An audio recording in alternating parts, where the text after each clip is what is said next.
Again, welcome back, ladies and gentlemen. We'll get underway. Mr. Latour, Mr. Baum, further evidence from the state. Your Honor, at this time, the state would call Jasmine Torres back to the stand for her victim impact statement.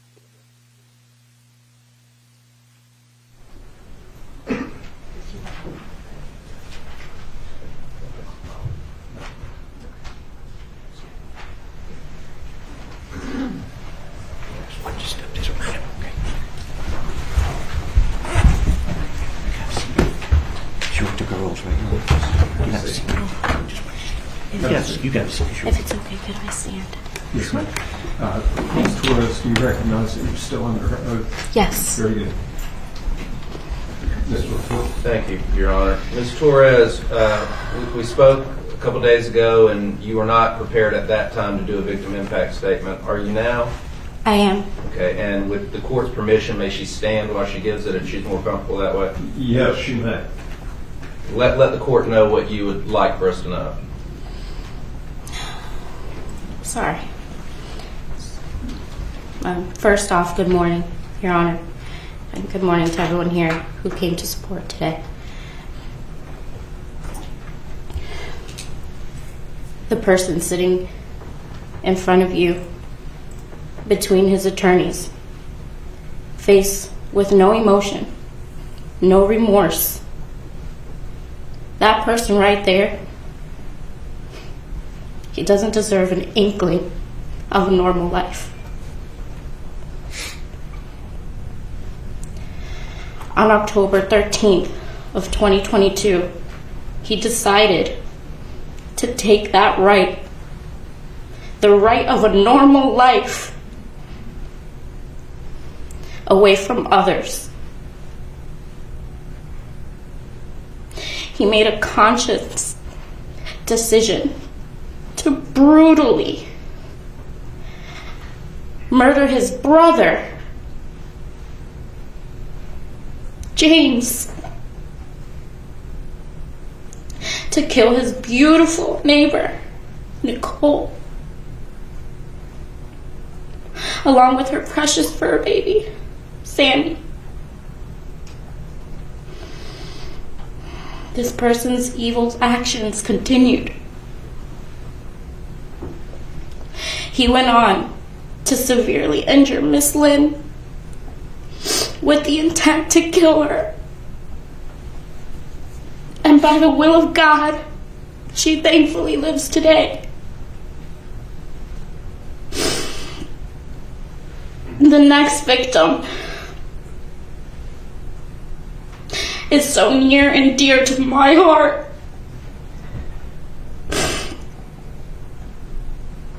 Look at me, Austin.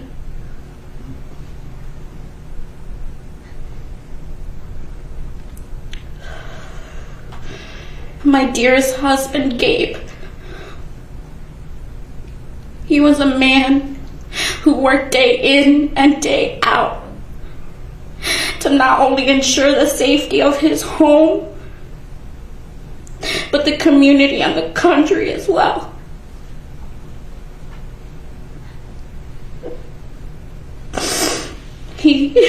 You stole his life. You stole my life. You stole my daughter's life. You had no right. None. And Dustin, how dare you point your rifle at my friend? And although the trigger was never pulled, that's also a life that's forever changed.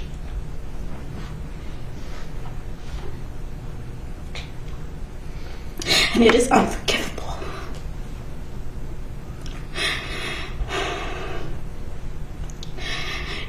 You heard my screams. I know you did.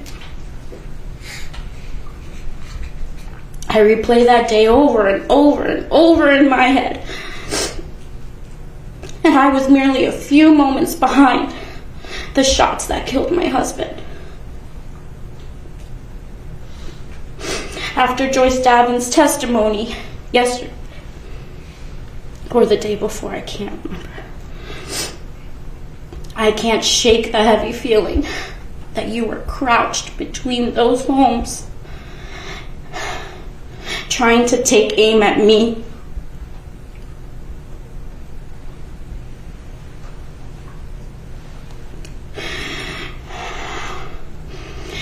He just could not get enough of the action, clearly.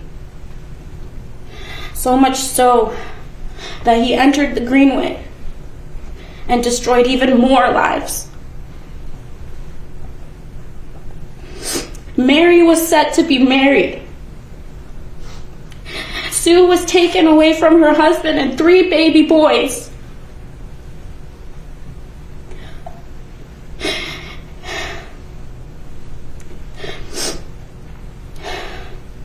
He caused a career-ending and life-changing injury to Mr. Clark. We both saw the video, the body cam footage in this courtroom yesterday. That man, he exemplified great leadership, great composure, and was sharp the whole way through. Thankfully, Mr. Clark is alive and with us today. But the truth remains that the Raleigh Police Department lost 2 amazing officers that day.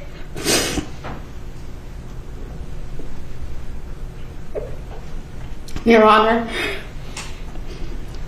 camouflaged and ready to destroy lives. He knew exactly what he was doing. This was a monstrous act of planned violence. His camo outfit was perfect for his day to carry out the plan he had on that Greenway. His choice of weapons were meticulously selected. His clear knowledge of the human anatomy, what shots would sure be fatal, were not of pure coincidence. These actions did not come from a side effect of an acne medication. These actions were planned long before he began his use of this medicine. I sat in the crowd for the past 2 days as each witness and expert took their turn at the stand, and I watched as Austin showed no emotion, no interest in anything, unless it was to turn his head to see pictures of guns, ammo, or the body cam footage of Casey Clark. His interests in violence are very clear, even as he sits there and tries to look as harmless as he can. Even Ted Bundy was charming to some. Shortly after 5 p.m. on October 13th of 2022, the woman I once was, she died. The minute I began to register what had transpired in front of my home, I emerged from my sudden death as an entirely new woman. I had to take charge of a situation far more chaotic than my brain could even comprehend.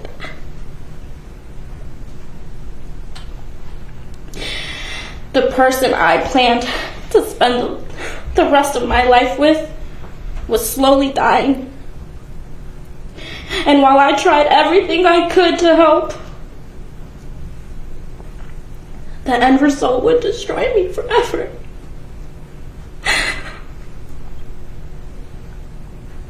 anxiety, PTSD, sleep disruption, memory loss, depression, digestive issues, guilt, anger, dissociation, just to name a few.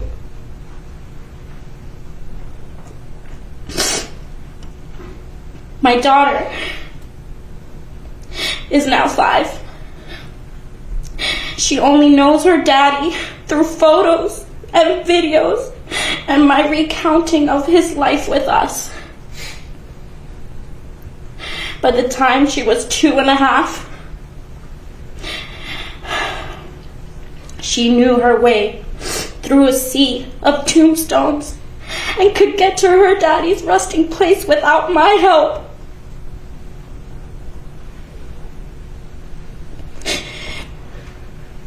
She hasn't stopped asking about or talking about her daddy. As she continues to grow older, the way she mourns her father changes. At 3 years old, she asked me where her daddy was. I explained he was in heaven. Family picture drawings included the 3 of us, but Daddy had wings.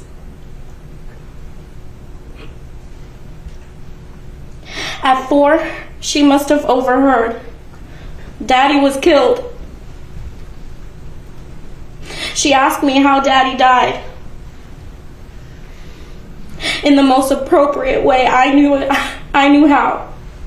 I explained that a bad guy hurt her daddy, and because of that, he is now in heaven.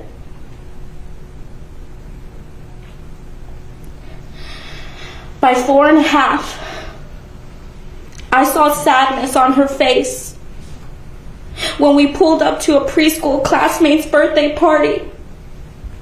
She looked at me and asked, "Do you think she has a mom and a dad?" I knew then that her little heart was piecing together that her daddy was missing from her life. She was understanding more. Just the other day, as I was tucking her in for bed, she was frustrated, holding a pillow cutout of her daddy. I asked her what was wrong. "It isn't real," she told me. And I felt it. She was given that pillow at 2 years old for comfort. And now it was stirring up pain. My 5-year-old, she doesn't deserve this. Her daddy loved her.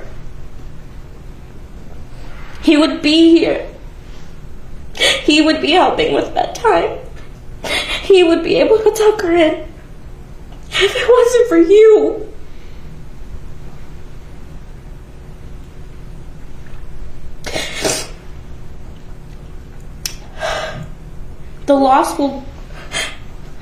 This loss will grow as she grows. Kindergarten, daddy-daughter dances, birthdays, holidays, her first boyfriend, driving for the first time, graduations, wedding, bearing children. A daughter needs her dad. When you make your decision, I beg you to think about a life where your family members live amongst a monster such as the one here before you today. That monster should never be allowed anything remotely close to a normal life. He deserves to be kept locked away for the rest of his sad, pathetic days left on this earth. Not one of us surviving victims, our families, our friends, our community should ever have to worry about a future where his barbaric self is set free. Life without parole for James Thompson, 16. Life without parole for Nicole Connors, 52, and Sammy. Life without parole for Gabriel Torres, age 29. Life without parole for Mary Marshall, age 34. Life without parole for Susan Karnatz, age 49. A life with no hope. That's the conclusion of my victim statement. However, this morning, on my way out the door, I spoke to my daughter, my 5-year-old daughter, and I told her I was coming here today to speak to the man, the bad guy, who took her daddy away from her. She wanted to come, my 5-year-old, she wanted to come and speak to you. But I couldn't let her come be in the same room as you. So instead, she asked me to record her. And I'd like to share what Layla has to say. Because Layla is also a victim here. And she also has a voice. And you took her daddy.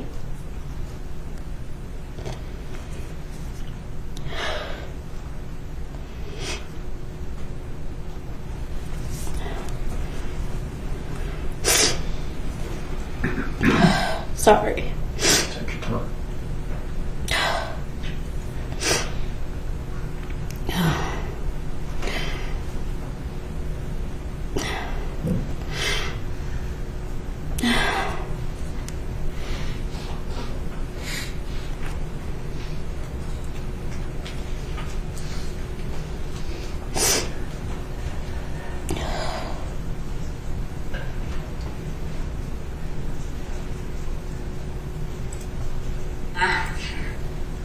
If you could, Layla, if you could talk to the person who killed your dad, what would you say to that person?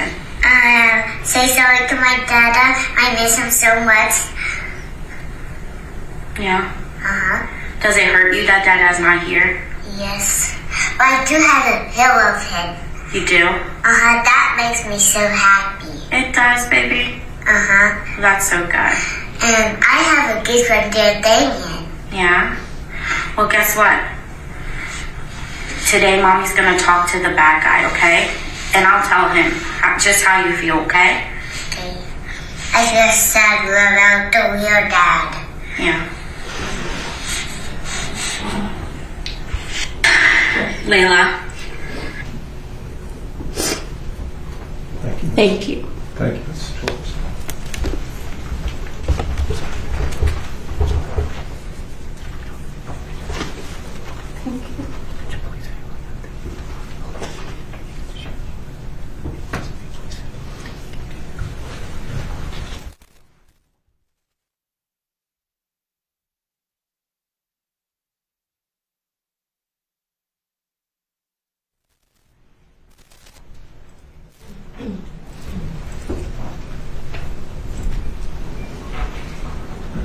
Mr. Torres, Thank you, Your Honor. The next witness the state would call be Alan Thompson.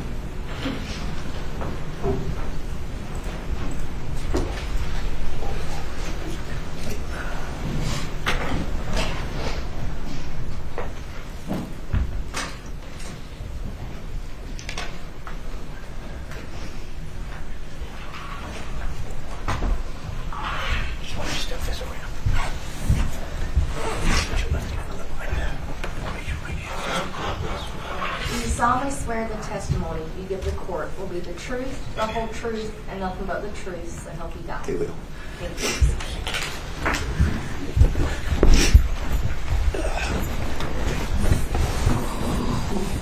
Well, Thank you, Your Honor.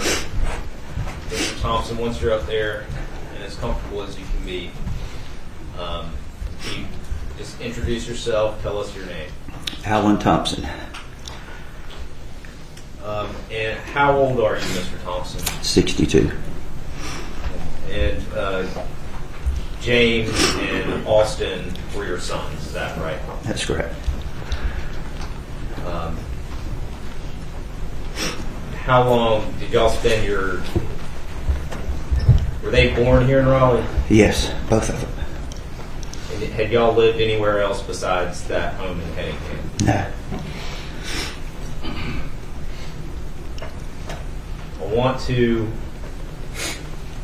Thank you for being here today and answering these questions. I think the first thing I'd like to talk to you about is,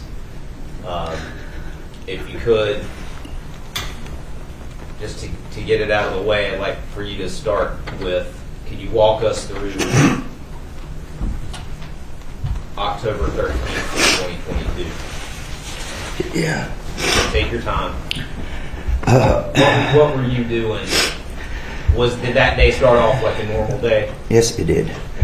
I did work for an interior decorator, and it was a long day. I stopped about 3:30 to get something to eat at a restaurant on Capitol Boulevard. And when I got through eating, I called James because I was going to the grocery store, and he didn't answer his phone. And so I called Austin. And Austin answered the phone, and I told him I'm going to the grocery store. I'm going to pick up 2 gallons of milk. Do you need anything? And in a regular, calm voice, he said no. He said, I'm good. And I was a little ticked off at James because very rarely do I ever call or text him, and he didn't answer his phone. So I said, I won't say the exact words because I use but I said, well, just go ask James if he needs anything. So he said, okay. So about 5 or 10 seconds later, he came back and he said, no, he's good. I said, okay. I said, I'll see you guys soon. Do you have any idea about what time that was? Yes, it was 4:23. And did you go to the grocery store? Yes. After you went to the grocery store, where'd you go? Well, for some odd reason, they didn't have any milk, so I was driving around the back of the store, and a low tire pressure light came on. So I pulled the stop, I walked around, and my tire was half flat.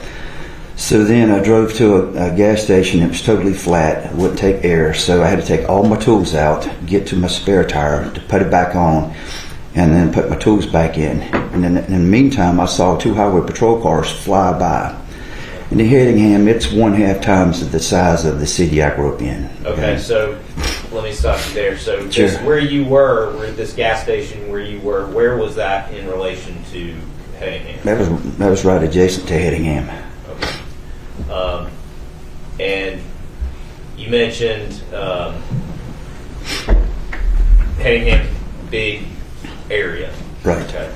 So you saw some highway patrol or some law enforcement drive by. Mm-hmm. Did that raise any concern for you at that time? No, because Hedingham, it's a nice community. I mean, if someone has a health issue, the fire department will send the truck out, or a police officer, a car will go there. So it's nothing unusual because it's like a small city. So were you able to repair that tire? I was. After you, or while you were getting that tire repaired or repairing it, did you have any conversation with James or Austin at that point? Well, after I called the tire place to make sure they weren't too busy, on the way driving to the tire store, I called Austin and said, look, Austin, hey, I had a flat tire. I'm getting it repaired. I just let you guys know, I saw 2 highway patrol cars fly by at the back entrance of Hedingham. I said, I don't know what's going on. I said, just hunker down and I'll see you guys later. And in a regular calm voice, he responded and said, okay. Do you have any idea what time that was? It was 5:08.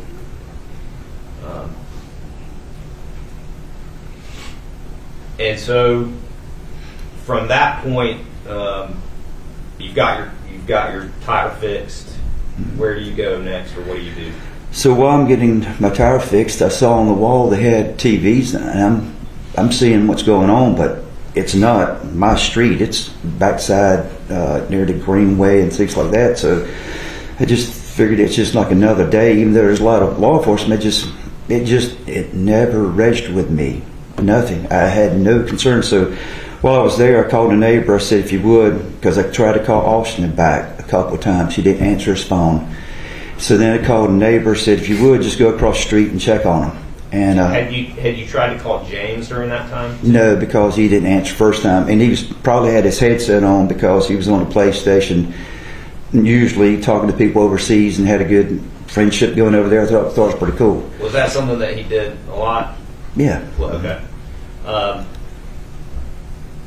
So you actually had a conversation with Austin at that point? Yes. Mm-hmm. And he sounded fine to you? A regular calm voice on both occasions. So you call the neighbor. What happens next? So he comes back. He said nobody didn't answer the door. So I said, okay, maybe James has his headset on. Maybe Austin's out playing somewhere. Still not alarmed. And so I kept watching TV, and I saw more police involvement there. And so I called 911 to say, in other words, because they were checking homes. I said, well, if you would, just do a wellness check. Because I think Lewis, I thought he was going to go to work like in the afternoon, like it normally would. And that's your neighbor? Yes. Okay. So I'm still not alarmed at all. Not concerned. I mean, I know my sons very well. And so then after I made that phone call, my vehicle was fixed, and to just let you know I wasn't concerned, I went to someone's house and did repair work in Knightdale. Still not concerned.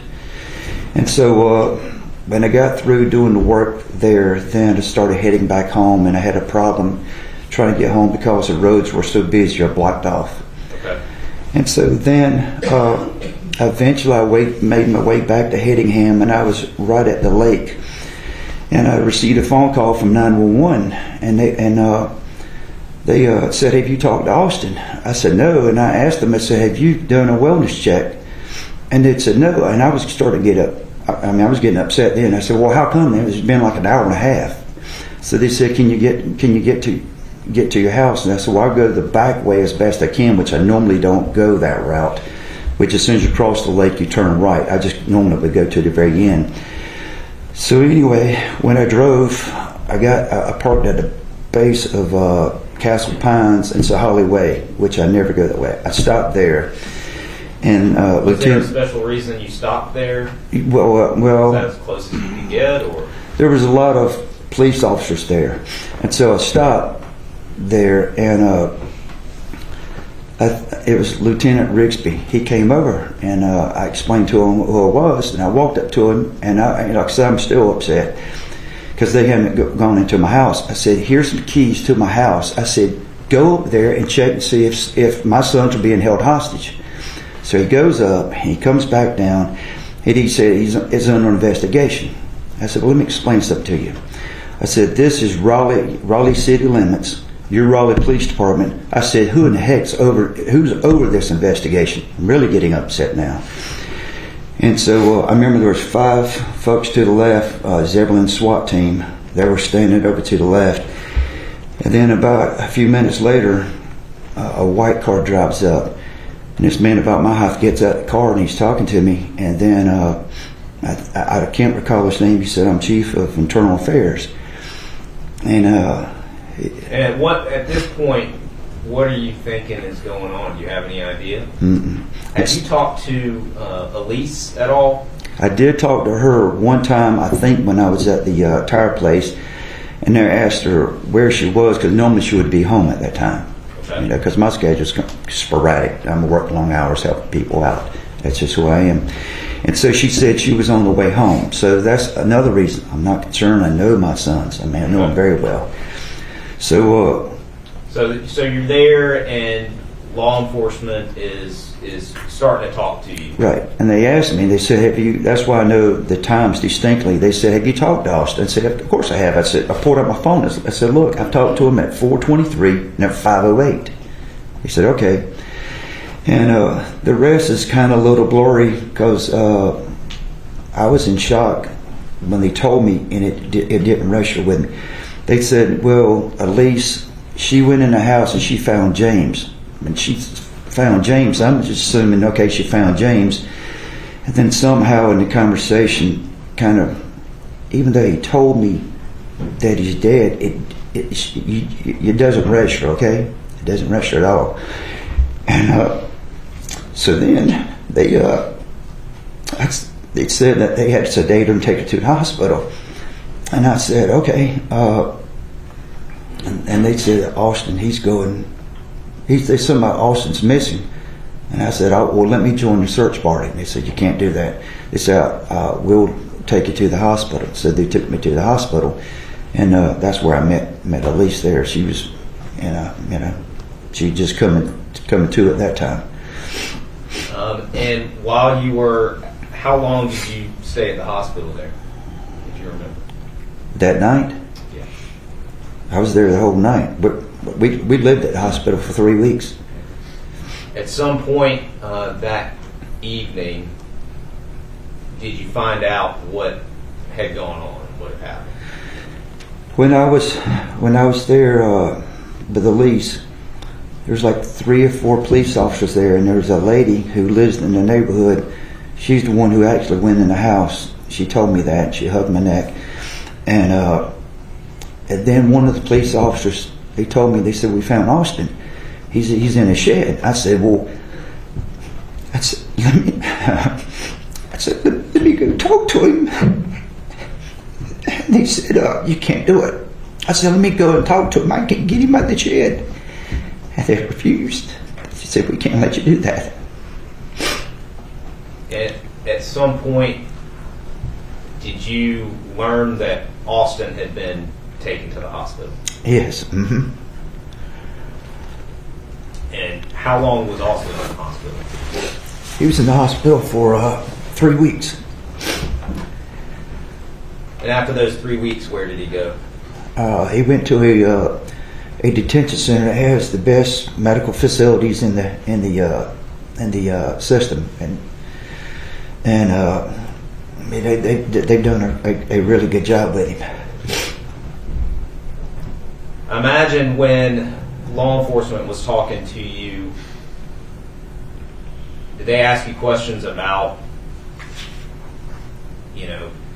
concerns you might have had about him, or warning signs, or red flags, or anything like that? They didn't ask me, but there were no signs.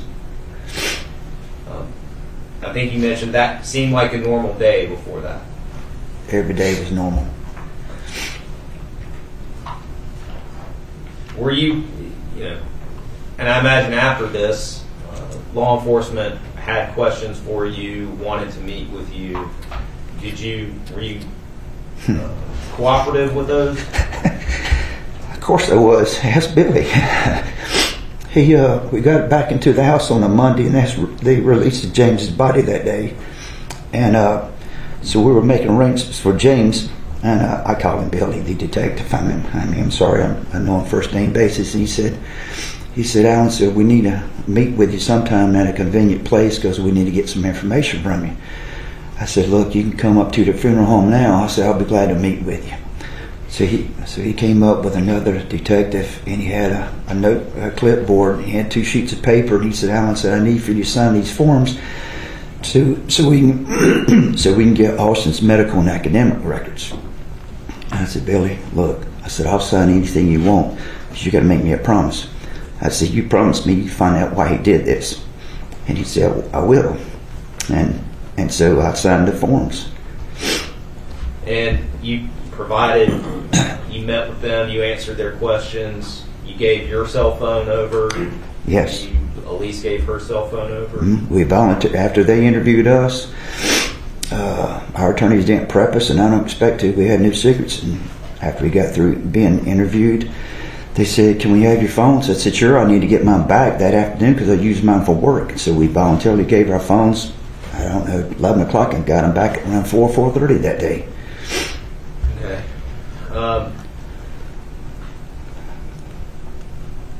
After that day,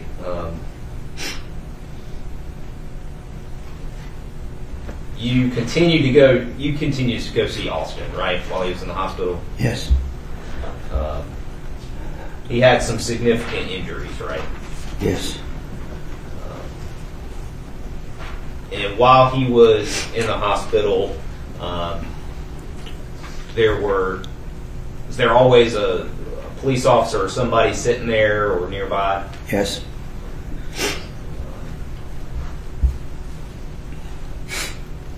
When you were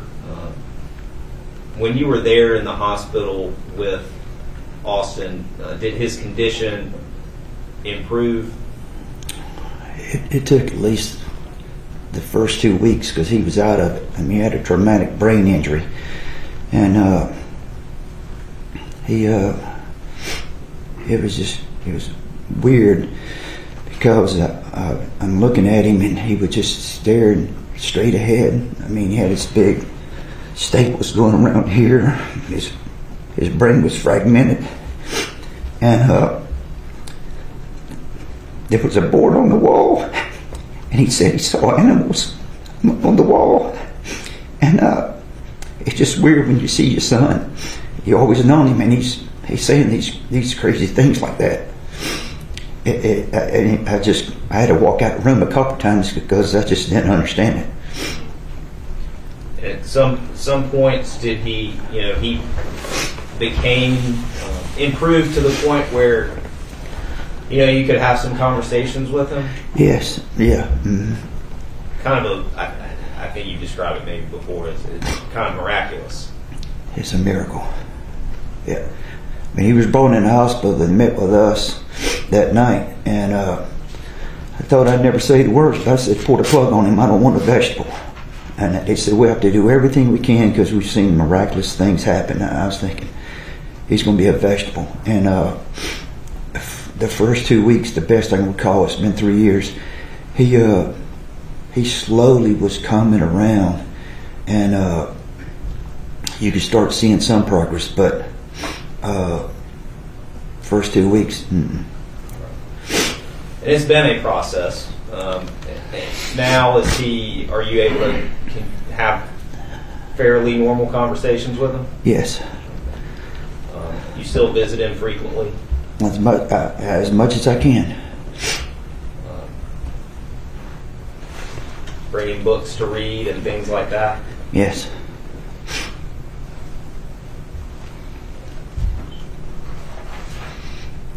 I want to talk to you about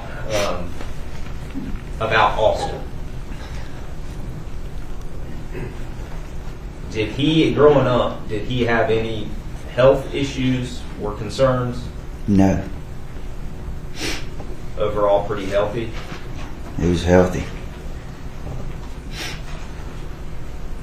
Was he ever involved in any car accidents or anything like that? No.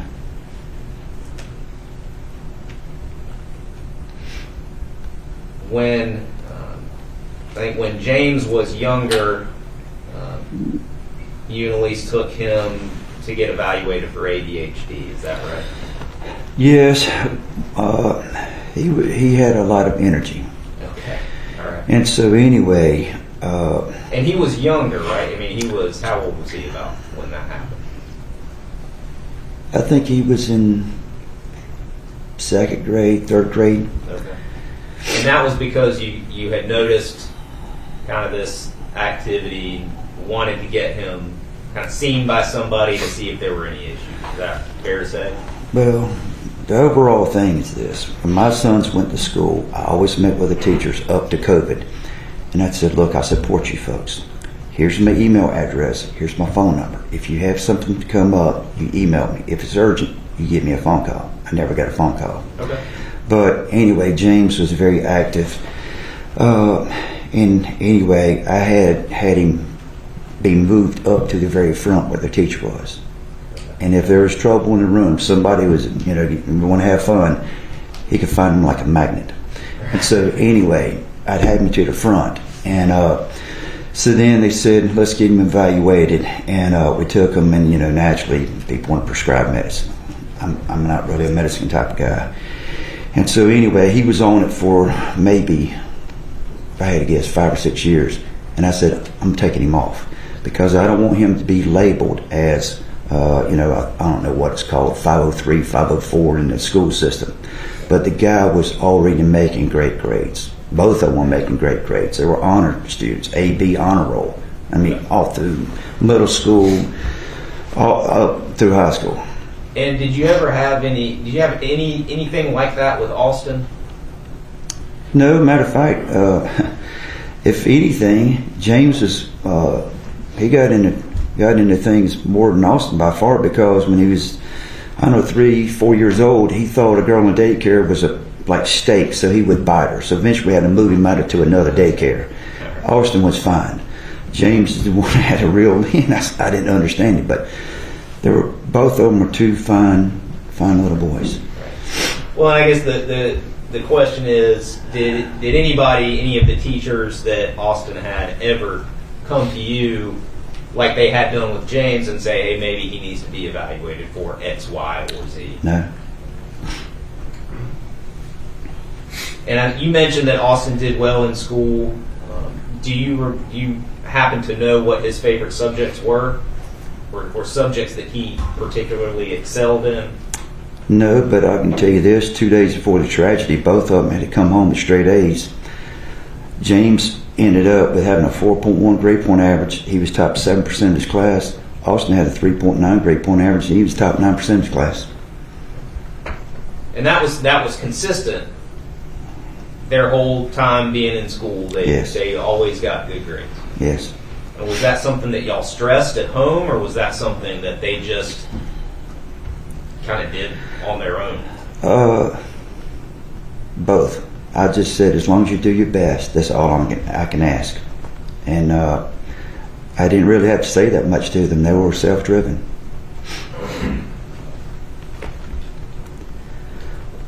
Even during COVID, I mean, we're talking about, back in 2020 and 2021, where there's some remote years of school.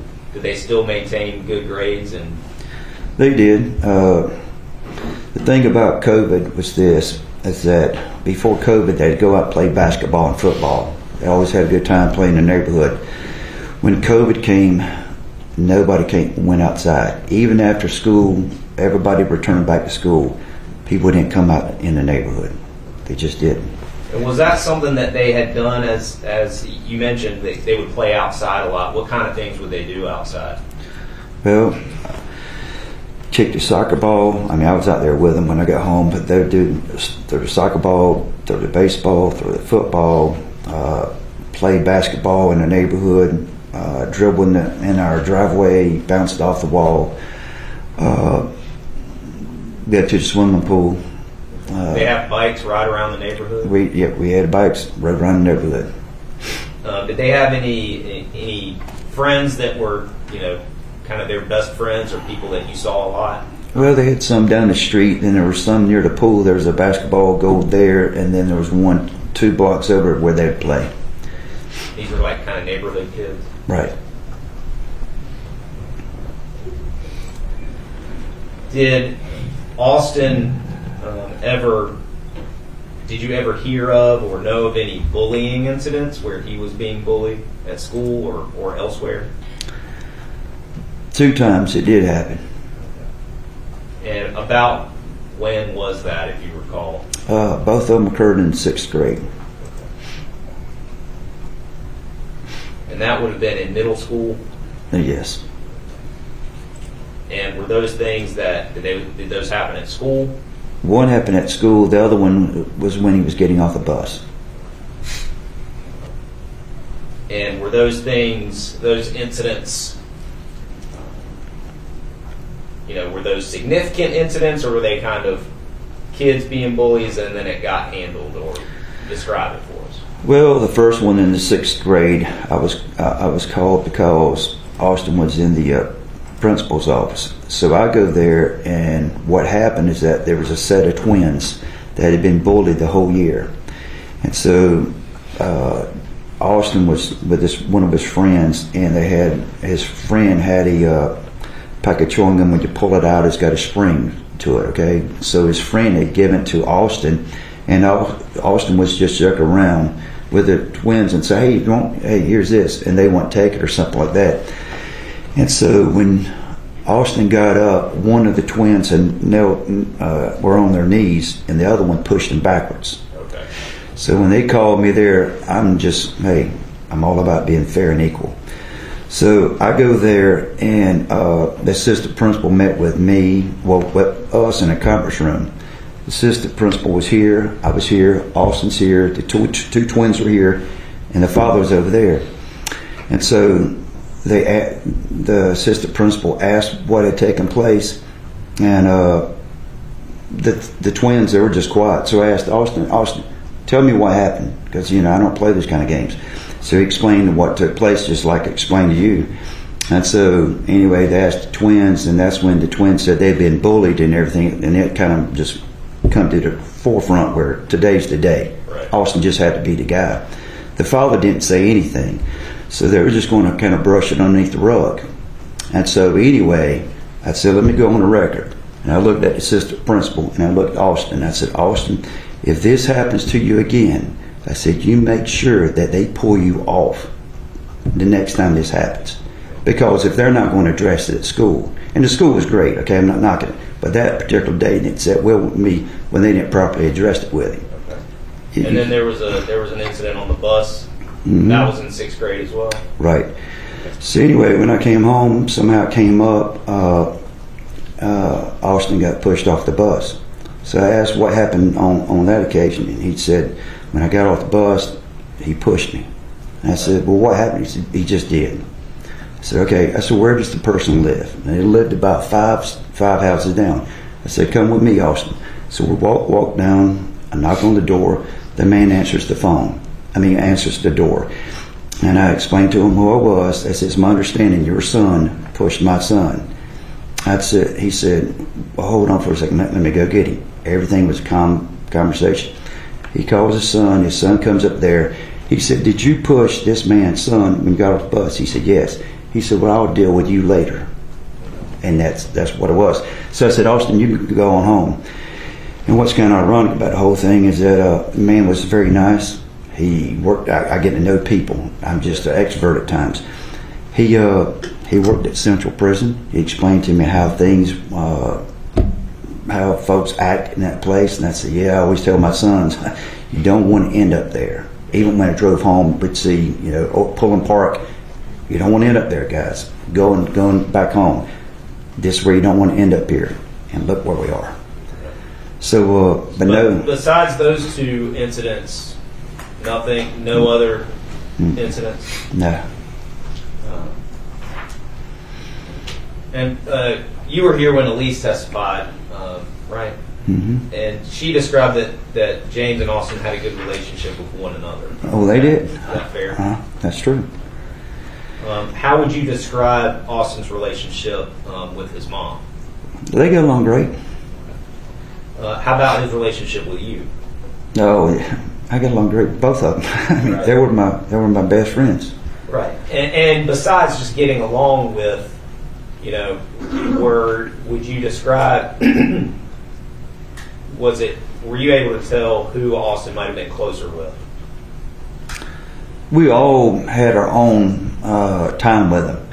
Because I'm self-employed, I can get off when I need to. If they're out of school, it's not like I'm gonna keep working and they're at home. So I could go and do things with them. With her, just like when I was in the corporate world for 34 years, she has a set amount of vacation time. So when they were off, I'd take them out and we'd go on trips, go to my mother's house or go to different places. And some of the things you would do with Austin and James involved going hunting. Mm-hmm, sure. And is that something you grew up doing? At an early age 11. Okay. Where did you grow up? in Columbus County.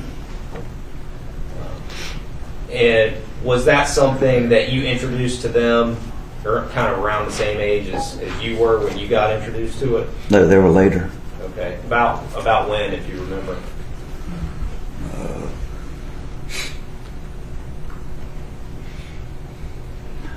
James was 13 and Austin was 12. And how did that start? What did you do? Well, when they were about 8, 9 years old, they get a BB gun. Just like when I was growing up, I got a BB gun. And so we just go out and shoot little paper targets and stuff like that. Okay. And when they got to be 12 and 13, did you take them hunting first, or did you take them kind of to a range, or how did that? Well, when they take them back home, it's we don't own the land, but it's owned by relatives, and so it's the same property that I've always been on. And so we'd go target practicing. We always practice gun safety. That's from day one, just like my daddy did me. I raised my sons the same way I was raised. It's gun safety. And so we target practice, and so they can get comfortable being around a firearm. And then later on, it started with a 22, and then later on a 12-gauge shotgun, just like the way I was raised. Okay. And at some point, did y'all start hunting? Yes, it was in 2019, 2020, somewhere. What kind of things did you guys hunt? Well, we took him out squirrel hunting, but really real hunting was when we went duck hunting, turkey hunting, and then we went dove hunting. And of the two boys, who I guess took to that, more than another, if so?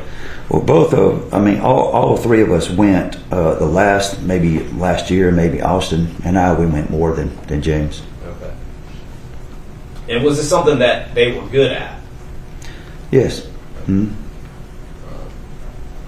And to the extent that at some point did you take Austin to a range to practice? Yes.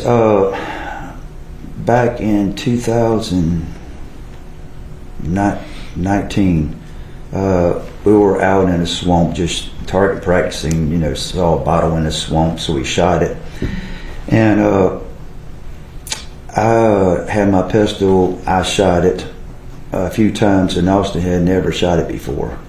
And so anyway, he said, "Can I shoot it?" And I said, "Well, here's some ear protection." And when he's shooting, he was almost as accurate as I was, which I couldn't believe. And so that's how that started. Okay. And was that going to a range? Was that something y'all did regularly, or was that something that? No, well, that's out on the farmland. Okay. Out in the swamp, there's no range there. Okay. Did you ever take him to a range here around Raleigh? I took him probably 3 or 4 times when I went. And is that one of those situations where you bring your own guns to use, or do you get to use some of the guns that they have there? You can bring your own, but you can rent some if you want to. Okay. And what did you guys choose to do?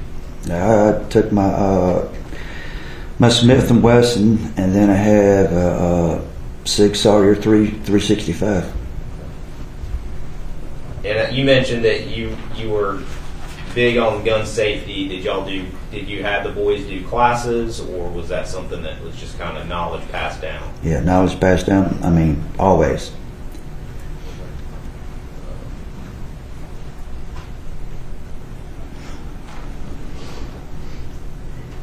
Now, would the hunting and shooting, was that something that the boys asked you to do that, or was that just kind of something that was, it's this season, let's go ahead and get a trip on the books or something like that?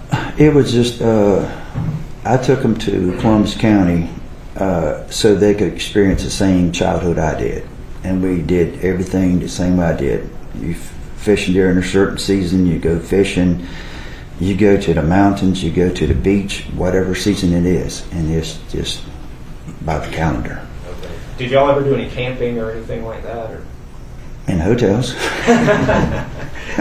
Was that something that they were interested in at all, or? Nah, I don't think so. Okay. Not with you anyway. Nah. Okay. Did they ever decide, camp out in the backyard or do anything like that? No, the closer we got to camping, we went into Austin's room and we took a bed sheet and we set it up, have a little tent when they were like 9 or 10 years old. Okay. All right.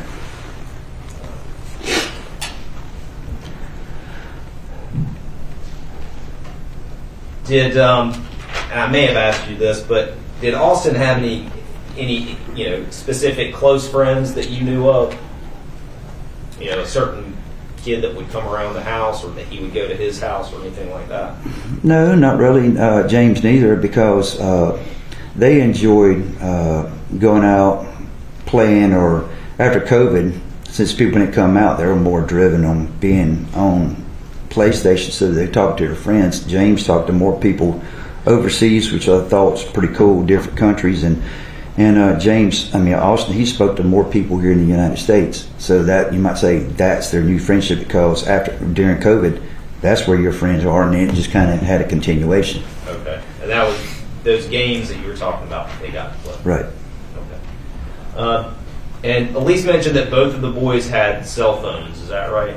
Mm-hmm. That's right. Do you remember when Austin got his cell phone? He got his the Christmas of 2019. And was that something that he had been looking forward to getting? Yes, but I was teaching. My daddy died at age 53 at a young age, and so I was preparing them for life without me since they were little. And so when Austin got his phone for Christmas, I told him he's got to pay the monthly bill. Okay. And so, earlier than that, I was teaching them to, if you want something, you work for it. Okay. Well, let me ask you this then: did he work? Did Austin work or have a job, or did he? Yeah. So those guys were something else. They had a. James set up, first of all, he set up a golf ball stand in our backyard because it's back to the fairway. It's because at an early age, he and I, we used to go golf ball hunting. And so anyway, we got in the woods, pick up golf balls, and I was pretty avid golfer. So anyway, he started selling golf balls. And then he came in the house one day, he said, "Hey, you got this money." I said, "Where'd you get it from?" He said, "I was selling golf balls." I said, "Do what?" So I saw a stand. So anyway, he started saving money, and then Austin heard about, hey, you can make money. Hey, I'm going to go out there and work. So they started selling golf balls, and then some golfer came by and said, "Why don't you sell lemonade?" So anyway, I said, "Look, this is age 8 or 9. I was teaching them business. I will French you the money, but you'll pay me back." Okay. So they started it, and so they made money from the golf ball, lemonade stand. Then when I did jobs, I told them, if you go with me, I'll give you 10%. And sometimes they ask me how much I'm going to charge. And the money that you found with him, all of it but $20 was his. And I knew he kept it because he liked to hold on money. But $20 was on James's nightstand where he helped me on a job. And so, what types of things would you get Austin to help you with? Just repairs. I do residential and commercial work here in Wake County. And I think we've heard Elise said that you were a handyman, kind of jack of all trades. Sure. And was Austin handy? Oh yes. Mm-hmm. Did they have a bank account or credit cards or anything, or were you the bank? No, I was not going to be the bank, because if I die, you're gone. So they had an account, and James saved money for a car, and it's going to go to college. Austin had an account, and he had some money in it, and then he had money he kept in his room. Were they able to just spend the money as they wanted, or did y'all have some parameters on that as parents? Well, James, he was pretty tight. He never really wanted to spend money. Everything he would say, "Here's this, put it to my account, put it to my account." Austin, he's like 50-50. He's going to spend, and other time he'd save. Did they have their own cards to use? No.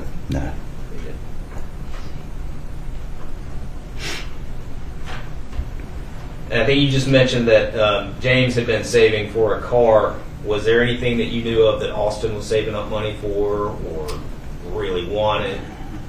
Well, see, James is older, so we would talk about different things like college and stuff like that because he was getting closer to that time period. Okay. There wasn't any. I mean, was Austin into anything?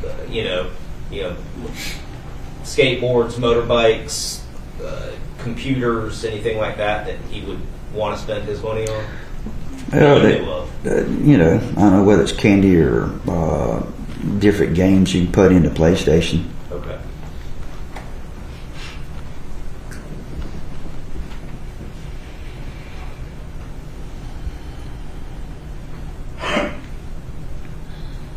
During the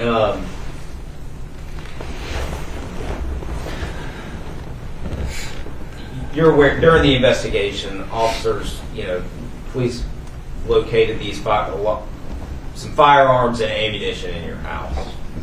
Can you describe, what they found, why you had that? Well, as most people know, I have had 11 taken out of the house. Out of those 11, I think only 3 or 4 of them I'd actually purchased. The rest were family firearms, like my daddy's pistol, my mother's pistol, my daddy's .22 rifle. He had another .22 rifle. He had a 12-gauge shotgun. Those are kind of floating around the families that I'd recently acquired. And then, believe it or not, I had one customer.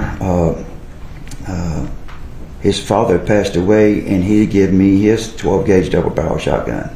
Okay. One of our customers, because he knew my family and I would like to go hunting. And I said, no, you pass it down to your family. He said, I'm not going to have children. You met my partner. I want you to have it. Okay. I said, okay. And there was one that it seemed to be not even assembled yet. Was that? Right. Mm-hmm. Yeah. What was the story with that one? That one I was going to give him Austin for Christmas so he could use it when we went duck hunting. And there was a lot of ammunition that law enforcement found in your house. Was there a reason that there was so much there? Yes. On the surface, it would seem like it's a lot.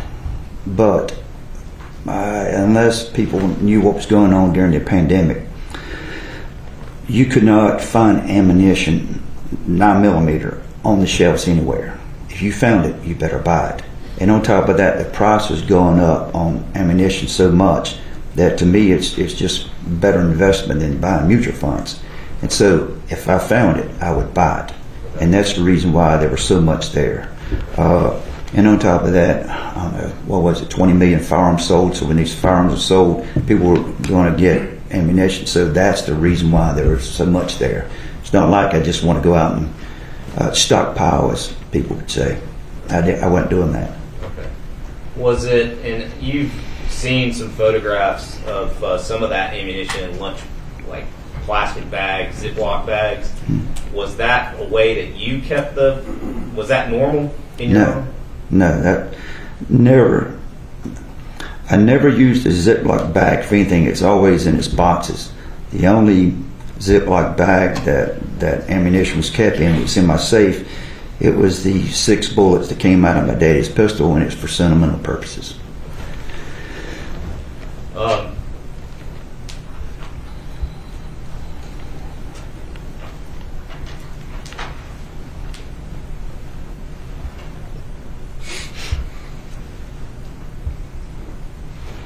And was there and that was just kind of left that was in your closet. We saw some photographs. So the boys both had long guns in their rooms. Was there a reason that you didn't have all this stuff in a gun safe or locked up somewhere? Yeah, right. I raised my sons the same way that I was raised. Yeah, firearm safety. Then on top of that, a lot of folks might not know, but above age 12, you can be in possession of a long rifle. And so if I'm not home, or Elise is not home, I would hope that they would be able to protect themselves if someone came to the house, because law enforcement, they know I support them, but there's only so many of them that can respond so fast.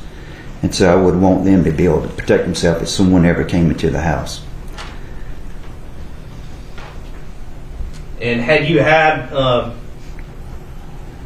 you ever have any issues with that you knew of with the boys, accessing your guns or using them or playing with them in a way that wasn't safe? No.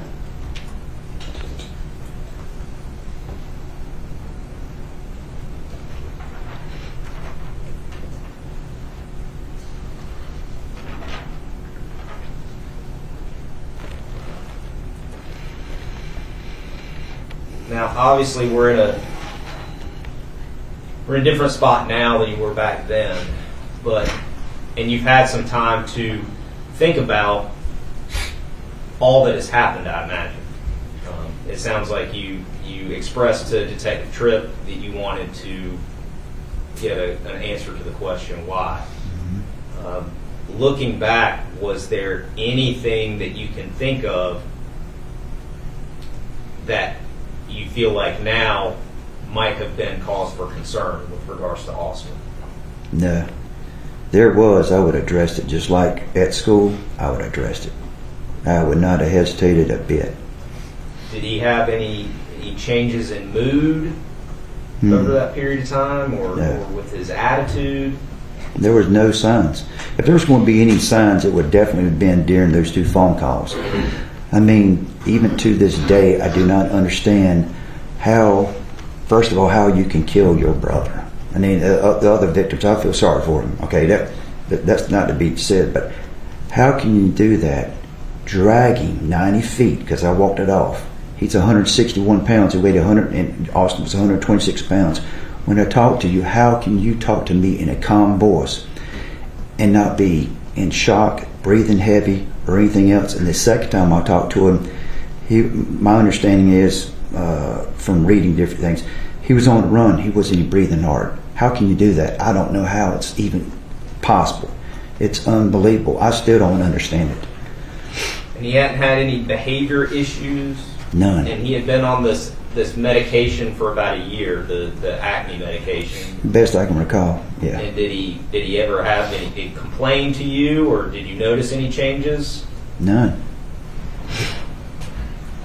Did he have any, did you know about whether or not he was, was he really into true crime or serial killer shows or games or anything like that? No, because I mean, some people, I guess I didn't look at their electronics because I had really no reason to. You think there's something coming, or if you hear something, you would check it, right? But I know when I went to college, parents had been so stringent. When they went to college, they just went crazy. I mean, so in other words, you got to give them a little bit of rope and everything, and you keep building that trust up. There was no signs at all. Okay, and you trusted Austin. I trusted both of them. Right. And Austin hadn't given you any reason to not trust him. Is that fair to say? No. At some point after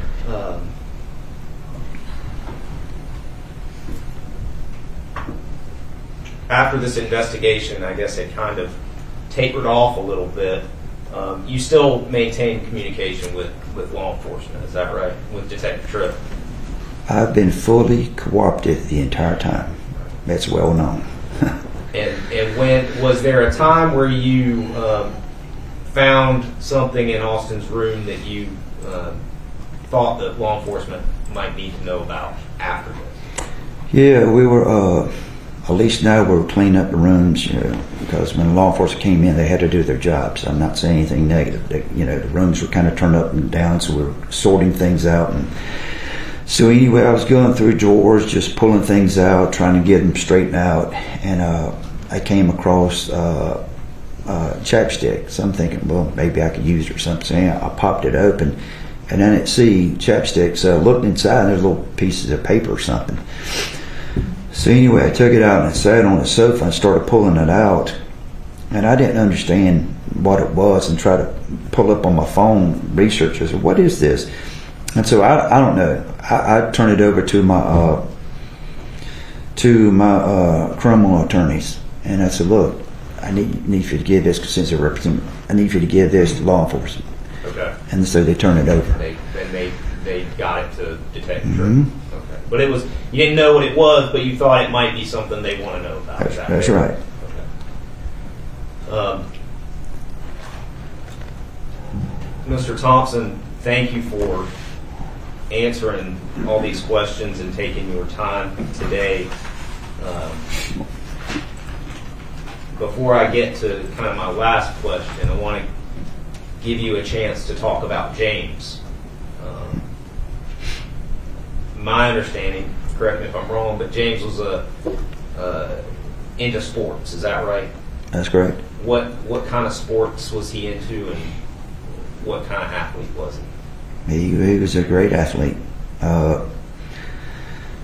James, he was special from day one, because first of all, he's my first child. When he was born, at least she did not like it when I said this, but I said he has big hands, big feet, he's strong. He had to peel his left hand off the nurse's arm, and you could see the whites in his hand. But he could do a one-arm foot push-up when he was 5 years old. He was on I-9 soccer team. They made him the captain. He was the best in the league. That's a fact. And they won the championship.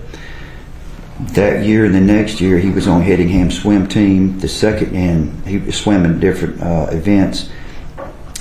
That second year, they went undefeated. So now he's got 2 championships by the time he's 7. Then in the second grade, he got the Presidential Physical Fitness Award. In the 4th and 5th grade, he represented Millbrook Elementary High School in one event when they were participating against 26 other schools. Now, Austin, he represented them two events, and the next year 3 events. But then I coached them in upper basketball. Austin was on that team. A 10-year anniversary this year. We were 8-1, best in the league, and then intramurals, he 6th and 8th grade. His intramural team, he was quarterback. They won. He threw for 3 touchdowns, ran for 1, and then he threw for 4 touchdowns, ran for 2, and he was voted most athletic in the 6th grade. And those are things he enjoyed doing that. Mm-hmm. He enjoyed being on those teams. Fair to say, Austin was a little less outgoing. He didn't get involved in his sports, but he had the skills. Right. He had the skills. This wasn't something that you preferred. You were right. I mean, yeah. James did well in school. Yes. Was practicing driving. I took him to my hometown 4 times. First time we didn't have a right birth certificate, and finally the 4th time he got his learner's permit on my birthday when I turned 59. He got it same place I did on my 59th birthday. He's a very good driver from day one. I told him the only thing he had to work on is anticipation. Don't worry about the car in front, but the one in front of it. You couldn't ask for any better.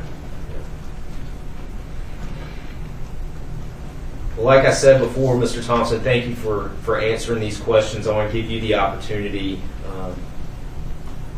to tell the court what you would like the court to know about how this has impacted you, the loss of James, how it's affected you and your family. Sure, I'll see if I can read this. On January 10th, 2006, Elise and I welcomed our first child, James Roger Thompson, into our family. 17 months later, on June 10th, 2007, she gave birth to Austin David Thompson. We felt blessed to have 2 healthy babies, especially since we were older parents. For 16 years, we enjoyed being with them and watching them grow up through the different stages of life. From crawling to taking their first steps, saying their first word ball for both of them, to going from daycare to middle school through COVID and into high school. Those were the best 16 years of our lives. They were our world. Reading the book Brown Bear, What Do You See was our favorite time at night when they were little. As time went by, our bonds with them grew even stronger. After a long day at work, they could make you feel great by the smile on their face when you picked them up from daycare or school, and they would come running to you saying, "Daddy" or "Mommy." As they got older, it was a great end to the day to walk into the door to them before sitting down to eat dinner as a family. As they got older, there were so many successes, whether it was good grades in school, an excellent decorated Christmas cookie on Christmas Eve, a particularly excellent basketball shot, catching their first fish, or playing video games together. There were so many good times. They especially like the tradition of going to Goodberry's on the last day of school. Elise and I were elated when people would stop us in the mall and tell us we have two cute boys. Over the years, we enjoyed the holidays, from Easter egg hunts in the neighborhood, jet skiing on Falls Lake, and setting off fireworks on the 4th of July, trick-or-treating in the neighborhood, and going to Grandma's house for Thanksgiving and Christmas lunch. We helped James and Austin with our lemonade and gumball stand when they were 8 and 9 years old. They were always coming up with something. Throughout the years, we went to the beach in the summer, mountains in the fall, collegiate and professional sporting events, historical sites, fishing, hunting, ziplining, swimming pool and lakes, amusement parks, and the state fair to play games, ride rides, and eat the crazy foods. James and Austin loved the Oreo funnel cake, cotton candy, and lemonade. I enjoyed teaching them how to play basketball, soccer, baseball, golf, tennis, and football. They both enjoyed playing and watching sports. We attended church regularly, served on several committees, involved in mission work, participated and coached church basketball. Elise loved making their Halloween costumes, taking them for ice cream on Sundays, taking them to the pool and parks, and helped them with their clothes and homework. As they got older, they enjoyed playing on the Xbox 360 and later to their PlayStation, where they met people across the United States and overseas. Prior to the pandemic, they enjoyed playing football and basketball in the neighborhood and going to the pool. We were close to our boys. They were both such good sons. You couldn't ask for any better. On October 13th, 2022, Elise and I experienced a parent's worst nightmare. That afternoon, we lost our entire family. We do not know why Austin murdered his brother and shot 6 other people. From the night of the tragedy forward, we have been fully cooperative with the Raleigh Police Department in the hope that we would receive an answer to why Austin did this from their investigation. To date, it still remains unknown to me why this tragedy occurred. We lost both of our sons in one afternoon. I cannot even begin to describe the pain we feel every day. We're just trying to do the best we can. I'm not sure I will ever be able to reconcile the boy I knew with the one that committed this crime. The boy I knew for 15 years would never have done this. The note he left behind doesn't make sense to me. None of it makes sense to me. I know he did it, but it's like it's two completely different people. I want to apologize to the other victims for the pain that Austin has caused their families. I've spoken to relatives and friends who have lost their children and loved ones who are trying to provide me comfort. For some of them, it's been a few years, and the others, it's been a few decades since they experienced our loss. They have told us that the pain will never go away, but over time we will find peace. I hope that I can find peace someday, though it seems hard to believe that I will. I imagine that you all feel the same way. So I want to say that I'm sorry for your pain and that I hope that one day you will find peace.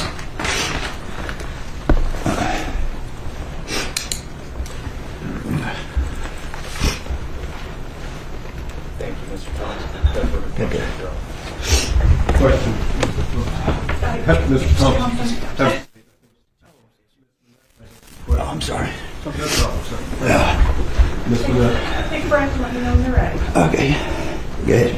All right. Good morning, Mr. Thompson. Good morning. I want to talk for a few minutes about something we didn't talk a lot on direct about, which is Austin today. Okay. How often have you been able to see him since he's been at the detention center? We've been there every time that we could see him. And how often is that? In the summer, because staffing, they stopped the visitation. But before that, we would see him once every Sunday. And so you were able to spend time with him in person? Yes. And do you also talk to him on the phone? Yes. And what is your relationship with Austin like since this happened? Well, I don't expect people to understand this, but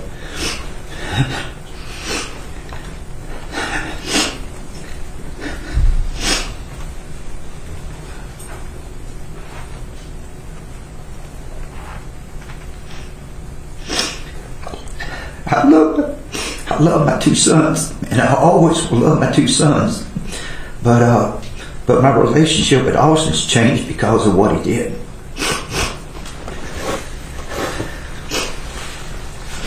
When you can, tell me how your relationship has changed. Well, my whole life has changed. I mean, the things that we were planning to do together, James, Austin, and just going on different trips like we always had, and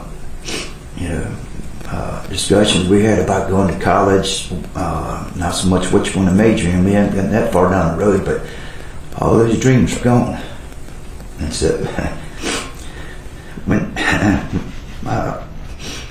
when James died, part of me died, and with Austin, I mean, I still love him, but I just don't understand why. I can't. The problem I have, I can't put the two and two together. The person I raised and the person who did these things, I can't put them together. And Mr. Thompson, focusing on the Austin that you've known since this event, Right. you put that Austin with the person that committed this offense.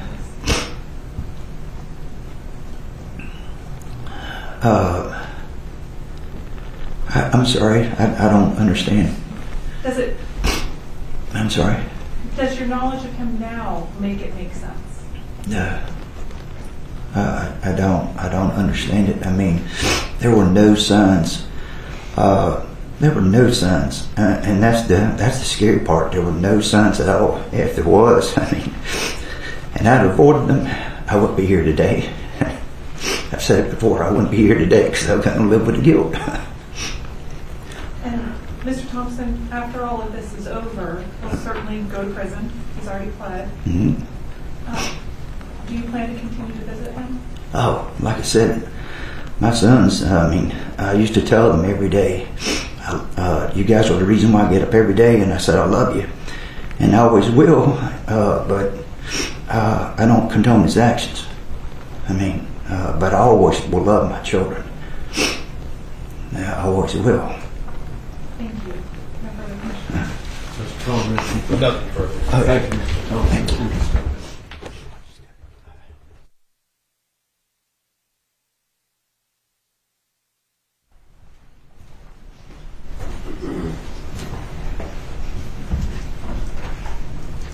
Further evidence for the state. Yes, Your Honor. State will call Detective Tripp.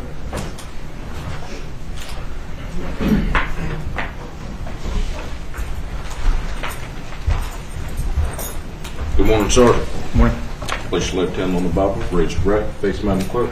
You solemnly swear the testimony you give the court will be the truth, the whole truth, and nothing but the truth, so help you God. Yes, I do. Thank you. Good to see you. Thank you.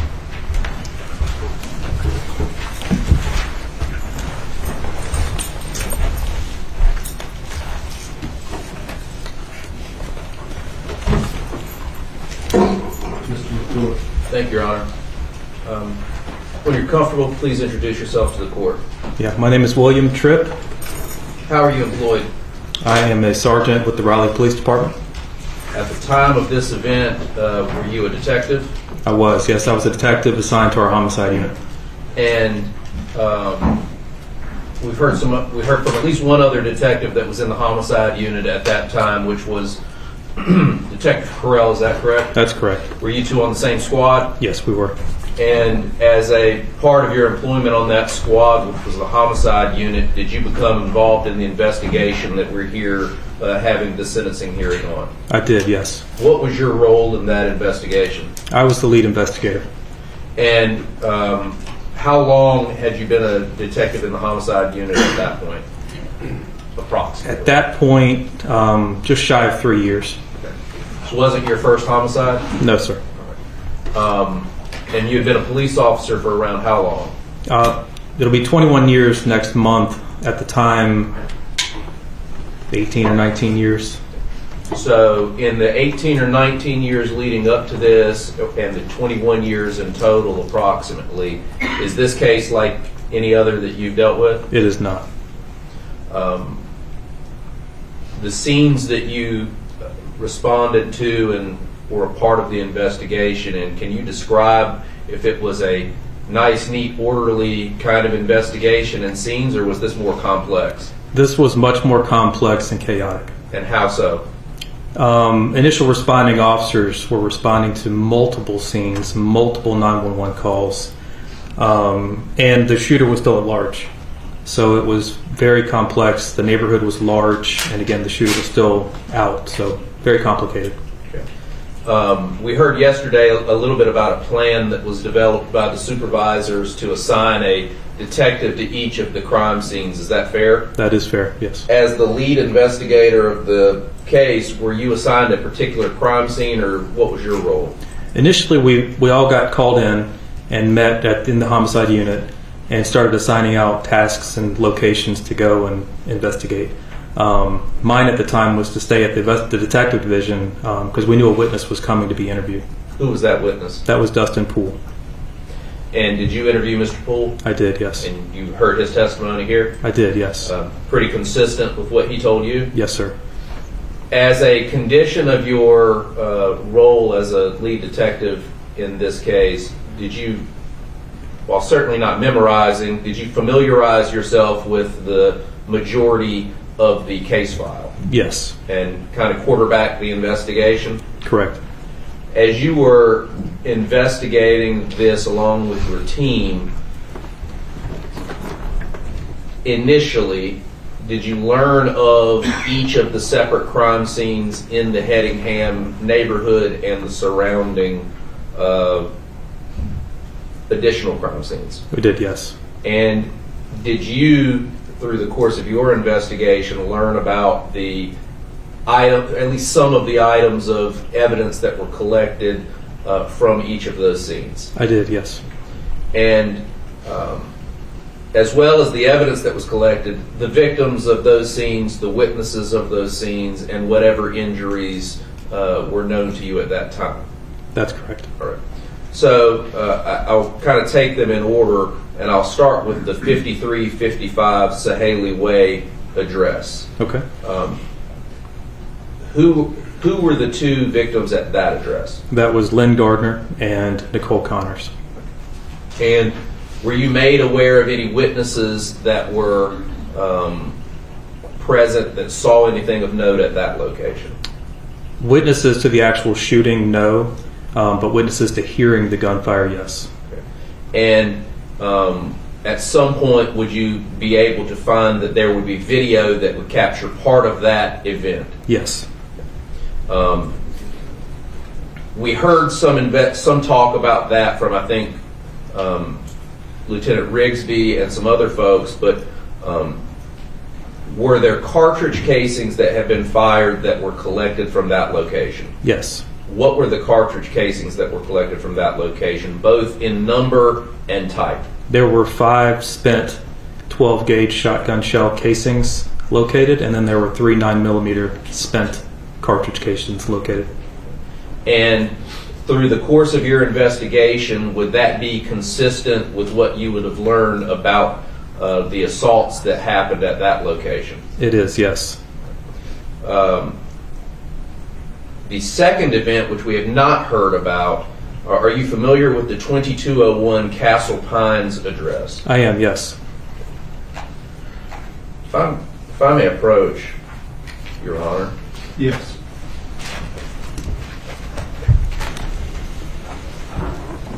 I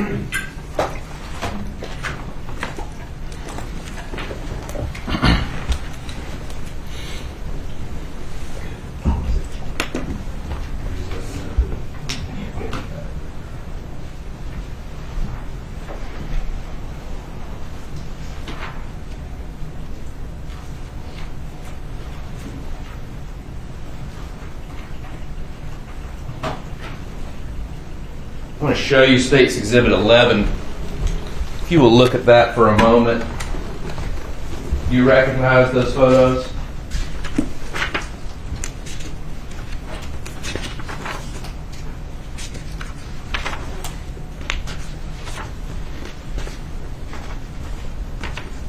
Yes, I do.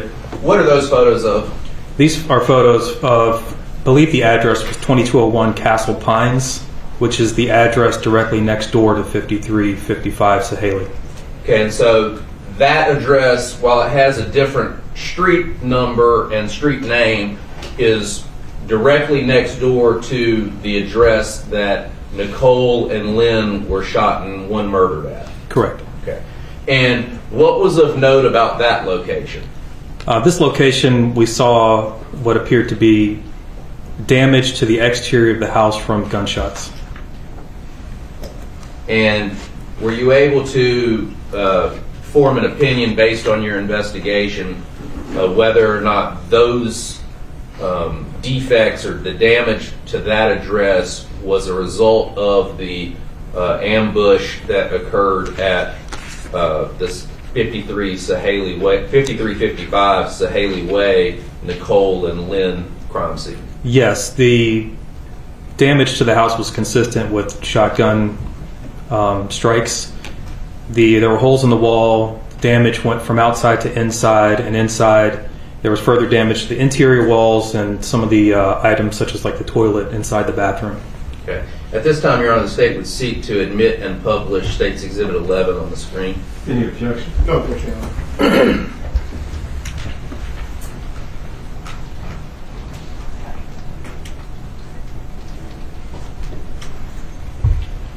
We're ready, Your Honor.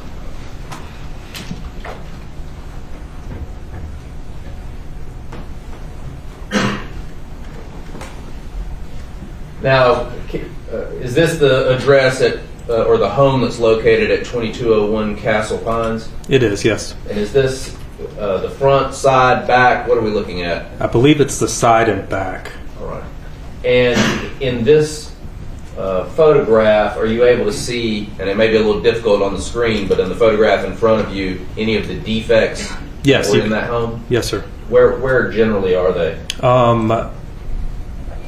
Kind of at that corner, right there where you're circling. Yes, you can see defects on the outside of that house. There, and some others? Correct. Okay, and that yellow tape, is that the crime scene tape that you guys put up? Yes, sir. This home, were you able to determine that it was occupied at the time that this happened? Yes, it was. Okay. And the resident contacted the police and told you I was at home and what? Right. We just heard the shots, fully cooperative, allowed us to process that scene as we needed to. Did she say that she had seen anything? No. Okay. And moving on to the next photograph, we see now the placards and orange sticky notes on it. Do those denote defects from a gunshot? They do, yes. Defects from the gunshots. CCBI puts those placards up for measurement and identification. Okay. And the next photograph, where are we now? This is inside the house. I don't recall exactly which room, but it is inside the house, and as placard 7 shows, it identifies a pellet from a shotgun round. Okay. And the next photograph? I believe that's the bathroom that I spoke about earlier, where you could see the bullet penetrated the wall and that it eventually struck some of the items in the bathroom. Okay. And are these the defects that you're talking about? Yes, next to all those placards that CCBI would have put up. And they're coming from the outside in? Correct. All right. And the next photograph? I believe that's the toilet that was struck by one of the pellets. Okay. And the next photograph? Further damage from those projectiles entering the bathroom. Is this under the sink in the bathroom? Yes, sir. And are these shotgun pellets? They are. They're hard to see in the picture, but they're right near the placards. And I believe, is that the last photograph, I believe? Okay. Was anybody harmed or struck by any of those pellets inside of that residence? Inside of that residence, no, sir. All right. From there, I believe the next crime scene, and I'll refer to it as Osprey Cove cul-de-sac. Who was the victim at that location? That was Gabe Torres. And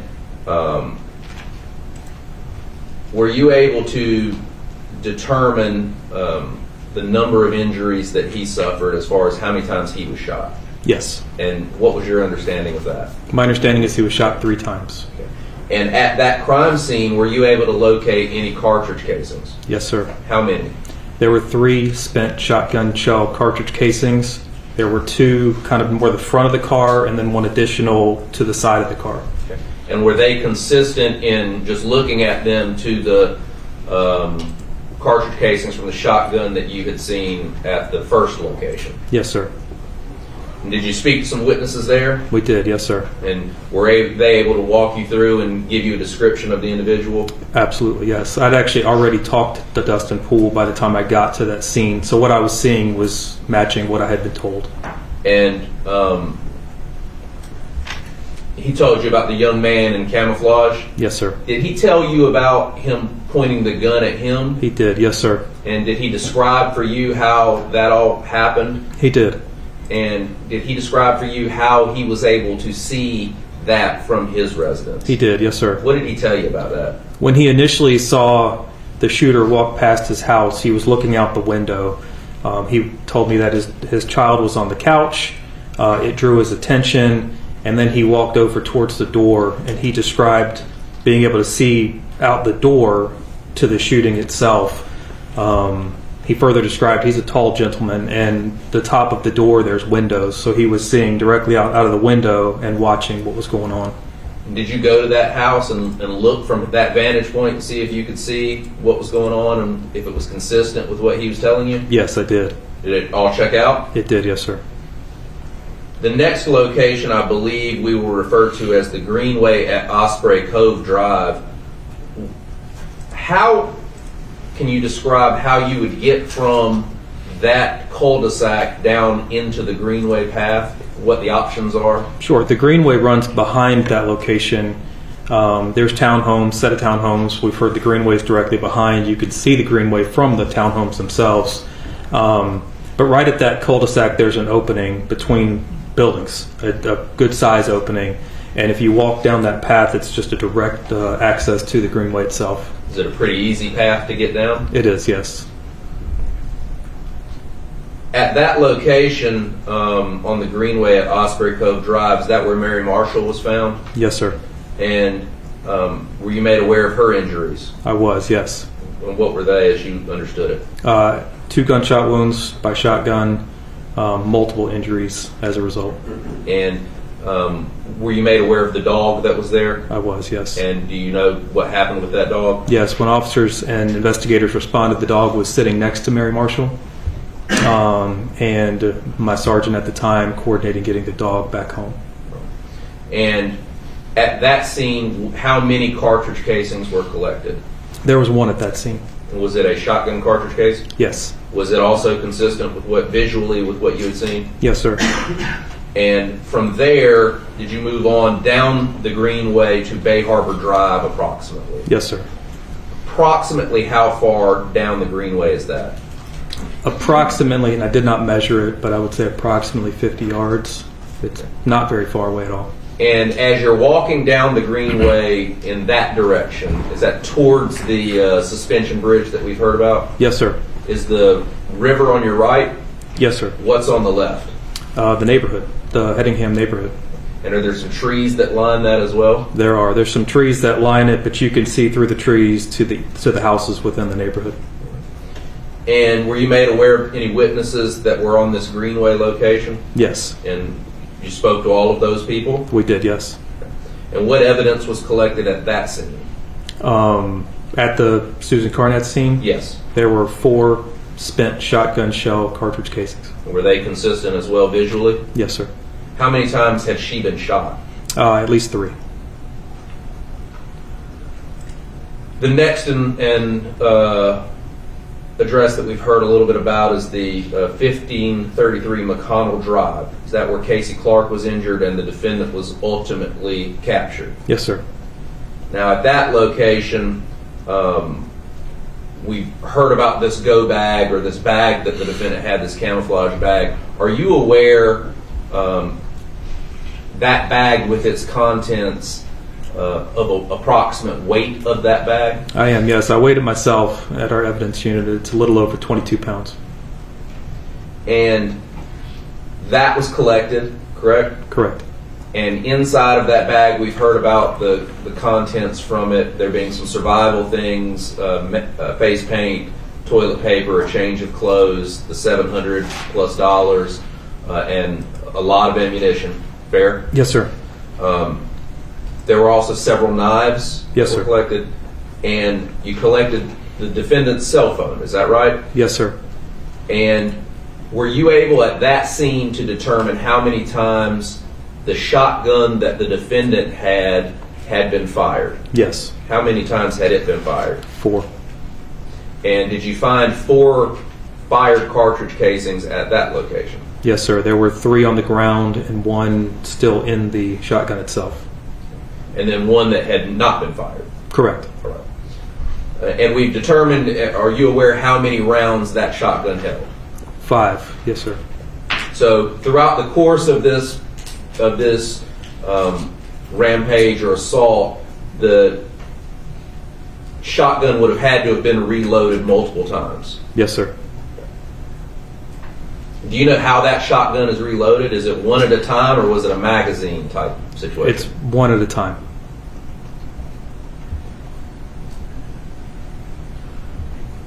Finally, we have the defendant's home, which is 5345 Sahaley Way, correct? Yes, sir. And that was the residence where James was ultimately found in the bathroom, stabbed 50+ times and shot, correct? Yes, yes, sir. At that location, throughout your investigation, were you able to determine if there were any witnesses who had seen what went on inside that home? No, sir. Was there ever any indication that anyone was inside the home at the time of this other than James and the defendant? No, sir. At some point you spoke to his parents, is that fair? I did, yes. And was it what did you understand from them about what the boys knew or what their sons knew about the parents' schedule that day? The boys both knew the parents were at work. They take the bus home, they walk home, they're home alone until the parents get home from work. They knew mom worked till 5, and I believe they knew she had a hair appointment that day, so she'd be home even later. And the dad worked well into the evening as well. Now, you mentioned the school bus. During the course of your investigation, did you guys go, and we'll talk about some of the investigative things that you did, but did you go and try and get video to confirm what time the defendant and his brother would have gotten home from school that day? Yes, we did. Were you able to do that? We were. Approximately what time did you learn they got home? I do not recall the exact time, but we got video from the actual bus. Was it around 3 or so? That's correct, yes, sir. Does that sound right? Yes, sir. The clothing that the defendant was wearing, were you able to see it in the video of him getting off the school bus? Yes. And was it a camouflage outfit? It was not. Okay. At that location, we've heard about the amounts of ammunition, and we just heard from Mr. Thompson about why that was. Did it stand out to you whether that was a normal amount of ammunition inside the home? It was a very large amount of ammunition. Yes, sir. I would not categorize it as normal. And we heard about the number of guns that were taken from the home. What's your recollection of the number of guns that you guys removed from the residence? From that residence, there was 11 guns. And at some point in your investigation, did you learn whether or not the guns that the defendant was captured with, the shotgun and the 9mm, had come from inside that residence? Yes. Okay. So in total, including those guns, was it 13 guns? That's correct. All right.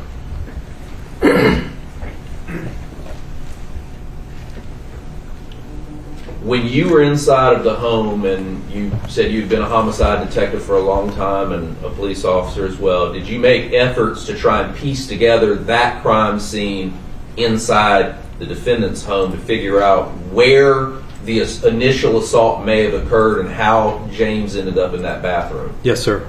And what did you look at, and what were you able to determine, and what was what you pieced together? Some of what we were looking at, and we had investigators on our homicide unit already working that scene, so they were able to walk me through what they had recovered or identified. But in that area between the kitchen and the living room, there was a gaming setup, and that's where the blood was first noticed. So naturally, we had thought that might be where it started. And then through the house, there was blood markings, such as through the living. So it started at that gaming area, got to the living room. There was blood markings on the edge of the couch, closest to the gaming area. Blood markings on the edge of the couch, closest to that master bedroom, and then more blood trail leading to the bathroom, where ultimately James was found, which was an extremely bloody crime scene.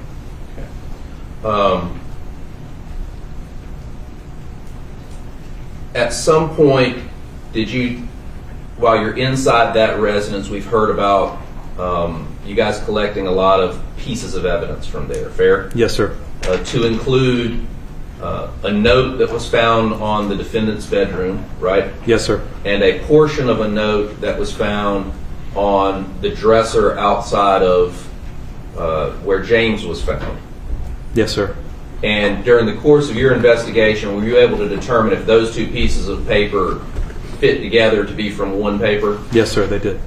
And with that secondary note, the one that we've seen about don't go in the bathroom, James is dead, something to that effect, there was also a cartridge casing. Yes, sir.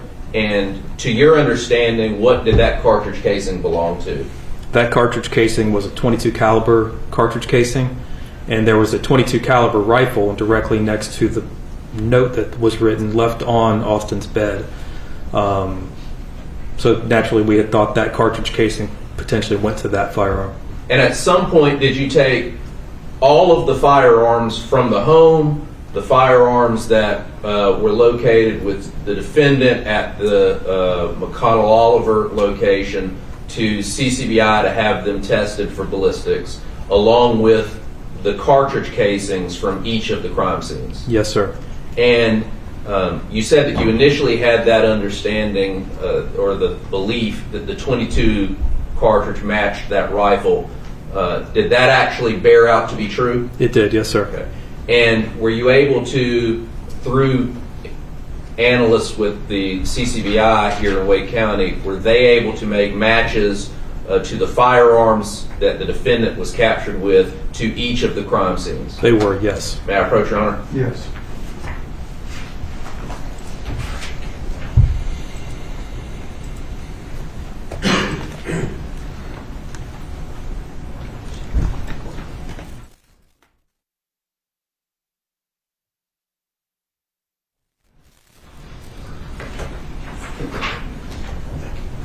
I'm going to show you State's Exhibit 12, if you don't mind taking a look at that for a moment. Yes, sir. Is that a report that you received from CCBI and Angel Moses, who worked for CCBI as a ballistics analyst? Yes, it is. And is that essentially the report that indicated that the things you sent to her, those projectiles or the cartridge casings, were matching up with those firearms? Yes, sir. Okay. At this time, Your Honor, the State would introduce State's Exhibit 12. Any objection? No objection, Your Honor. It's allowed. Now, we've talked about each of these crime scenes and that you were aware of them. At some point, did you guys expand your investigation, and I'm sure it was likely going on while this is happening, did you expand the investigation to try to piece together a timeline of events? Yes, we did. And in trying to piece that timeline together, what types of things did you consider? We considered the note that was left that was time-stamped. We considered witness statements, 911 calls, video evidence that was recovered that was also time-stamped. Those are some of the things we were considering when we were putting together this timeline. Okay. And were you able to get more than one piece of video that captured portions of this event? Yes. And in doing that, were those all time-stamped as well, or some of them time-stamped? Yes. Did they all sync up perfectly on the time? What do you mean? The times on each of the videos, were they all perfect? Everything made sense as far as where the timestamps, the videos that were timestamped versus the 911 calls and kind of what we knew about the case, yes. Okay. And during the course of your investigation, did you kind of try to piece together a potential path that the defendant would have taken? We did, yes. And during the course of the investigation, throughout, did you make efforts then and since to kind of walk that path to figure out if it is doable? Yes, we did. And what type of terrain you are dealing with? Correct. Can you describe that path for us a little bit? Yes. We know the path from house to house is through the neighborhood. From the Torres scene, there's a path down to the Greenway itself. The Greenway itself is paved over to the bridge, and then after the bridge, in order to get where he was next seen, it's all through the woods. Very wooded area, not a very easy terrain to walk. Okay. Do you know approximately how far it is from start to finish? It's a little over 2 miles. May I approach, Your Honor? Yes.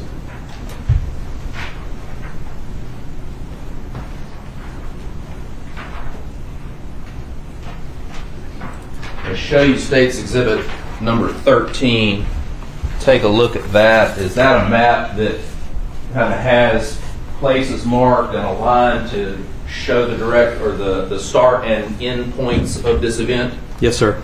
Is it, to your recollection, what do those little pieces on the map represent? Each piece on the map represented either a crime scene or a video or something that helped us identify that that was the path that Austin was taking. Okay. And at this time, Your Honor, we would move to introduce State's Exhibit 13. Any objection? No objection, Your Honor. That's allowed. And I would ask to publish on the screen. Yes, sir. Before we do that, we're going to take a 15-minute recess, and when we return, we'll begin publication of that exhibit. We'll resume at quarter till 12. Superior Court being recessed till 11:45.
Sure. Thank you.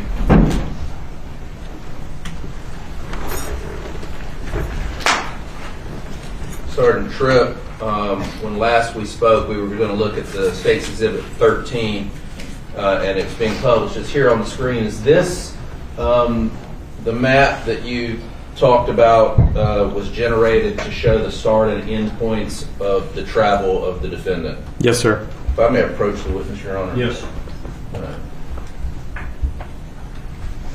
Give you this just so you'll have it. Green button there. Okay. Pointer. Can you kind of mark on here with that pointer where the start is and where the end point would be? Yes, the start point is right there. Okay. It's hard to hold still, I'm sorry. The start point is right there, and that would be the Thompson house, and then Nicole Connors' house, and then further down in here, you get into the cul-de-sac at Osprey Cove, and then the Greenway, and then the bridge over here, and this is where you go really into the wooded area. This right here is another point where video surveillance picked up Austin at Blackbeard, which is a mobile home community, and then it continues through the woods. He's seen entering the woods right here, and it just continues. There's a trail. It's not really a trail. It's just kind of an opening that goes all the way to Tar Heel Club, which is up here. And there was a witness marked by that spot right there that saw him cross Tar Heel Club, and that's where the track started with Casey Clark and Sergeant McDonald. Okay. So then I'll zoom in a little bit, kind of look at it, maybe follow that trail. So this, as we can see, Castle Pines, is this Sahaley Way? Yes, sir. Right. And we heard Mr. Thompson testifying a moment ago about there being a fairway in his backyard. Is this the fairway that we're talking about? Yes, sir. All right. And so it would be the Thompson home, and then is there another home, and then the Connors home? Yes, sir. There's the Thompson home. The home next door is a home that we were able to obtain video surveillance from. Then there's the Connors house, and then at the corner is 2201 Castle Pines, which was also struck. Is that kind of right here where the cursor is? Yes, sir. And then you have it crossing over Castle Pines, and there's another fairway, it appears, for a golf course hole. Yes, sir. What does this marker here and this marker? Those little purple markers identified witnesses that witnessed him crossing that path. Was there ever any video or photographic evidence that you guys were able to get from here? Yes, one witness took photographs, still photographs of Austin as he was crossing that fairway over towards Black Wolf Run, excuse me. Okay. And then we cross over. Is this another point that indicates where some video occurred? Yes, that's one point where some video occurred, and then later in the investigation we obtained additional video on the other side of Osprey Cove, also still on Black Wolf Run, showing what we knew for Austin to cross that at that point, enter Osprey Cove. And then is this the cul-de-sac where Gabe Torres was? Yes, sir. And the path down to the Greenway? Yes, sir. And then these two red markers here to indicate Miss Marshall and Miss Karnatz? Yes, sir. And another witness for this location? Yes, sir. That witness backed up to his house, backed up to that trail, and said he saw him walking by. And that's kind of the purplish point marker? Yes, sir. You said this is the bridge at the top where it kind of straightens out? Yes, sir. Is this the Neuse River? It is, yes, sir. Is this the suspension bridge that we've heard about? Yes, sir. All right. And is this point where there's a right-hand turn kind of mark the end of the bridge? Yes, sir. And would you characterize this portion of tree line as heavy or dense? Yes. And you indicated that he traveled all this way and was captured on a video surveillance at one point and then observed crossing over Tar Heel Club Road? Yes, sir. That purple dot represented the witness that watched him cross Tar Heel Club. And there's another heavily wooded area on the other side, which we saw on Casey Clark's body cam. And these final batch here, these 2 markers, are where the defendant was taken into custody and Officer Clark was injured. Yes, sir. Now, to the right of that photograph, what is this? What highway is this? That's 540. Okay. And is this Old Mill Burney Road also kind of circling that area? Yes, sir. Old Mill Burney Run is what Tar Heel Club runs off of. All right. You said that was a little over 2 miles. Yes, sir. Okay. Now, thank you. We talked a little bit about this timeline that you were able to put together, and you said that it started out with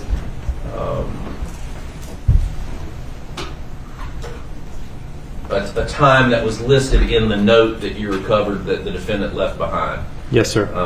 What's the first time or data point that you have to kind of start this event from? The first one was we started at 4:20 p.m. And at that point in time, what do you know has happened at 4:20 p.m.? We know James was killed. And we know that from the note? We know that from the note. There was a timestamp on the note of 4:25 p.m. and it mentioned he was killed maybe 5 minutes ago. Okay. And when you say a timestamp, it's not an actual stamp. Is that something that the defendant wrote? It was handwritten. The time and date was handwritten on top of the note. Okay. Based on your investigation, how long are you able to determine that the defendant stayed in the home? Until 5:08 p.m. when he's seen on video surveillance. The next door house had video surveillance showing him come down his driveway. Okay. Were you able to piece together a time in between 4:20 and 5:08 that the defendant had any communication with his father? Yes, at 4:47 p.m. he had a conversation with his father. Okay, and what do you know about that conversation time-wise other than 4:47? I know at that point, according to the note, he'd already killed James. Okay. And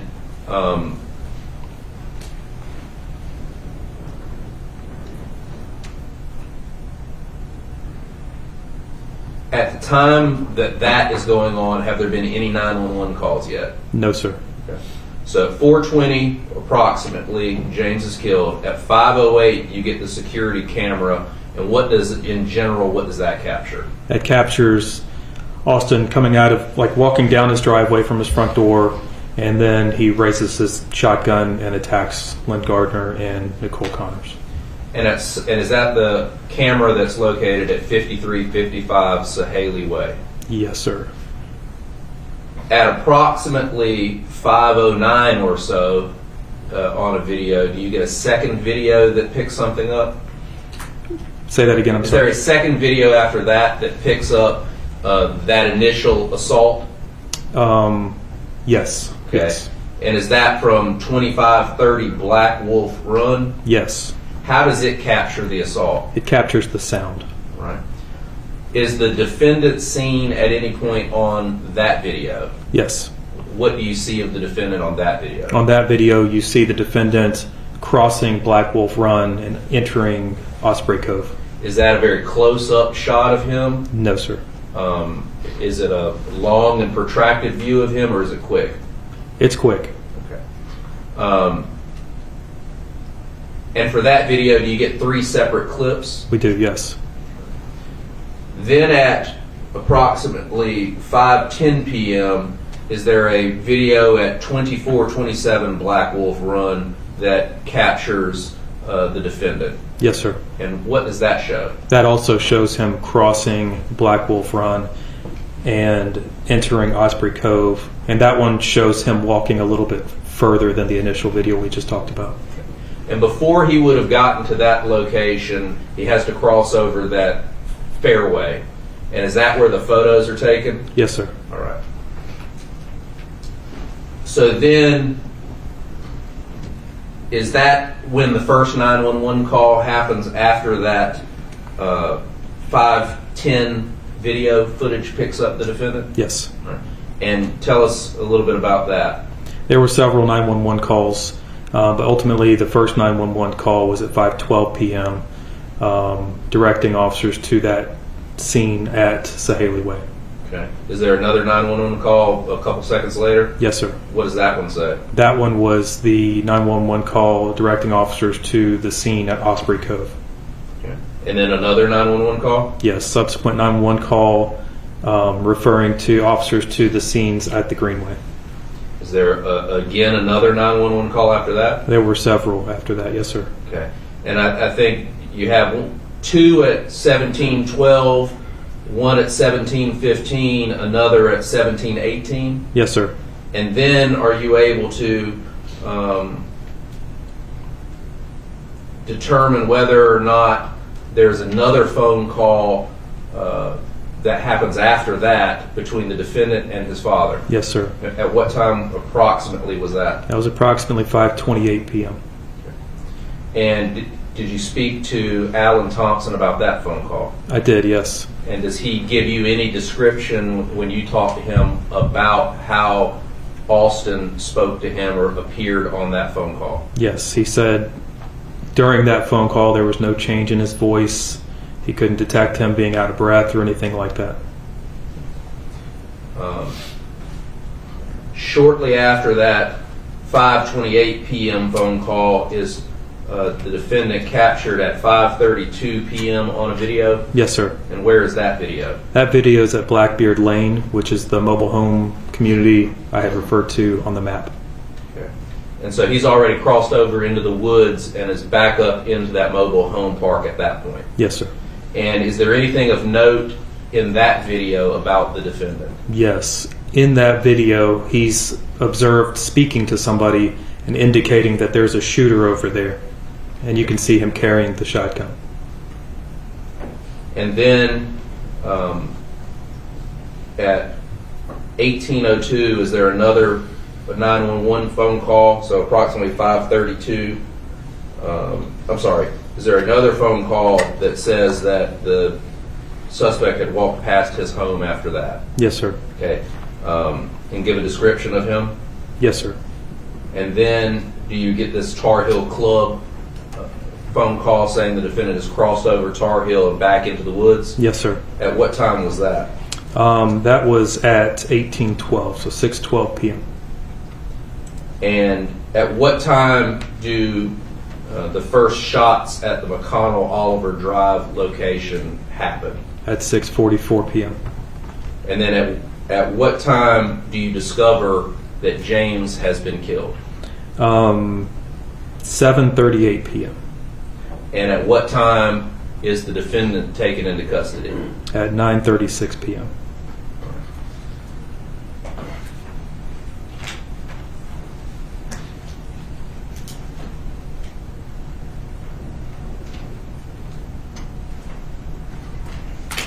May I approach, Your Honor? Yes.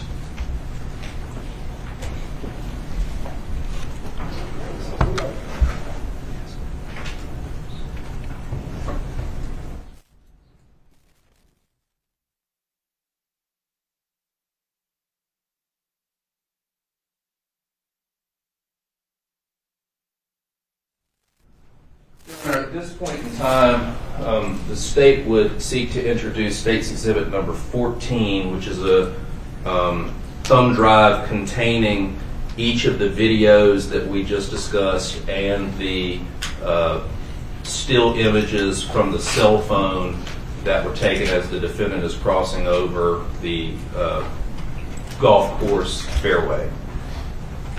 Any objection? No objection. It's allowed. And I would ask to publish them to the jury, to Your Honor, on the big screen. Yes.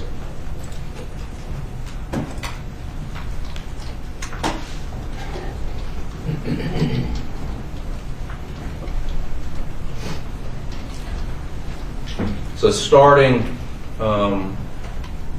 Sergeant, we'll start with that 5351 Sahaley Way video. Is that the first video that chronologically that captures an event for this? Yes, sir.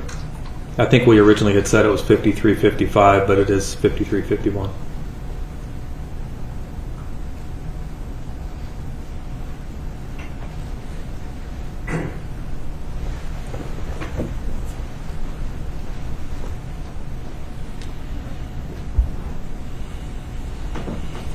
Now, Sergeant, is this video kind of in two parts?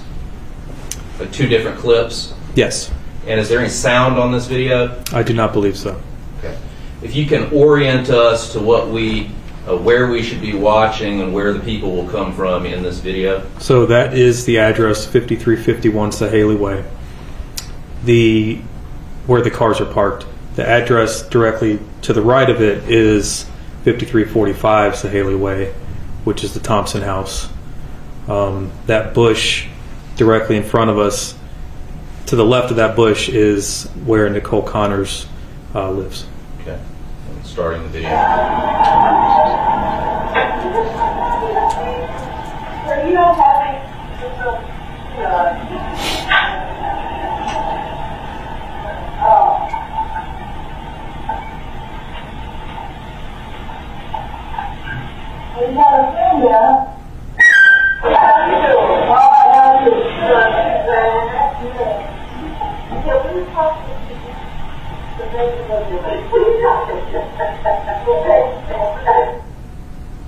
So that's the first portion of it, and this is the second.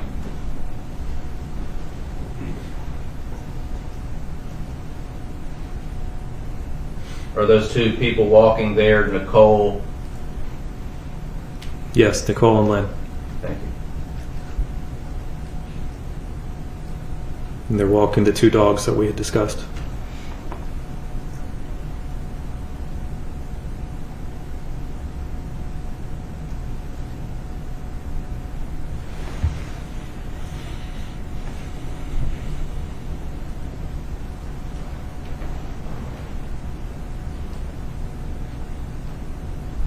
And that's when Austin exits his house and walks down his driveway and approaches Sahaley.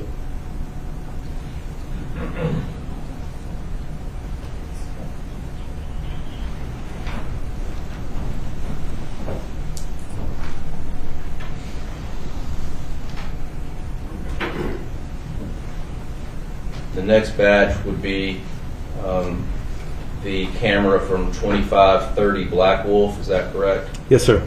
And there are multiples of this as well? Yes, sir.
Loud bangs at the end, were those the 5 loud shots that you correlated with the shotguns? Yes, you can hear the 5 loud bangs that we correlate with the shotgun, and then you can hear 3 additional bangs that we correlate with the 9mm. Now on the second video, is that the video in which you can see the defendant? Yes, sir. It's very quick. When you start the second video, you can see him crossing Black Wolf Run to Osprey Cove. And where would we need to be looking in the video to see that? Right at that intersection. As soon as the video starts, he's crossing that street. Okay. And I'll play the second video now. It'll be kind of to the left of the screen.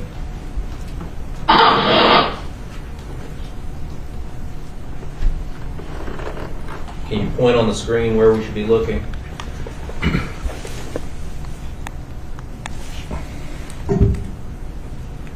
Yeah. It's like right here. He'll cross right there.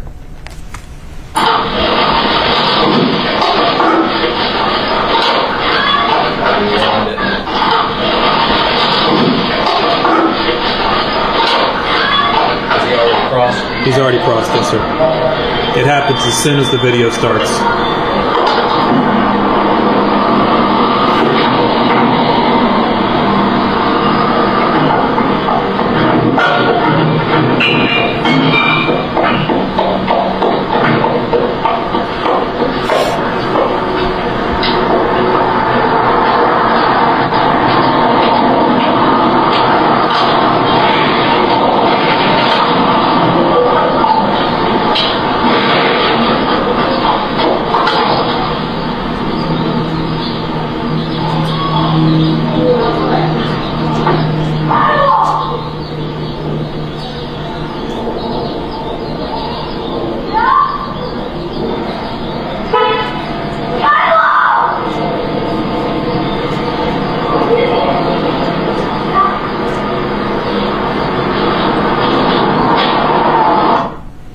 there's a couple things that I want to go back and address on that video.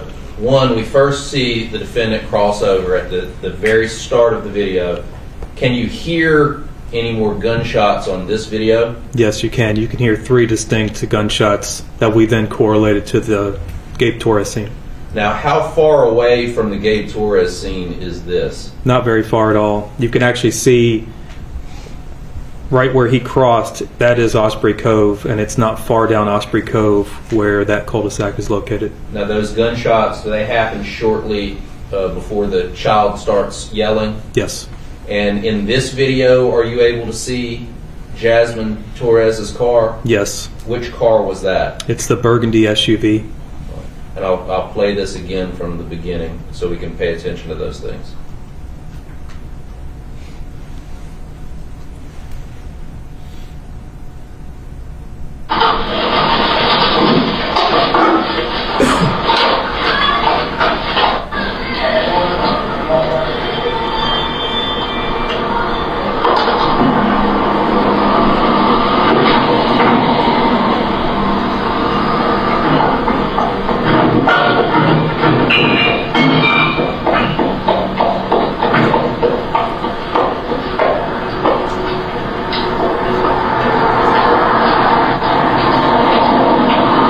Burgundy SUV is Jasmine's.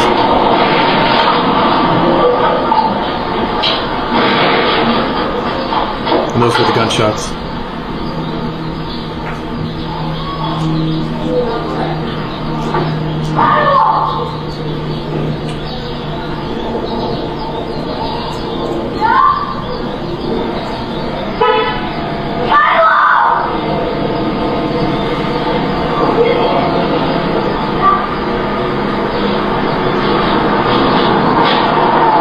Now, the next video out of this bunch, does it show anything of note about that or just the response? It's just the response, the first responders responding.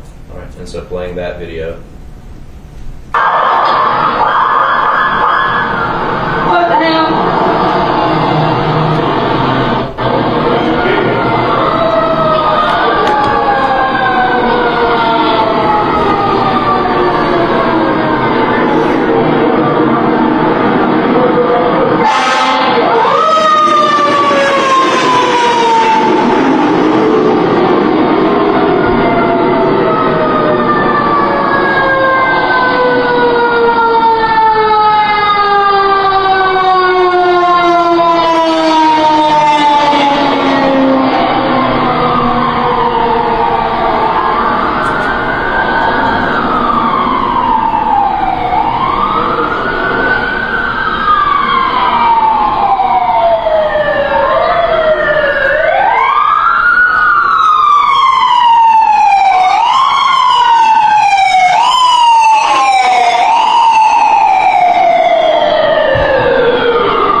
Next video is 2427 Black Wolf Run video. And that video, what is it that we're looking for? That video also shows Austin crossing Black Wolf Run to Osprey Cove. So it's a closer view of him crossing the street that we just saw? It is, yes. And just orient us in this video, if you can, as to where we need to look. So that's Osprey Cove right there, and he crosses right here and he kind of trots across, and then he walks right here on down Osprey Cove, and the Torres scene is further down to the cul-de-sac. So that's the start of the street that Gabe Torres was parked in. Yes, sir.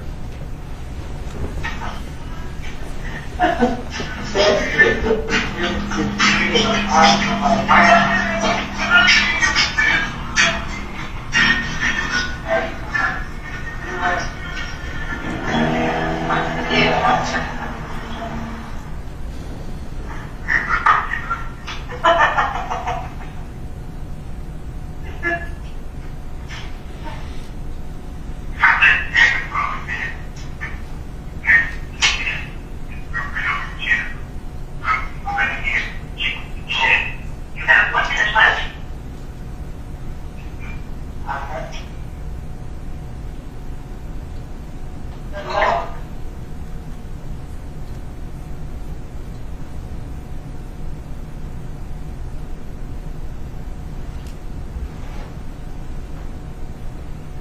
Was that Austin running to kill Gabe Torres? Yes, sir.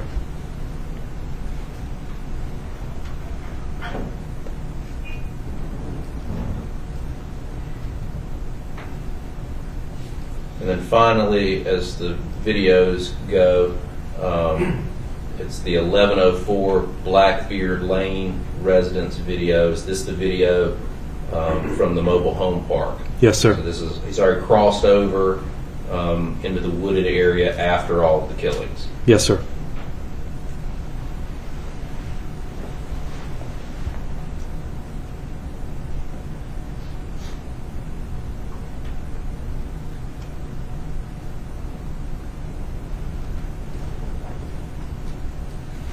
Is that Austin there? It is, yes, sir.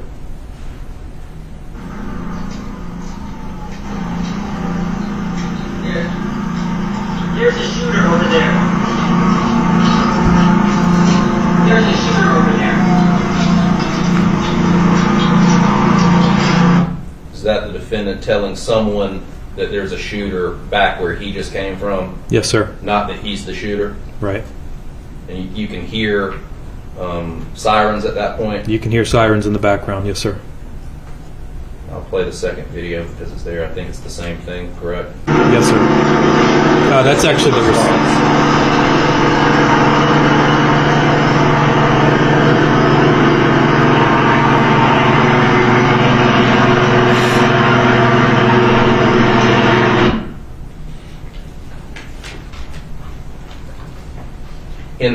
In that video, there seems to be a loud whirling sound. Is that the helicopter already responding? Yes, sir.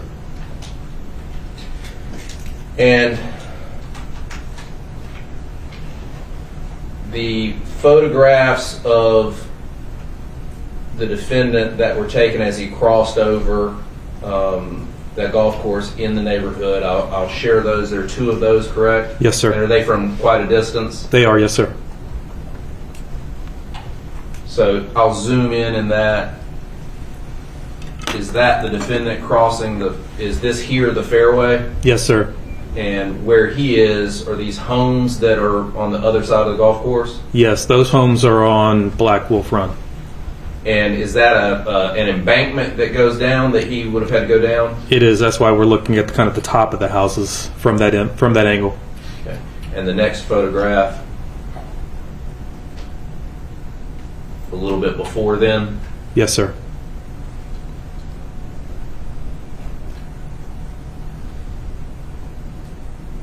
Now, all of these photographs and videos that you were able to capture, is some of that just luck that people happen to have Ring doorbell cameras? Yes. And the path that we talked about the defendant taking, when he ends up back up in that mobile home park, you've walked that path? I have, yes. Do you have, based on your training and experience, what was your understanding of why he would have ended up back in that area? Based on my training and experience, it would have been to avoid capture. It's a wooded area. There's the Neuse River, so there's bodies of water that he really can't go to the right. And then there's communities to the left. So it seemed like he just stayed in that wooded area. Now, when he came out of the wooded area, were you able to kind of surmise why he may have come out of the wooded area at the points that he did? Yes, it's the bodies of water, and then so as you come up on that mobile home community, there's the river leads to a bigger body of water.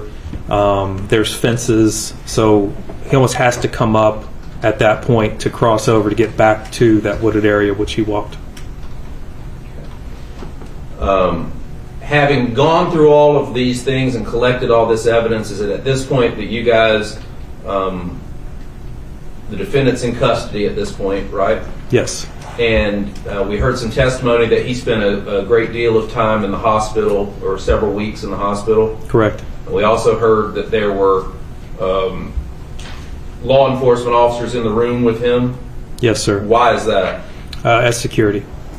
Were there any instructions given to those law enforcement officers that you were aware of? Yes, every officer that sat with Mr. Thompson was instructed to file a supplement indicating if they observed anything or if anything was abnormal. And then just to document their presence. Document their presence and anything they observed. Yes, sir. Were they instructed about interviewing him or making contact with him in any way? They were not to interview him. Through your experience in reviewing all of this, were you made aware of any instances that stood out about the defendant while he was in hospital care? Yes, sir. What types of things were they that stood out to you? There were incidents such as him making like a... Objection. Can't statements coming forward. I'm sorry, you're objecting to statements of Mr. Thompson. Your Honor, at this point in time, Austin Thompson had suffered a traumatic brain injury and was under medical care. We don't believe it would be appropriate for any statements that he was made while under the supervision of medical professionals to be elicited or submitted at this point. All right, I'm going to allow the information if it's reliable and accurate, and I'll certainly give it the weight that's appropriate after hearing either cross-examination or arguments with respect to any statements that were made. Yes, sir. Go ahead, sir. You may answer. Okay, yes, sir. Officers documented things such as him, making like a gun with his hand, like a finger gun, and pointing it at nursing staff and the officer that was watching. There was another officer that documented him asking if the officer would tase his father, who was in the room as well, and then just inappropriate comments throughout. And there were also supplements in there that documented him having normal interactions or more normal interactions with individuals. Is that correct? Yes.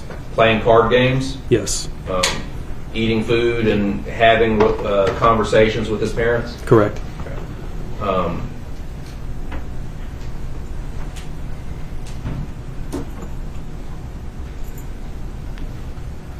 Now, as we've talked about, you began to look a little further into how and why this event may have happened. Is that fair? Yes, sir. And you've heard some testimony from the defendant's father about him asking you in particular to try and find out what happened and why it happened. Yes, sir. Do you remember that? I do, yes, sir. And did you make efforts along with everyone else in the Raleigh Police Department to get answers to this? Yes, we did. One of the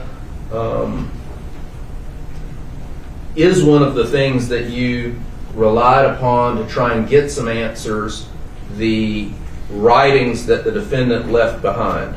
Yes, sir. May I approach you on? Yes.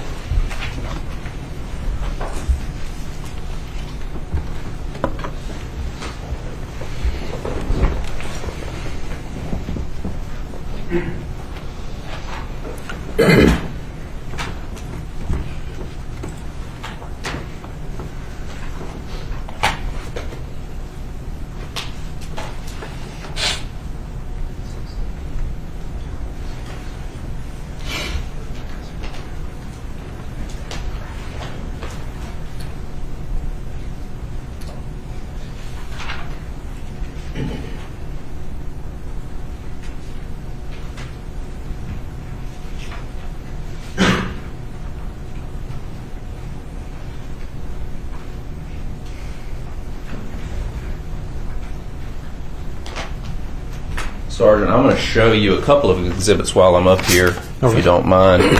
The first I'm going to show you is State's Exhibit number 15. If you will look at that, tell me if you recognize it and how you recognize it. I do, yes. This is the smaller note that was left in the master bedroom just outside the bathroom where James was found. Okay, and you've just opened that today, is that fair? Yes. Will you look inside and tell us if it appears to have been altered or changed in any way? There's a glove if you need it. I don't know if you want it. Yes, this is the note as it was found. Okay. If you'll put it back in the... Is there writing on both sides of that? There is writing on both sides of it, yes. And does it appear to be a torn-off corner? Yes. Okay, thank you.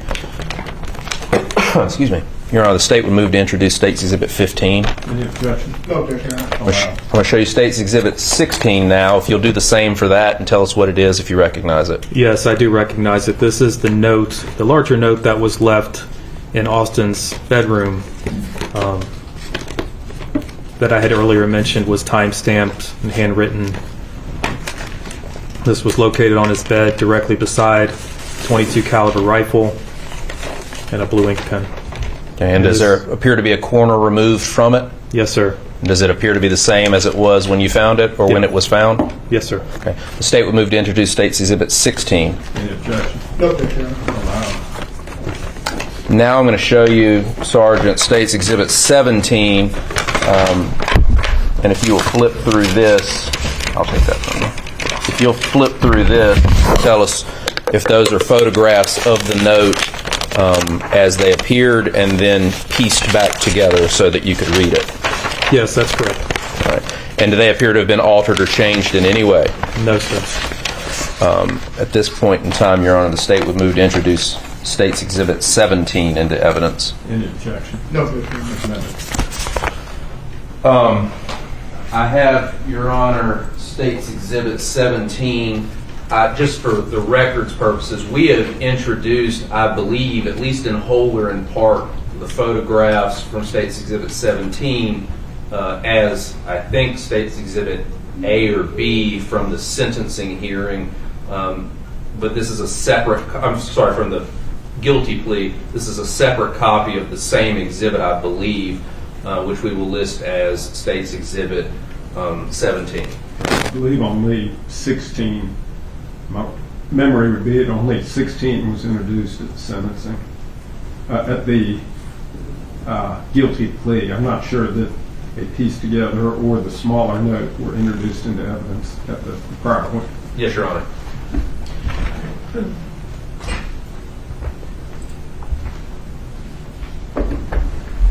And you wish to publish? I would ask to publish State's Exhibit 17. Yes.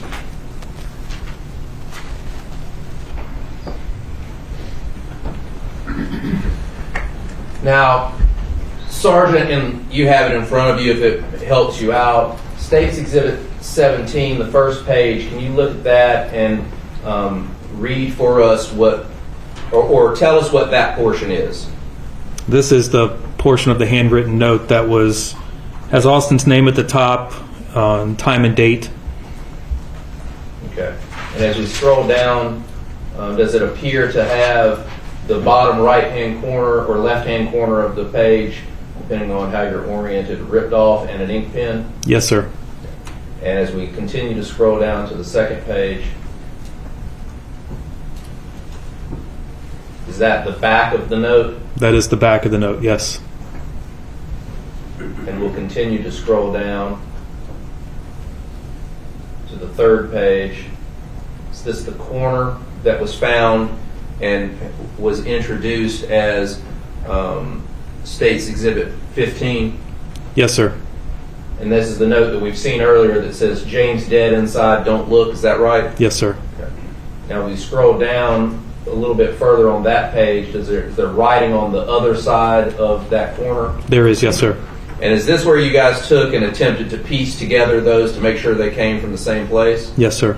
So moving on to the next page of that, is this the pieced together first page? It is, yes, sir. I'm going to try to zoom out a little bit so we can see the whole thing. I don't know if we'll be able to, but maybe not. All right, we'll just go from there. Can you read for us the note and what it says? I know you have it in front of you. I will, yes. The note reads, Austin, 4:25 p.m., 10/13/2022. The reason I did this is because I hate humans. They are destroying the planet/Earth. Killed him at 4:20, about, parentheses, 5 minutes off maybe. He kept breathing, so I stabbed him. Stopped breathing about 10-15 minutes later. I don't have a goal. I'm not suicidal. Death is like sleep. That's why I don't care if I die. I have never been bullied or anything by Dad. I don't like you, Mom. Every other member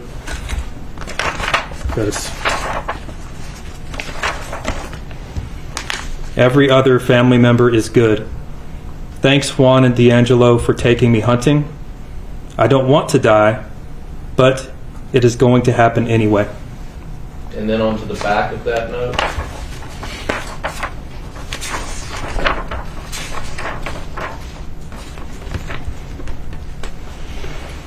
You were the best, Dad. I was never bullied in school either. Parentheses, cops, in parentheses. I killed James because he would get in my way. I killed James with a subsonic .22 I stole from Cabela's. I have no regrets. I'm not mental either. I was sane when I did this.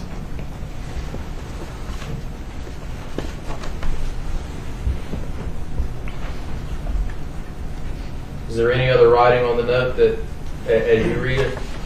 Excuse me? Is there any other writing on there that you noted? I believe I read the entire note. The other side of that torn page was James dead, inside, don't look. Okay. When you found this information out, did you use it in your investigation any further? Yes.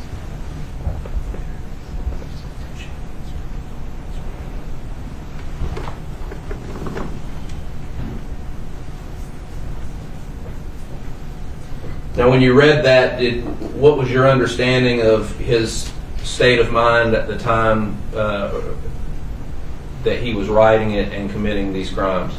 Objection, Your Honor, to this, him interpreting his state of mind at the time. Sister. What does the defendant say his state of mind was at the time that all of this happened? He writes he was sane when he did this. And does he give a detailed account to some degree of what happened with his brother? He does. He details it by time and also the manner in which it took place, which was consistent with the autopsy. Did he also list why he says he killed his brother? Yes. What did he say again? I killed James because he would get in my way.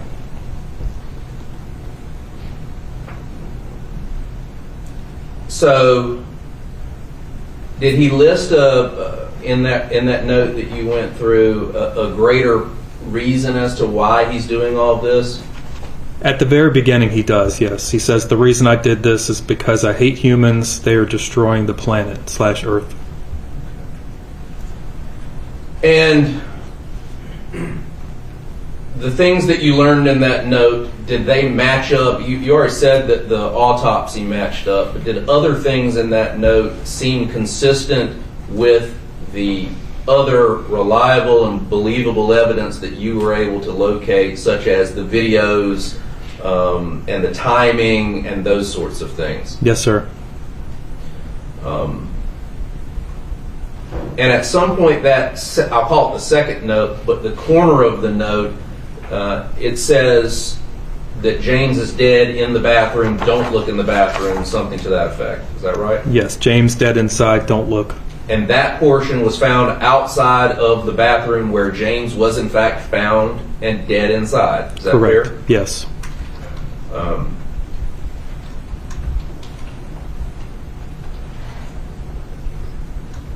And with that note, he actually included the evidence of the cartridge casing, correct? With that torn piece, he also included the spent cartridge casing.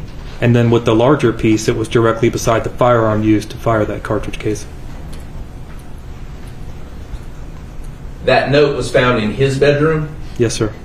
And that's his handwriting as best you can tell? Yes, sir. And you've seen his schoolwork and other things? Yes, sir. Did it appear consistent? Yes, sir. After going through that note, looking at all the videos, did you make other efforts to try and track down people and do further investigation to figure out what was going on with Austin, if there were any changes in him, or why this might have happened? Yes, sir. What kind of things did you go about doing to figure that out? We reviewed any digital evidence that we could come across. We looked at medical records that we were able to obtain, school records, talked to neighbors, talked to teachers, tried to identify any friends or people that he may have interacted with at school, things of that nature. Okay. And we heard from both of his parents. You spoke to both of them Yes, sir. on multiple occasions. Yes, sir. Would you classify what they provided you with as helpful? Yes, sir. Were they cooperative with you? They were very cooperative. Did they ever point out to you anything that they knew of that gave them red flags or concerns that this may be something that would happen? They did not. At some point, after all of that, we heard that Alan Thompson reached out through his lawyers to provide you with further evidence that he may have discovered in his son Austin's room. Is that right? Yes, sir. Can you kind of tell us about the course of events that led you to that information? Yes, I was contacted by his defense lawyer, Russell Babb, that Alan had turned over an item from the house that I might find interesting or relevant to this case. Subsequently, I scheduled a time to meet with him. He turned the item over, at which point in time I was handed a chapstick tube that had been hollowed out and had little tiny handwritten notes and diagrams inside it. I photographed each individual note, the chapstick tube itself, and I placed it in RPD evidence. And was that information that was contained in the chapstick note helpful to you or enlightening in any way? It was, yes.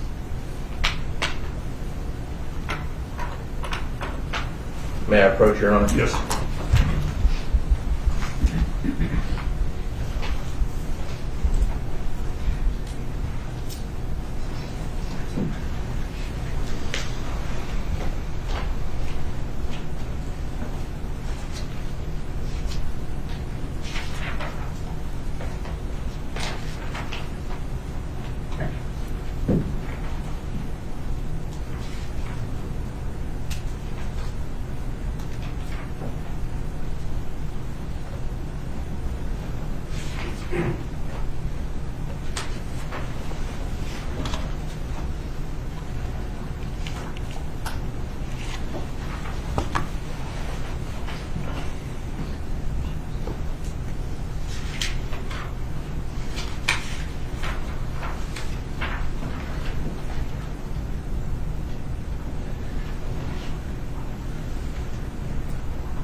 I'm going to show you State's Exhibit 18. If you will look at that, I'm also going to give you some scissors. If you don't mind taking a look at that, opening it up, and telling us what it is that's inside there. Yes, this is the chapstick tube I was just speaking about, along with the handwritten notes found inside. All right. If you open that up and make sure that they appear to be accurate.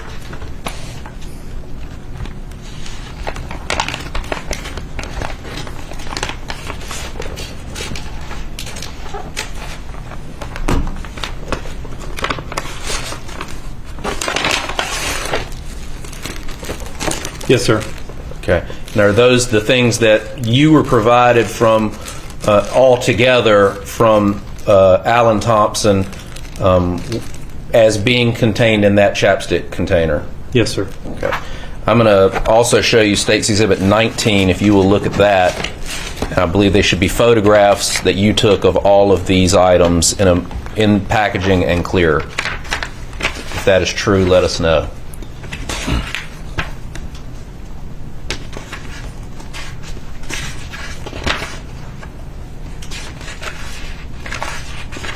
Yes, that's correct. Okay. And that plastic bag that the items are contained in and photographed in State's Exhibit 19 and the plastic bag that's in State's Exhibit 18, is that how it was provided to you? Yes, sir. Okay. Your Honor, at this time the State would move to introduce State's Exhibit 18 and 19 and seek to publish State's 19. Any objection? Okay. Allowed.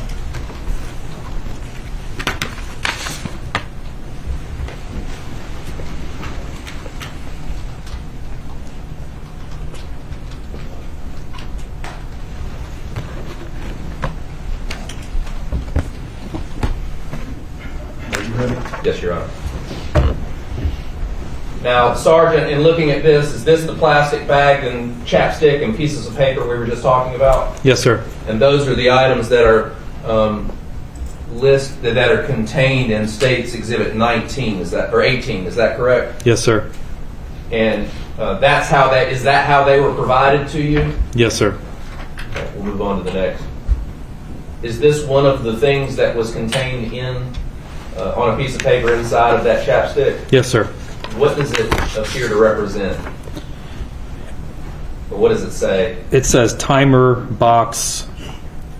Inside the square it spells metal and has E below it. It looks like kind of wires going to another box. And when you saw this, what did it make you? How did that How did that affect your investigation? I believed what I was looking at was kind of bomb making designs and instructions. And did you look into those sorts of things after you retrieved this? I did, yes. Was it consistent with things that you would find? Yes, sir. Okay, moving on to the next. What do we see here? This is another diagram. It looks like a small square with wires going to a larger box. Some of the words on there are bucket, wires, metal, phone, match on wire, and then the letter E. Okay. And the next photograph? This looks like a diagram of maybe tripwire, where it says string, leaves, and box, and it looks like two small trees with a line going between the two. The next photo? This is another diagram. It says grill igniter, and then there's a straight line I believe represents ground. It says ground below it, and then a box again that says metal and has the letter E in it. Next. This is a diagram of a pipe. It says pipe, small pipe, a fuse, cap lid, metal, and then the letter E again in the middle of the diagram. What did you understand this to be a diagram of? To me, it looked like a diagram of maybe a pipe bomb. The next photograph? This is another photograph of a diagram. String, match, lid, metal, E. Again, this was similar to what we suspected to be maybe a bomb, a diagram of a bomb. The next photograph?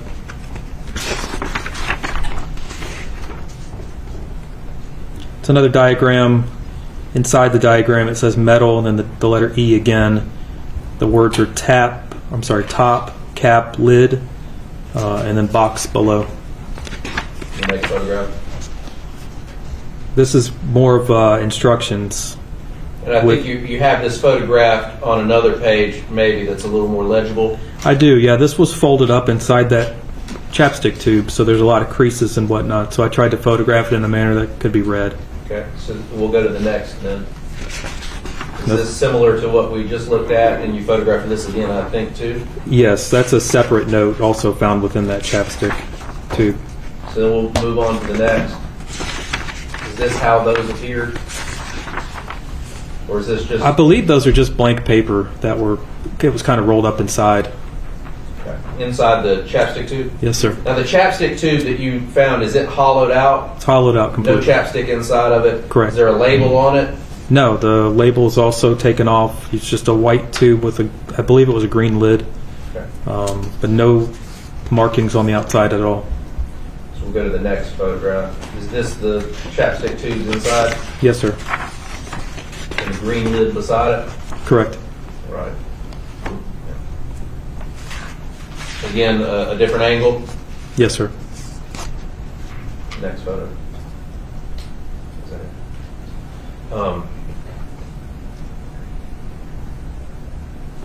I'm going to go back to this. Do you have, in that exhibit, is there a cleaner version of this? Yes. Can you read it for us, what this note says? It says aluminum, powder, and I'm not sure what the next word is. Looks like CHLOLATE, 70% to 30%. Potassium nitrate, aluminum powder, and sulfur, 59%, 31.6%, 9.4%. aluminum powder, and potassium. I'm not sure what that word is either. PERCH, possibly an LORATE.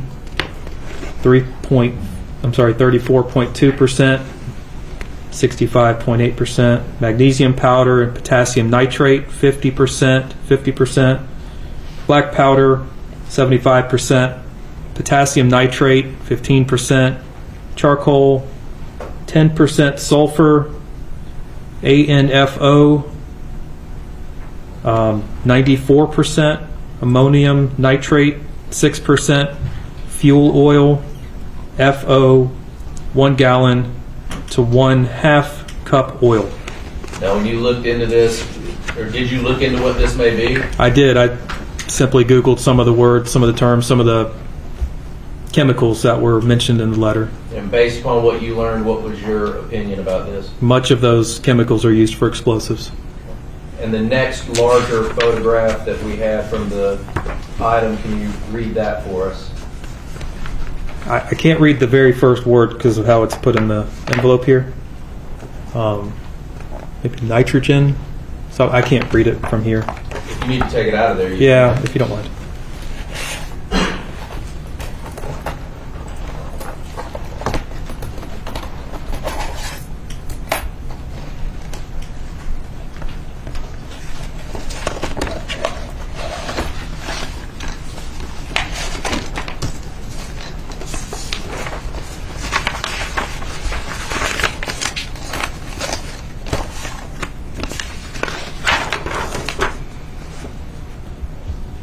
All right, nitroglycerin.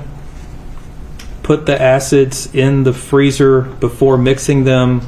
It will, I can't read the next word, out with the heat. Add the 2 acids in slowly. It makes heat. Keep in cold ice water. Get 5 milliliters of sulfuric acid and nitric acid.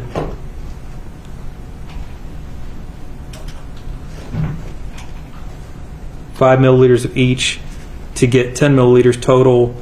Then put 1 milliliter of glycerin in with the 10 milliliters. Keep in cold ice water for 30 minutes. Then pour all that 11 milliliters into a different beaker. Don't pour out the nitroglycerin at the bottom. Then add sodium bicarbonate to the rest of the nitroglycerin. Leave some water with the nitroglycerin when pouring it out. Then, with a dropper, take out the nitroglycerin and keep a dark space, no light area, so it does not explode, in a dark container. Dynamite, 40% nitroglycerin, 60% diatomaceous earth, 40 ratio 40. 60 ratio. 40 is the nitroglycerin. The 60 is the diatomaceous earth. And again, what did you take that to appear to you as?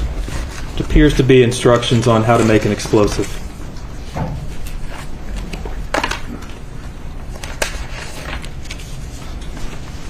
So this is the information that Alan provided to you, correct? Yes, sir. You took all of that information and you did you use it in your investigation to further it? Yes. Now, you said that you talked to him and you talked to Elise.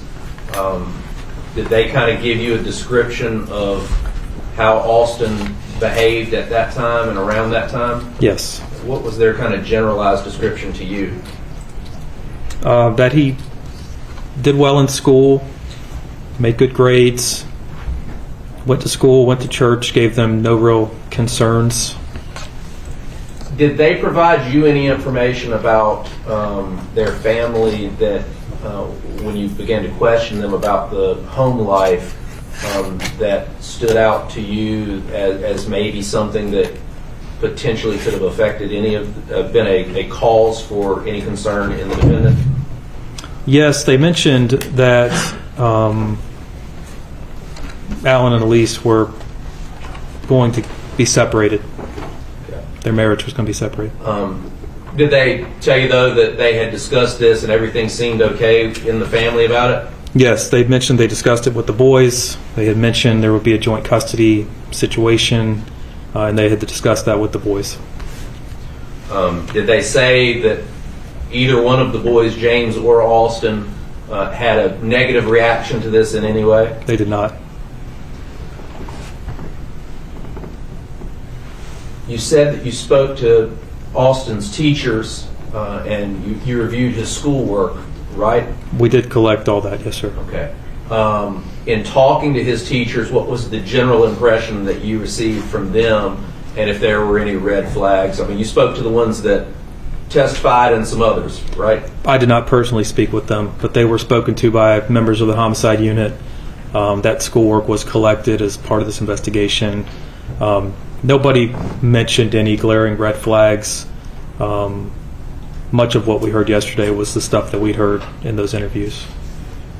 And you said that schoolwork was collected, is that right? Yes, sir.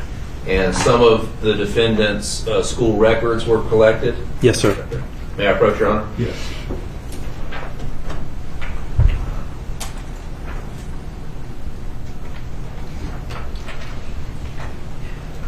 I'm going to show you State's Exhibit 20. If you will look at that, is that one of the school items that you collected or that was collected in your investigation? Yes, it is. And tell us what that appears to be. This is a document from Power School for Knightdale High School for the year 2022-2023. This is Austin Thompson's GPA and rank within that school. Your Honor, the State would move to introduce State's Exhibit 20. Any objection? No objection, Your Honor. Admitted. And what information is contained on there? You said it has his school rank and his GPA. Kind of tell us what it says. It says Austin David Thompson, it's grade 10, has his school number, and it's and his date of birth. And for the date, the most recent date on the GPA was 9/29/2022, indicates he has a 3.875 weighted and unweighted GPA. So that would have been less than a month before this event? Correct. You said that you spoke to a lot of people. Did you try to speak with all the neighbors and people to see if they had any interactions with the defendant? Yes. Did any of the neighbors give you any thing that seemed as a big red flag to you about the defendant's behavior in the neighborhood? No, sir. You reached out and got, I think we heard that the defendant's parents signed off to give you his medical records as well. Yes, Did sir. you get those? Yes, sir. Were you ever able to determine if the defendant had any medical issues that would cause this type of behavior? No, sir. You were not able to determine, or you didn't find any? Didn't find any. Okay. When you asked his parents and you asked everyone about this, did anybody say that he had to get mental health treatment or anything like that? No, sir. And were you able to find any records of any of that? No, sir. You said that you reached out and tried to speak to his friends. Tell us a little bit about that and what you were able to learn. Well, if we were speaking to a teacher, the teacher may tell us, a couple of children that interacted with Austin, and then we would try to talk to them as well. And they would just simply say they knew him, but they didn't know him well. Were you provided any friends from people in the neighborhood that knew Austin well? No. So were you able to locate any real friends to talk to? No, sir. We heard about this online community that he was a part of. Did you make any efforts to try and track down or gain records for people that he would have been interacting with online through the gaming world? We tried, yes, sir. Okay. And why did you do that? Just in an effort to continue to find out if he had been communicating with anybody about this. And again, going back to why did this happen? And through the means that you were able to do or achieve, were you able to find anybody or any information through those areas that shed any light on this for us? No, sir. Did you reach out to other law enforcement to have their resources used? Yes. What agencies were some of those? We reached out to the FBI, BAU unit to just try to get advice and help in this case. Is that what is the BAU? Behavioral Analysis Unit. Okay. You collected various items from the home that would be digital and from the crime scene where the defendant was captured, correct? Correct. Lots of computers, the PlayStation, and cell phones, right? Yes, sir. Did you guys make efforts to go through and try to discover information on any of those items? Yes, we did. And you're not a cell phone expert, are you? No, sir. Or a computer expert? No, sir. But are you generally familiar with how all of that works? Very generally, yes. And when the people who are subject matter experts in those items and topics are able to get extractions, do you review those extractions at least in part? Yes, we do. Okay. And in this case, were you made aware of cell phone and computer searches that were made on the defendant's devices? Yes, I was. And I know you're not the expert in that, and so I want to keep this more general with you, and we'll address it further with another witness. But what types of things were you able to discover when you were looking through the searches that the defendant had performed? In general, there were lots of searches on violent incidents, violent people, mass shootings, school shootings, serial killers. There were searches on law, on murder, law as it relates to juveniles, consequences, bank robberies, rape. There was a significant search history on violent acts and violent events that have happened in the history. Did he search famous people that used bombs and things? Yes. Yeah, he searched the Unabomber, Eric Rudolph, things of that nature. Did those searches stand out to you? It did, because they were individuals who committed mass acts of violence and then hid in the woods, which is essentially what he did. He committed a mass act of violence, had a book bag ready to go, which appeared that he was prepared to be in the woods for an unknown amount of time. Now, you said that there were searches about the law and very specific searches about those things as they relate to juveniles, etc. Correct. Did you reach out to his teachers to find out if any of those searches or these serial killer or spree shooter searches related to his schoolwork? No, we didn't disclose that to the teachers. Okay. At some point,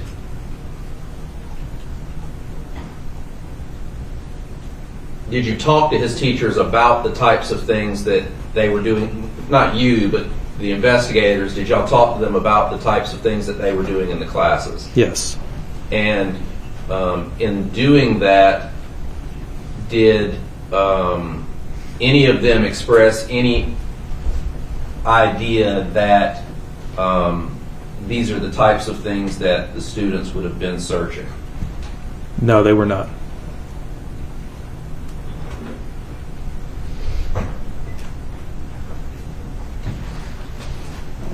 You said that he had searched things about mass and spree killings. Were there any searches in there that indicated searching for like the youngest or the most killings and things like of those types of topics? Yes, there were.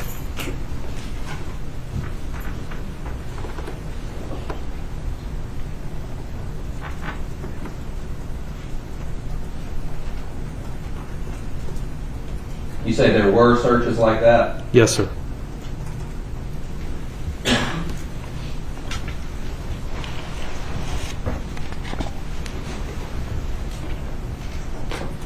Now, you also talked about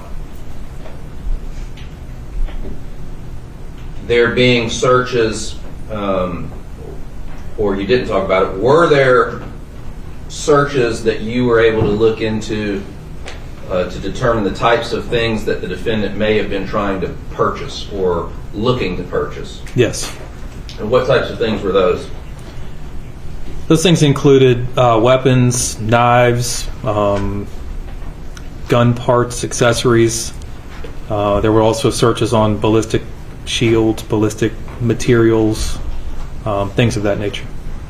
Now, when you talk about this and we're talking about these types of searches, are these like one-off searches, or to your understanding, were there significant numbers of searches? There's a significant number of searches. I'm merely giving a general idea of what these searches are about. Detective Pike was able to create a report that was much more extensive. Mr. Latour, we're going to break for lunch recess and resume at 2:30. Yes, Your Honor. And we'll pick up with this witness when we return. Thank you. Yes, Your Honor. Superior Court being recessed to 14:30 hours, 2:30 p.m.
You've got a few minutes, I believe, that Mr. Thompson is on his way now. Yes, sir.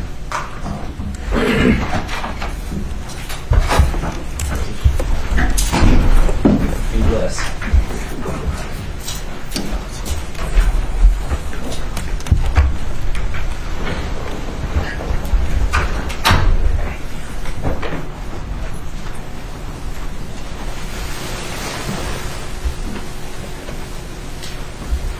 All right, we're back on the record. I believe further questions, Mr. Latour, for Sergeant Tripp. Yes, Your Honor. Sergeant, when we were talking earlier, I'd asked you about some conversations that you had with, or that were had with the teachers at Knightdale High School that had interactions either teaching the defendant or knowing the defendant, right? Yes, sir. You didn't personally do those interviews, fair? I did not. And I'd ask you a question about if there was an inquiry made of any of the teachers about mass shootings or reasons for the defendant to be researching any of those topics, and you didn't seem to remember or know if that had happened, and in fact said that you didn't share some of that information with them, right? That's correct. May I approach the witness, Your Honor? Yes.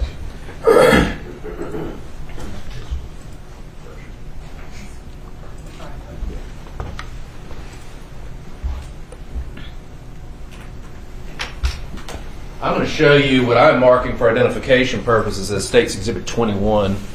You know what that is? Yes, sir. This is a supplement to the investigation filed by Detective Harmon. All right. And is Detective Harmon one of the individuals that, with the Raleigh Police Department, who interviewed the teachers? Yes, sir. Did he interview a Cedric McLeod? Yes, sir. And have you reviewed that?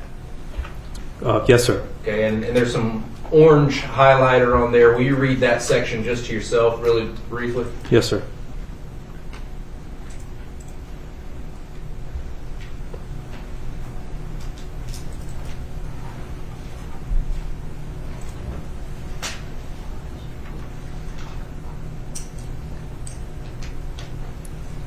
All right. And having reviewed that, do you know if any questions were asked of Mr. McLeod about things that the defendant may have been searching, or if there was any reason for him to research those sorts of topics? Yes, I see where Detective Harmon talked to him about that. And what was the discussion between the two of them according to that supplement? The discussion was the type of class Mr. McLeod taught Austin. That class was a public safety class, which is documented as an overview type of class of all public safety careers to include police, fire, and EMS. And did they say anything about Austin's knowledge of or understanding of police and the criminal justice system? Yes, it's documented that Mr. McLeod said that Austin seemed to know a lot about the subject of criminal justice and law enforcement. Okay. Did he ask him if he had any interest in being a police officer? Yes, the response is unequivocally no. And further on in that conversation, what, if any, discussion was had about research? Detective Harmon asked him about those topics specifically, and Mr. McLeod said there wasn't any class reason that Thompson would have been researching school shootings, mass shootings, robberies, or burglaries. Okay. Now, Sergeant, we went through that note and that the defendant left at the house where he killed his brother. And in that note, there was some mention about the ammunition that had been used to kill James. Yes. What's your recollection about the statement in the note about that? It was something to the effect of he killed James with a subsonic 22 that he stole from Cabela's. Having that information, did you take any steps to try and locate or determine if you could verify that statement? Yes, much like this, I did not do it personally, but we did have investigators check with the Cabela's about that statement. And did you check? Again, I'll say you. And when I say you, I mean the proverbial you is in the detectives. did you all check to see if there was video or any way to verify or disprove that happened? We did, yes. And what did you learn as a group from Cabela's? We weren't able to obtain any video. And we learned from Cabela's that ammo is often stolen from the aisles. Okay. They often find empty boxes. And so were they of much help to you at all in determining whether or not Austin did or did not do that? No, sir.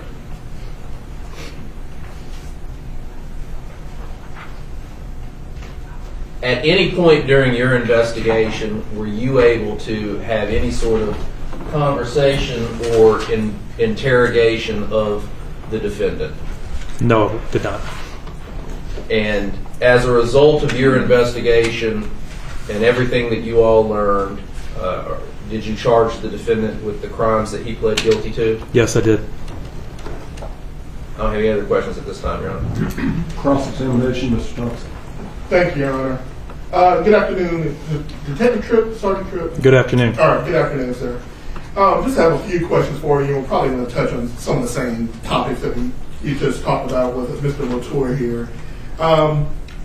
So whenever this event happened, these calls were coming in. I think almost immediately you had a call from Mr. Poole that Mr. Poole was coming to the police station to give a statement, correct?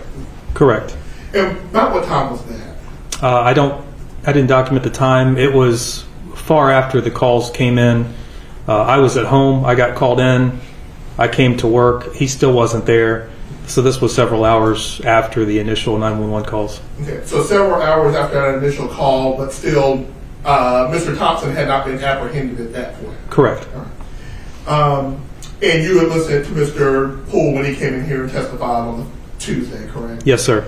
And you remember your interview, and like you can correct me on this, just like you had to correct Mr. Latour, and if you don't recall, that is also fine. But it seemed like you spoke to him about 30 minutes, 45 minutes, something like that. Something like that. Yes, sir. All right. And this was on like mere hours after the events that he watched that he was reporting these to you. Yes, sir. Now that we're speaking, I remember distinctly when I went to interview him, Austin had not been apprehended, so it would have been. Yeah. And I think at that point, just in your conversation with him, I think neither you nor he knew the extent of what you guys were talking about. Correct. And when he was talking to you about Austin, he had said that he was walking, and when I say he, meaning Austin was walking slow and nonchalant. Yes, sir. And was walking like a zombie. Yes, sir. And I now just want to talk to you a little bit about the note, and I won't reference it too much, but if you have it there, it may be helpful to you. I do not have it here. Okay. You may not need it, but if you do, just we'll grab it from Madam Clerk. You recall it being, we talked about it being stamped at 4:25, and when you say stamped, it's just the time that you attribute Austin putting at the top of that note. Yes, I believe I used the term stamp, but all I meant was it was documented at the top of the note, time and date. Okay. And almost like a journal entry, like this is the time and date that I'm purportedly writing this note. Yes, sir. And that seemed to line up with other things in your investigation, other things that you found. Yes, sir. In that note, he says he killed him, and he's talking about his brother at 4:20 or about 5 minutes off. I need to see the note, but that sounds about right. Yes, no, sir. Can we pass that to him, if you don't mind?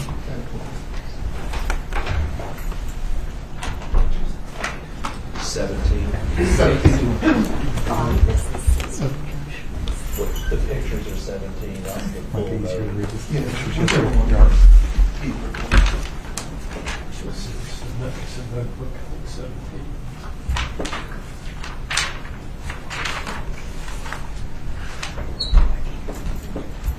Thank you, Ron. Thank you, Madam Clerk.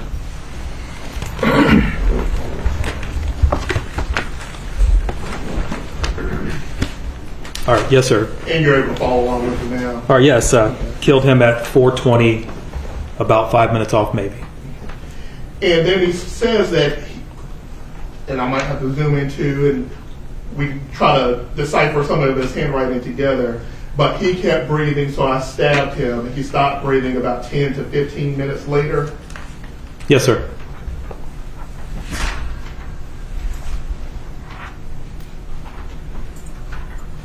And around that same, I guess a little bit before that line, he said he hates humans and they're destroying the planet Earth. Yes, sir. Knowing that you talk to a lot of people and try to get as many collateral sources that you have for how Austin was feeling and what he was going through and what could have brought this about, you never found anything else that hinted at like any kind of extreme environmentalism or anything like that, correct? No, sir, not from anybody specifically. And nothing in his internet searches hinted at, I guess when you're talking about people destroying the earth, that being the goal or that being a stated interest of his. If I recall correctly, I believe that was a search in his phone, more almost just like it was written in the note. And he also mentioned that he had no goal in the note, correct? Yes. And that he was not suicidal, but also did not care if he lived or died. Yes, sir. But he didn't want to die, but it was going to happen anyways. Yes, sir. And then later, further down the line, it says, "Bye, Dad." Yes.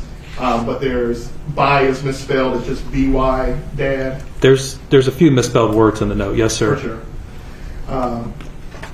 And just, I guess, going along with that train of thought, "I don't like you, Mom." Yes, sir. In any of the conversation you had and the searches and interviews that you had conducted, was there any kind of strife reported between Mom and Austin? In interviewing both parents, it was apparent that he was closer to his father. Did activities with his father, hunted, fished, things of that nature. Didn't do a whole lot with his mom. Mom was in the house. Mom drove him to school, but certainly seemed a whole lot closer to his father. And that seemed the same with his other brother as well, James as well. They did their activities with Dad, and Mom was handling the home stuff. Yes, sir.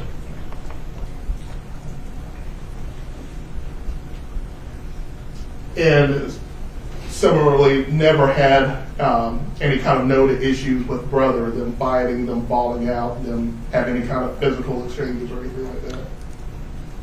Not really. There was some damage to the wall in the house that was reported. They were wrestling, but more brotherly wrestling, not in a fit, not trying to hurt each other, just being brothers. Yes, sir.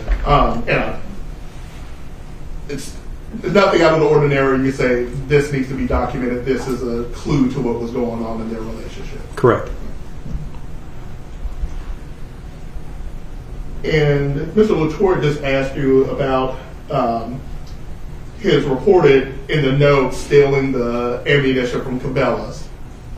And you said you did look into that just because, or not just because, but because you mentioned it and see if you could shore that up and put collateral evidence behind that, correct? Right. It was a physical location we could go do some follow-up on, so we did follow up on that portion of the note.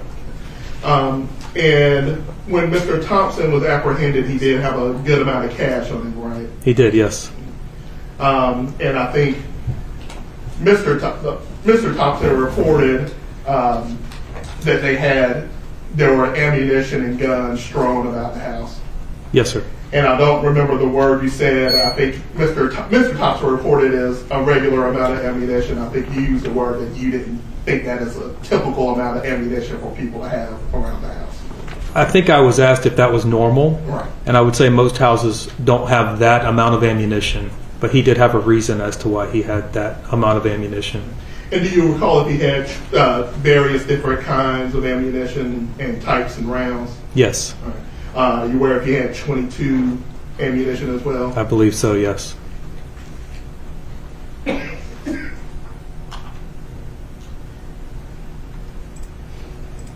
Then right below that part in his note, it's no regrets, and I think you would interpret that to mean regrets. Yes, I have no regrets. It's spelled wrong, but that's how I interpreted it, yes. We had mentioned the older Mr. Thompson as well. and I think you had said it with Mr. Latour. It's fair to say that they've been cooperative throughout this. Yes, sir. And I'm assuming in your training experience that is not always the case when you have family members involved, and they may want to fight you, or not physically fight you, but not want to turn things over, not want to turn phones over, things like that. I know what you mean. Yes, that's correct. And, you can still go through the process of getting a court order and a judge to sign off to get their phones, but it's typically easier if they just turn them over to you. Yes, sir. And they were willing to turn them over to you. Yes, sir. And they turned over their own phones as well, correct? I thought that's what you were talking about. Yeah. They did turn over their own phones at my request. Yes, and the phone from Austin was found. That was something we found. Gotcha. Yeah.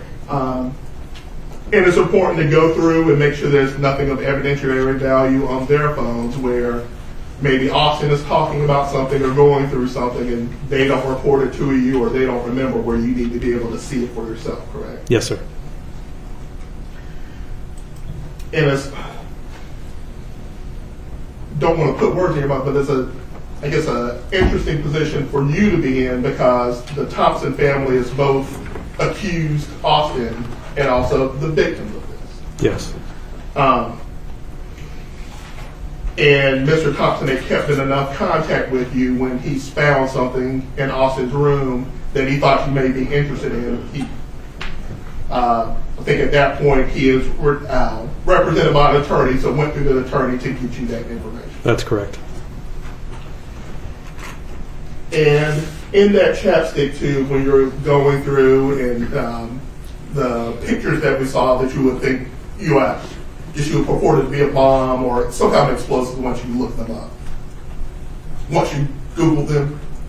Yes. Okay. Yeah. And I'm just talking about the ingredients. Oh, yes, sir. Yes, sir. With that, when you just Google ammonium nitrate and aluminum potassium, is that just not a deep dive for you to take? It's not a deep dive, and it pretty quickly gets into an explosive type material. And thank you for that. It's not a dark web thing or anything like that. It's just when I plug this in, this is what's going to come back to me from Google. Yes, sir.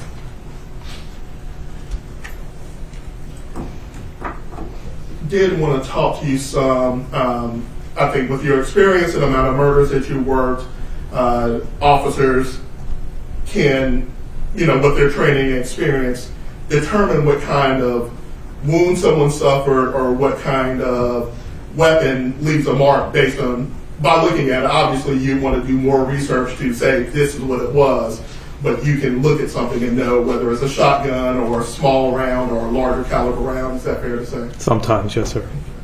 And we had talked to seen the forensic evidence and seen the autopsies of the shotgun slugs that were used throughout this event, correct? Not slugs, there was buckshot.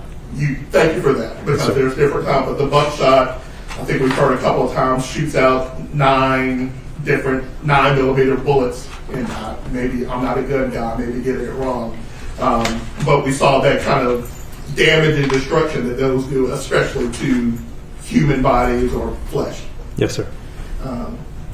And Austin suffered one, as a self-inflicted shotgun wound as well, correct? Yes, sir. And you were not able to see it. I think the drone was looking at him in a short period after, but it's your guys' belief that he shot himself with a shotgun buckshot. Yes, sir. And that caused a severe injury to him. Yes, sir. And he spent the next 3 weeks in the hospital. He spent longer than that in the hospital. And I locked him in that because that's what Dad was saying. You know how long he was in the hospital? I do not, but it was longer than that. Okay. And during that, if you recall, was he charged? When was he charged? After he was, I guess, released from the hospital, or was he charged prior to that?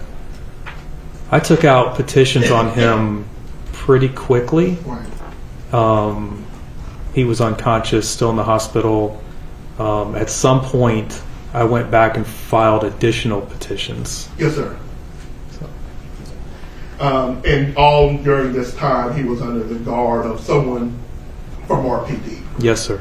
There was not an opportunity for him to leave. He wasn't going to be left alone, and he was maybe not aware that he was formally under arrest yet, but he was definitely detained and was not going to be able to go anywhere. Yes, sir. And it was during this time you were reported that Austin was making, I think you said, inappropriate comments and doing finger guns and asking to tase his dad and stuff like that. Those are some of the things officers that were watching him documented. I myself did not watch him at all during that time. Those are things that other people reported. And I think we had kind of started with that with Mr. Latour. You were the lead investigator. I think everything funnels up to you, and that's how you're made aware of it. Yes, sir. And looking at all these videos that enabled you to kind of trace the steps of Austin from his front door into the barn where we see the culmination of these events.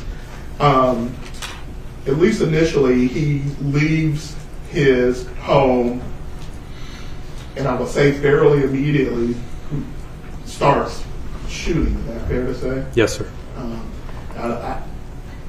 It's within the first few seconds of him coming out of that door. Yes, sir.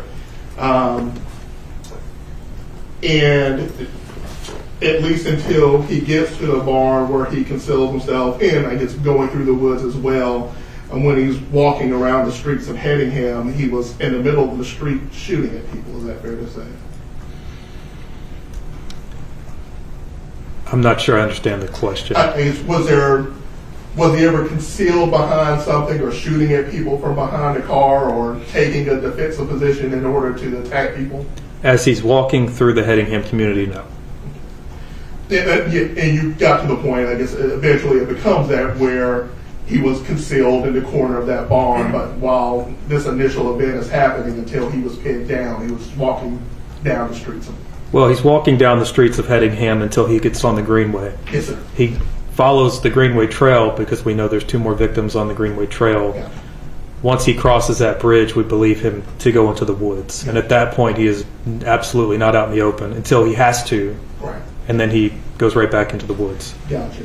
And when he has to is when we see that video. Is that the video of the trailer park? Yes, sir. And at that point in time, were you ever able to see who he was, or were you ever able to communicate to whoever he was talking to when he was saying there's a shooter over there? We did. And did they give you any further information besides that guy said there's a shooter over there? No, and I wasn't somebody I spoke to. I just recall that we made contact with the gentleman whose camera it was, and then also a person who he was speaking to. And at that time, Austin was still armed and still had shotgun shells, but was sitting there communicating with him as opposed to continuing to fire upon these people he's talking to. Correct.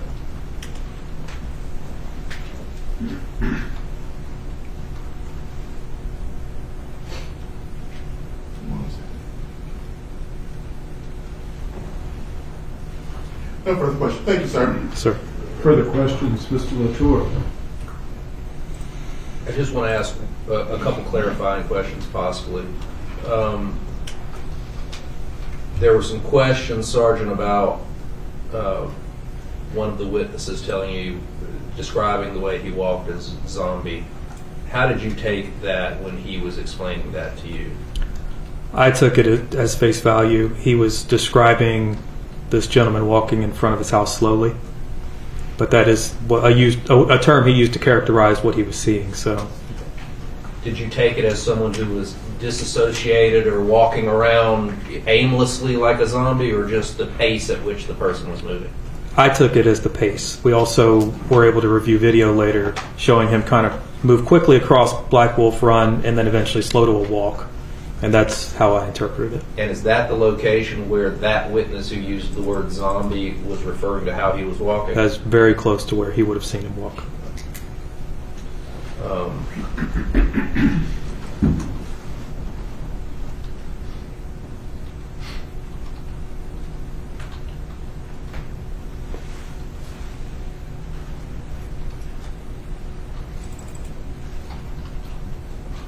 questions, Your Honor. Mr. Thomas. Thank you, sir. Thank you, Sergeant. You may step down. Thank you, Your Honor.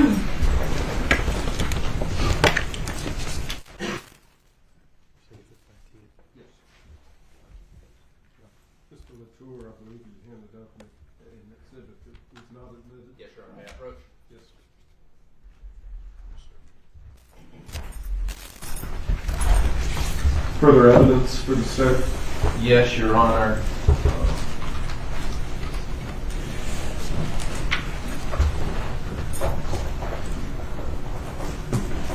If I may have 1 second.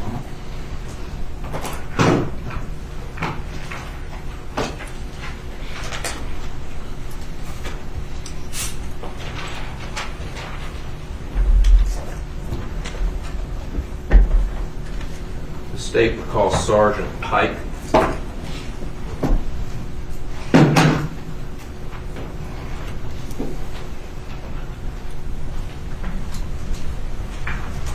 Good afternoon, Sergeant Pike. Place your left hand on the Bible, raise your right, face the Madam Clerk. You solemnly swear the testimony you give the court will be the truth, the whole truth, and nothing but the truth, so help you God. I swear. Thank you. May be seated.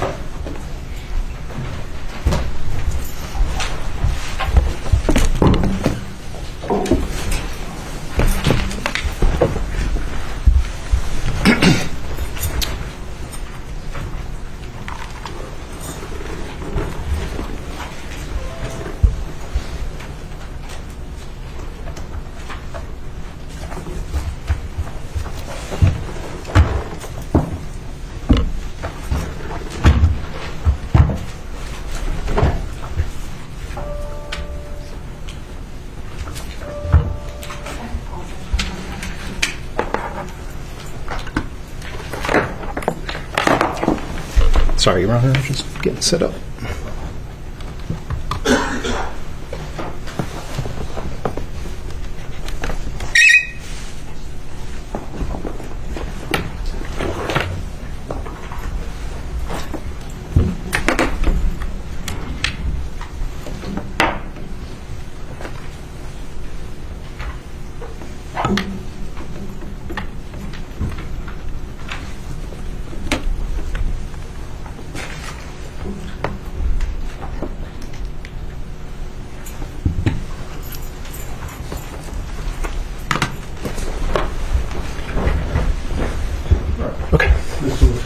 Thank you, Your Honor.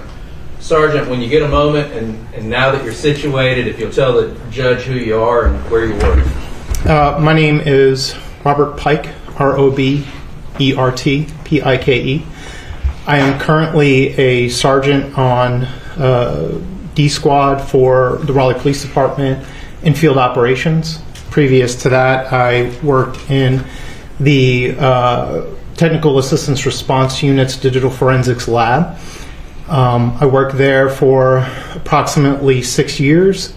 From there, previously I was on an intelligence unit where my primary job was to do digital forensics and electronic evidence gathering for that unit, who primarily dealt with human trafficking, counterterrorism, things of that nature. Before that, I was a detective on the Raleigh Intelligence Center, which is now the Real-Time Crime Center for the Raleigh Police Department. Previous to that, I was a patrol officer in Southeast Raleigh. I've been a detective for 23 years.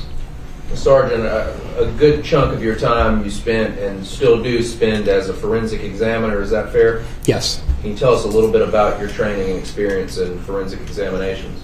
Sure. So I have been doing digital forensics in some form since 2002. I started off with interning with the North Carolina State North Carolina Bureau of Investigation, the SBI. During that time, I was an intern in their financial crimes unit that was beginning to get into the field of digital forensics. I then went into the police department with the intent of working in the cyber crimes unit, which was a unit inside of the Raleigh Police Department.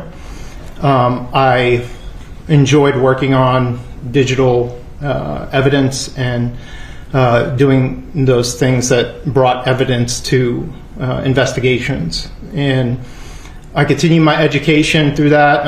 I eventually became certified from a company called Cellbrite. Cellbrite is a company that originally was made to obtain information from a phone. When you would go to, say, Verizon or AT&T and you would get a new phone, the phone would have contacts in it, and back in the day it was very difficult to take those contacts and transfer them over to another phone. So Cellbrite came up with the capability of transferring that information over. They also saw that there was a need in the government field for doing mobile forensics. In 2007 we had the advent of the iPhone. When the iPhone came out, everybody started using it through the years, and it became a very popular item for people to have in their lives. So there was a need for forensic analysis with that. So I became certified in conducting extractions through Cellbrite. Since then, I've also obtained other certifications. I am certified through the International Association of Computer Investigative Specialists, also known as IASIS. IASIS is a group of nonprofit digital forensic examiners. Most of them are government digital forensic examiners, and they do digital forensics throughout the country. And so I am certified through them. I am a computer forensic analyst through that, or a CFCE. And I also have their mobile forensics certification, as well as their Windows forensics as well. So I also have a master's degree from the School of Engineering and Computer Science in University of Central Florida for digital forensics.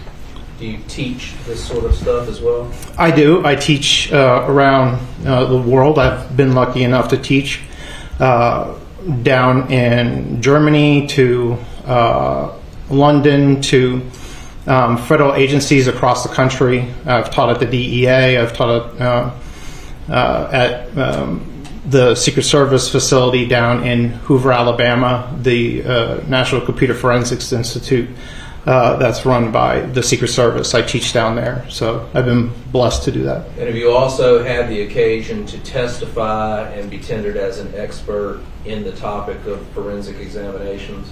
Yes, I have approximately 7 times through both state and federal. This time, Your Honor, the state would seek to tender Sergeant Pike as an expert in forensic digital examination. Any objection? No objection, Your Honor. His testimony will be received as proper.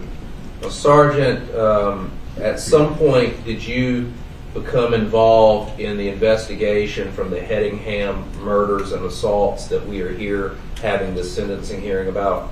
Yes. And were you provided as a part of your involvement with digital information relating to the case? Yes. Did you get cell phones, computers, etc., and attempt to do downloads of them? Yes, I received over the course of days multiple items from many facets in the investigation.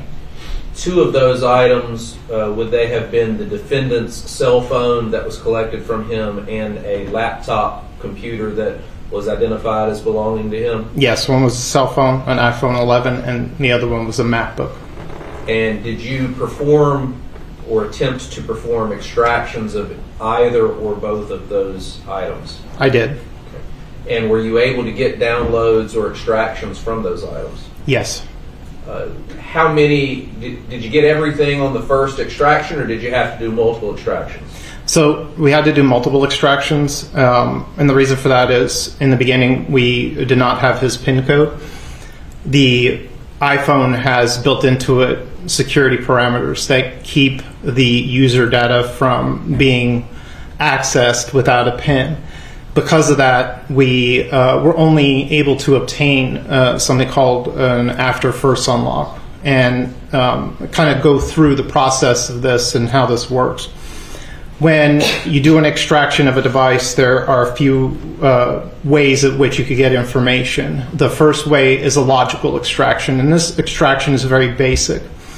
This is when a person has given you their PIN code and it is using essentially application program interface to communicate with the phone.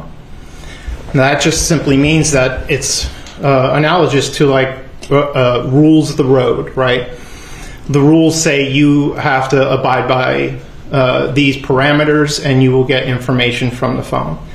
And so we use that as a quick way to get information, but this obviously requires a person's consent and as well as their PIN code. So the second way to get information, or the second data set that we get, is a file system extraction. And this type of extraction gives us information from a phone that you would often see if you were to look on the C drive of your computer.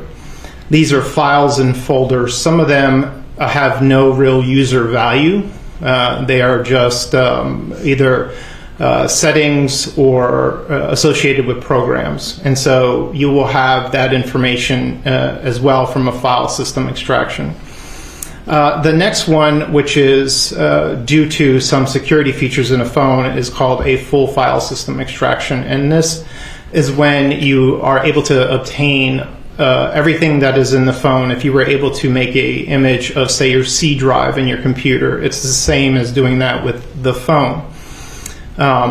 Most modern computers and most modern phones nowadays have a encryption scheme called a file-based encryption, which protects each individual file. So it makes it very difficult for us to get deleted information from what we call unallocated space, and without getting too deep into that process. And so particularly with Austin's phone, we had the ability to get what's called an after first unlock.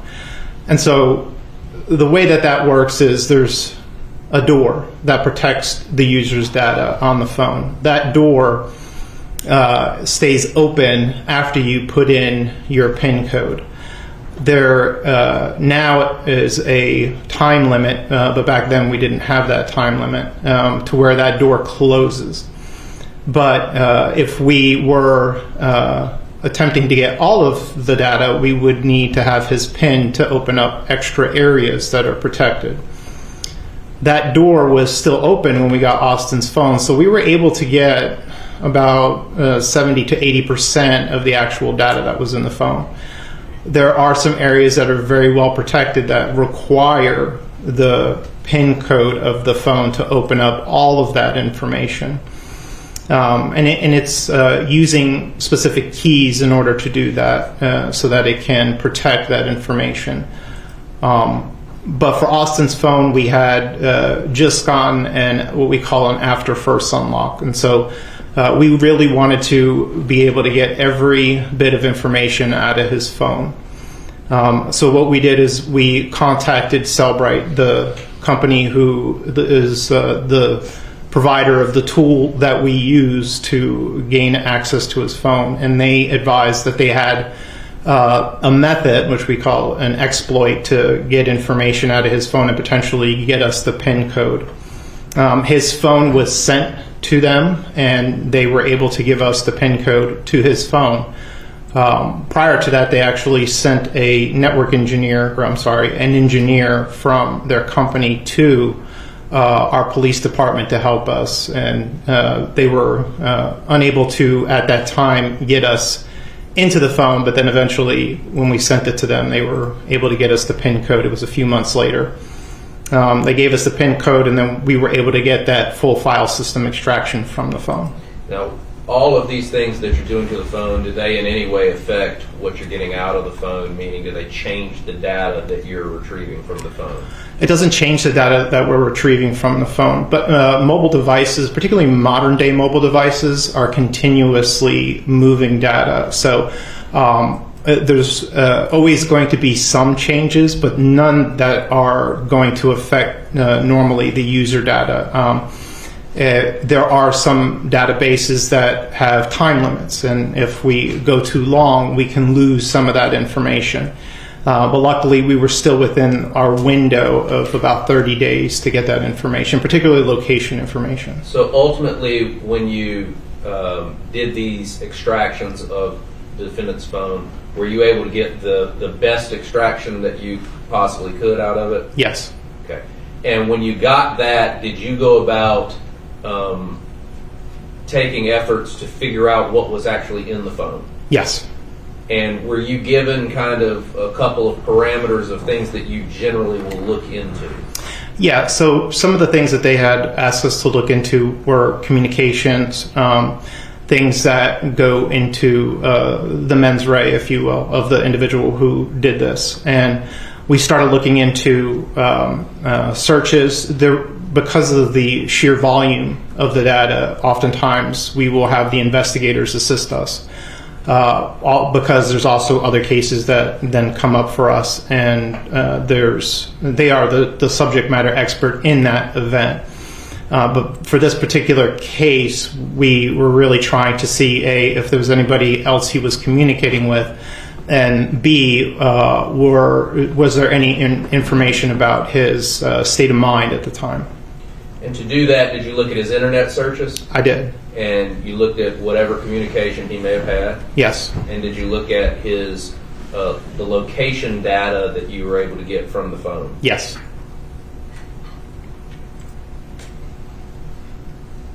When you got into the phone and were looking at the internet searches, were you able to gain access to those? Yes, I was able to gain access to them. The information that you were able to get from those internet searches, did it include in an easy to access way times, dates, etc. for when searches may have occurred on that phone? No, mainly because there was very limited information in the histories database. So the iPhone as its default browser, for those who don't know, a browser is something that you use to get on the internet. And Safari is the default browser for iOS. The amount of data that was in the normal database for the Safari browser was very limited to that day. There were a few searches that were in the actual history of the Safari database. So we had to go into a different database associated with Safari. That database is called a favicons database, or favicons.db.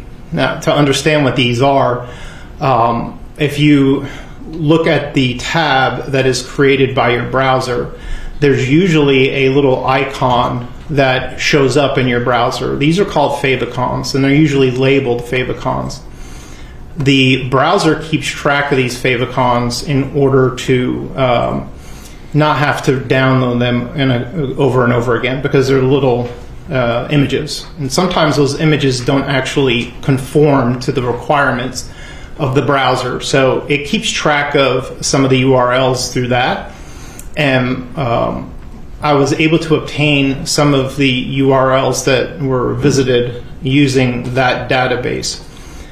Some of them only have timestamps associated when the database was created.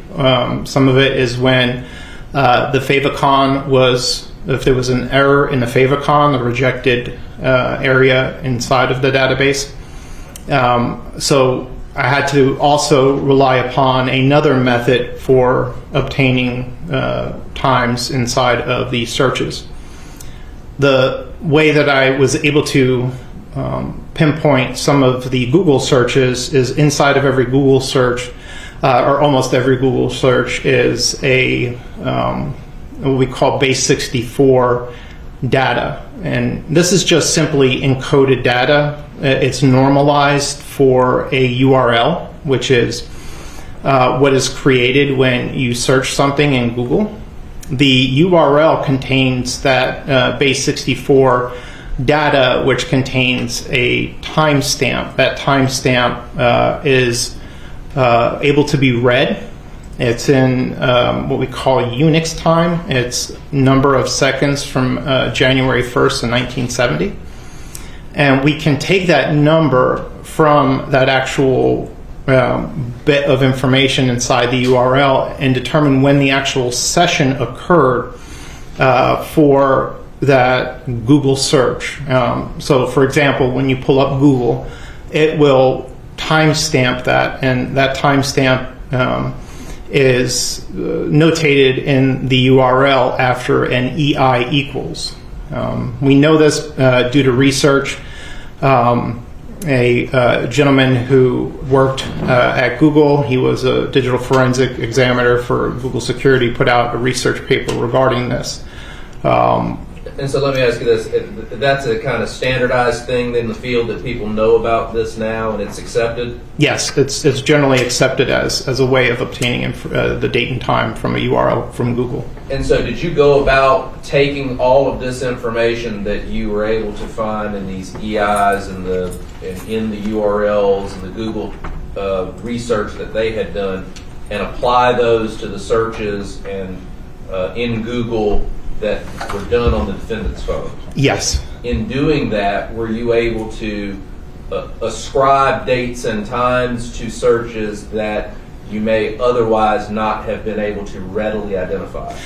So I was able to give information about the session. So that is the time that the Google page was opened. And through my training and experience, most people will then type into the Google search. But it's not the exact time of the search itself, but of the session of pulling up Google, if that makes sense. But it wouldn't be before that session? No, it wouldn't be before the session. It would certainly be, the search would be done after whenever the Google tab was open? Correct. Okay. And did you generate, in this case, a detailed report of searches and search topics that were done on the defendant's phone? Yes. And also in that report, did you generate location data for the phone?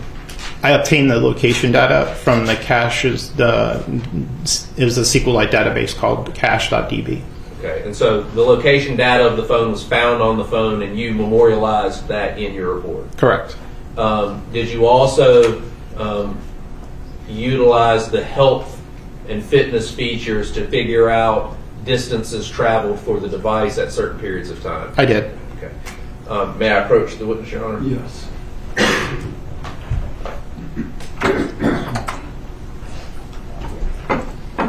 I'm going to show you what I've marked for identification purposes as State's Exhibit 22. Will you take a moment and look at that?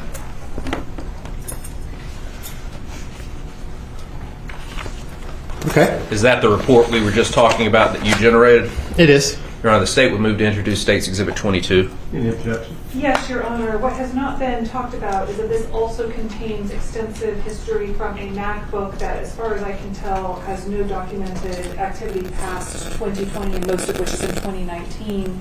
I object to the MacBook being included in this, and even more specifically, part of that search history includes some porn records from 2019 that feel completely inappropriate to be a part of this report, and so I object separately and distinctly to those. Mr. Latour, is there a foundation for the MacBook? I can lay that very briefly. Similarly to the searches that you did, or not the searches, the extractions that you did in the defendant's phone, you said that you had a MacBook as well, correct? Correct. Were you able to make a download or an extraction from the MacBook to obtain the information that you included in your report? I was. How did you go about doing that?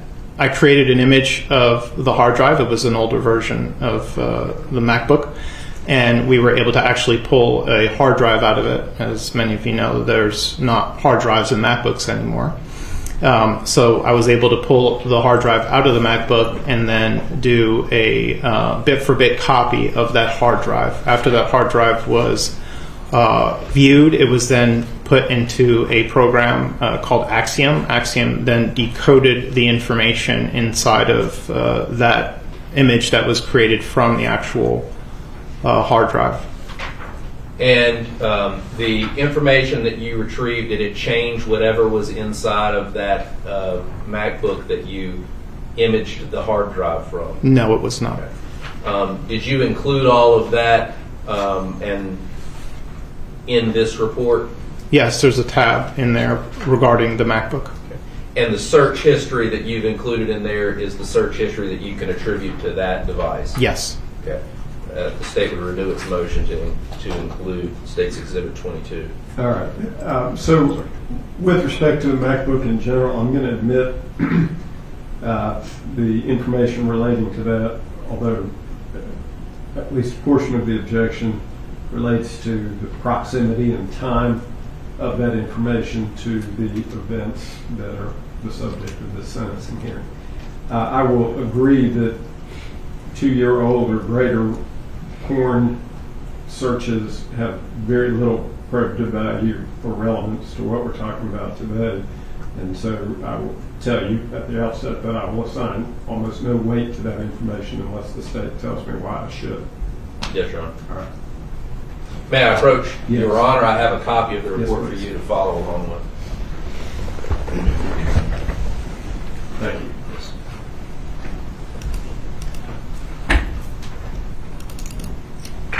Sergeant, in looking at your report, you were just talking about the favicons and how those are described. Is that contained on page 7 of your report? It is. It goes into an explanation as to how the favicons work inside of Safari and how some of this information was obtained out of it. And kind of the front end of this report, does it include what is essentially a supplement or a recitation of how you went about doing some of the things that you did and the databases in which you utilized, what they show and how they help you? Yes, sir. It provides a kind of a walkthrough in showing the tables and databases I used inside of the tables inside of those databases.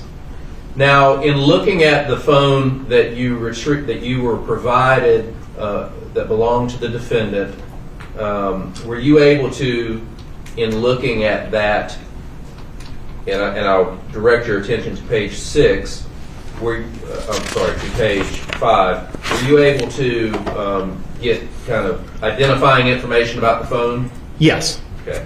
And were you able to get some information such as an email that would link it to the defendant? Yes. At some point, were you able to determine when this phone would have initially been activated? Yes, the setup date for the phone was the 13th of November 2019 at 02:54 hours. Now, at some point when you were going through the searches and the search history of this phone, were you able to find search history or things that would indicate that the phone had been set up before that date?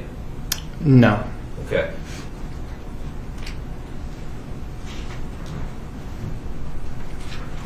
In looking at the phone and your examination of this phone, did you at some point create a chart that kind of categorized topics that you would look for throughout the phone? Yes. How did you go about doing that?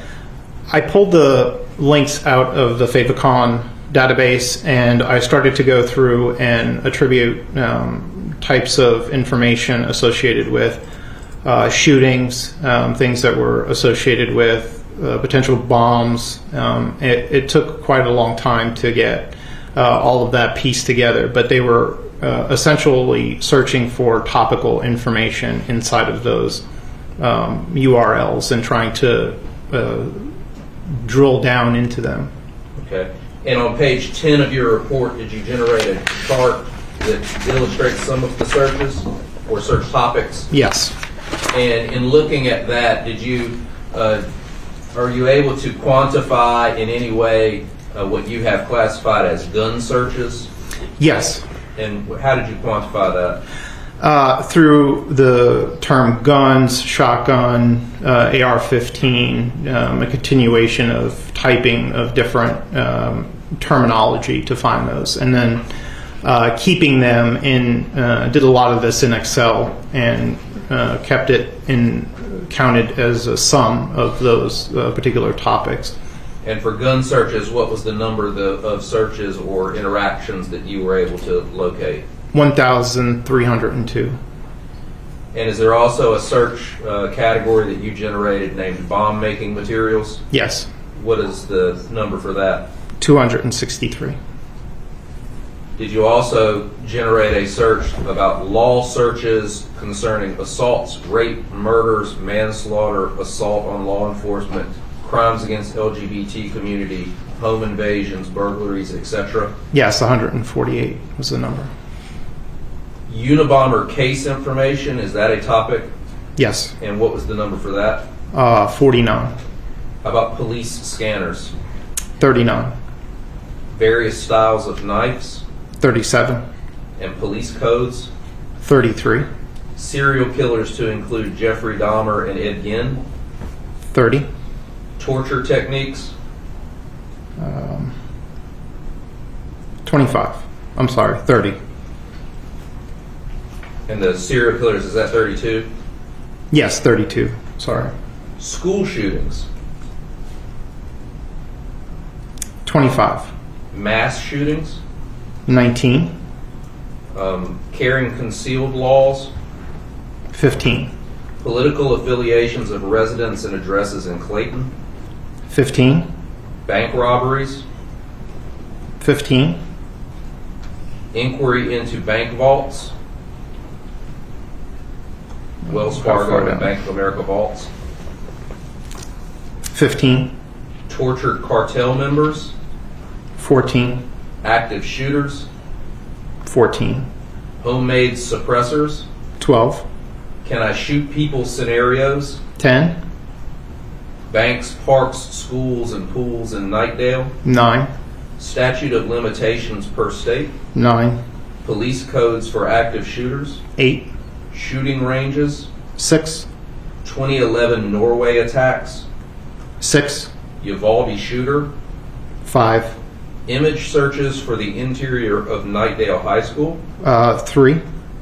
DNA inquiries and how to dispose of DNA evidence? 3. Police shootings? 3. Living off the grid? 3.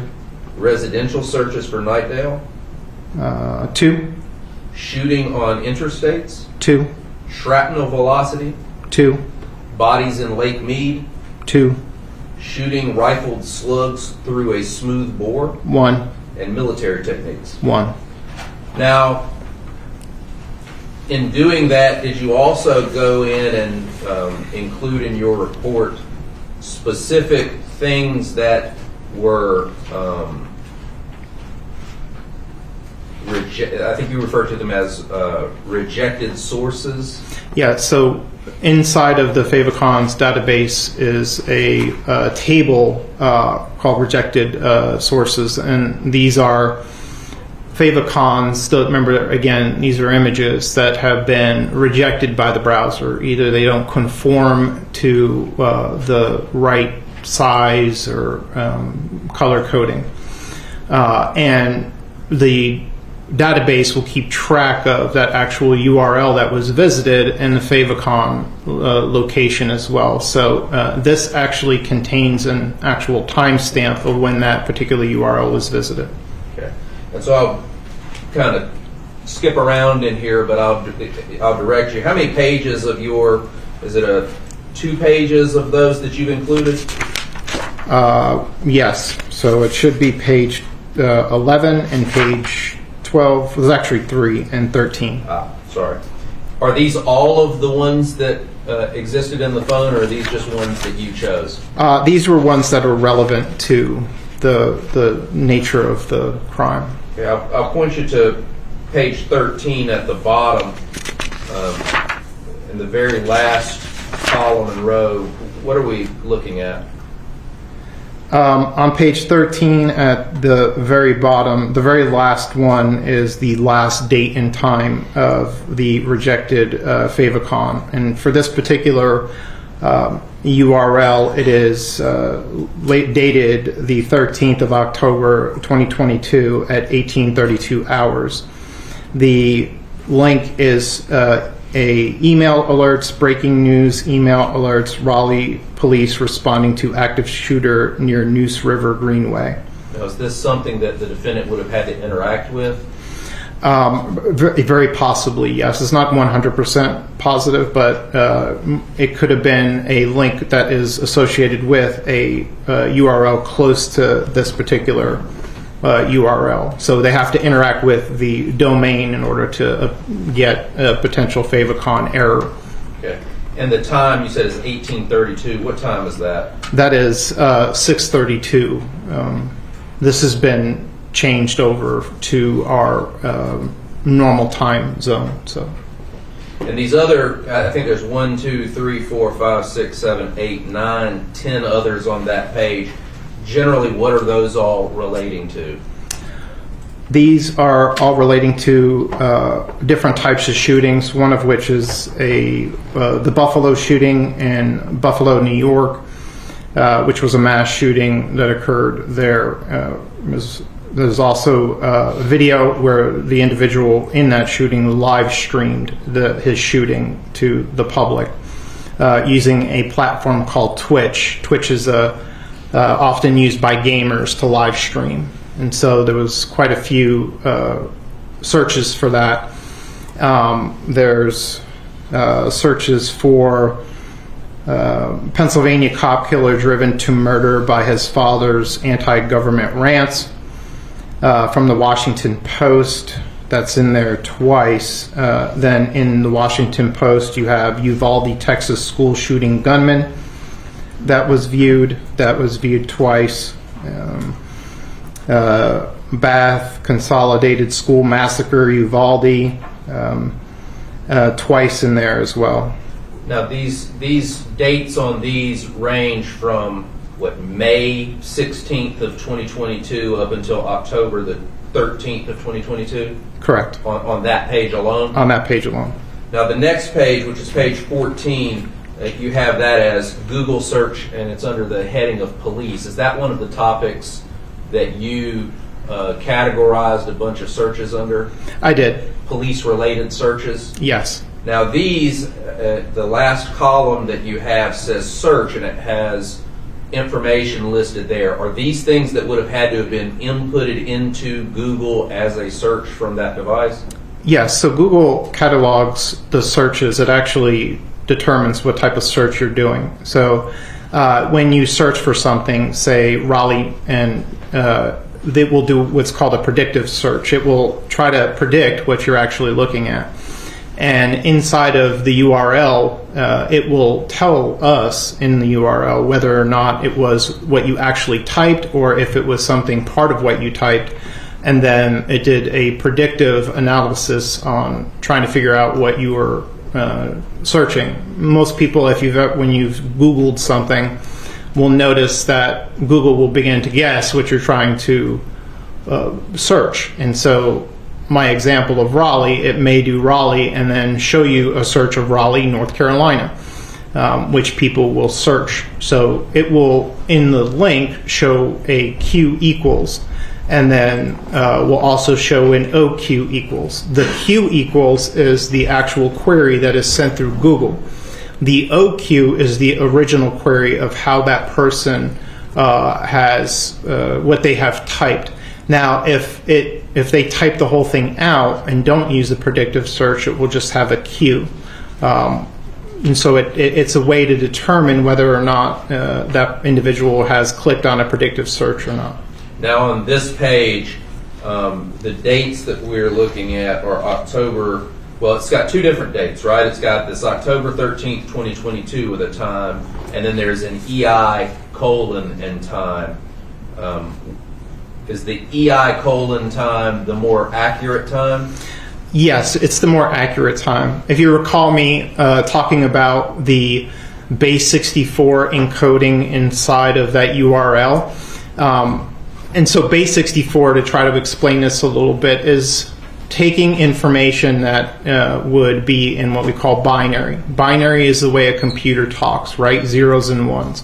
It takes that information and it makes it into something that can be put into a URL.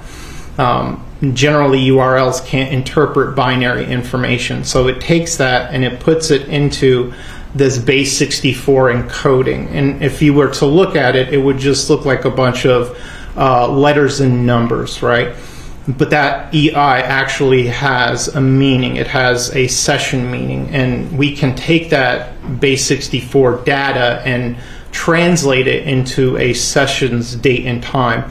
That date and time is independent of the time on the phone or computer or whatever you use to search Google.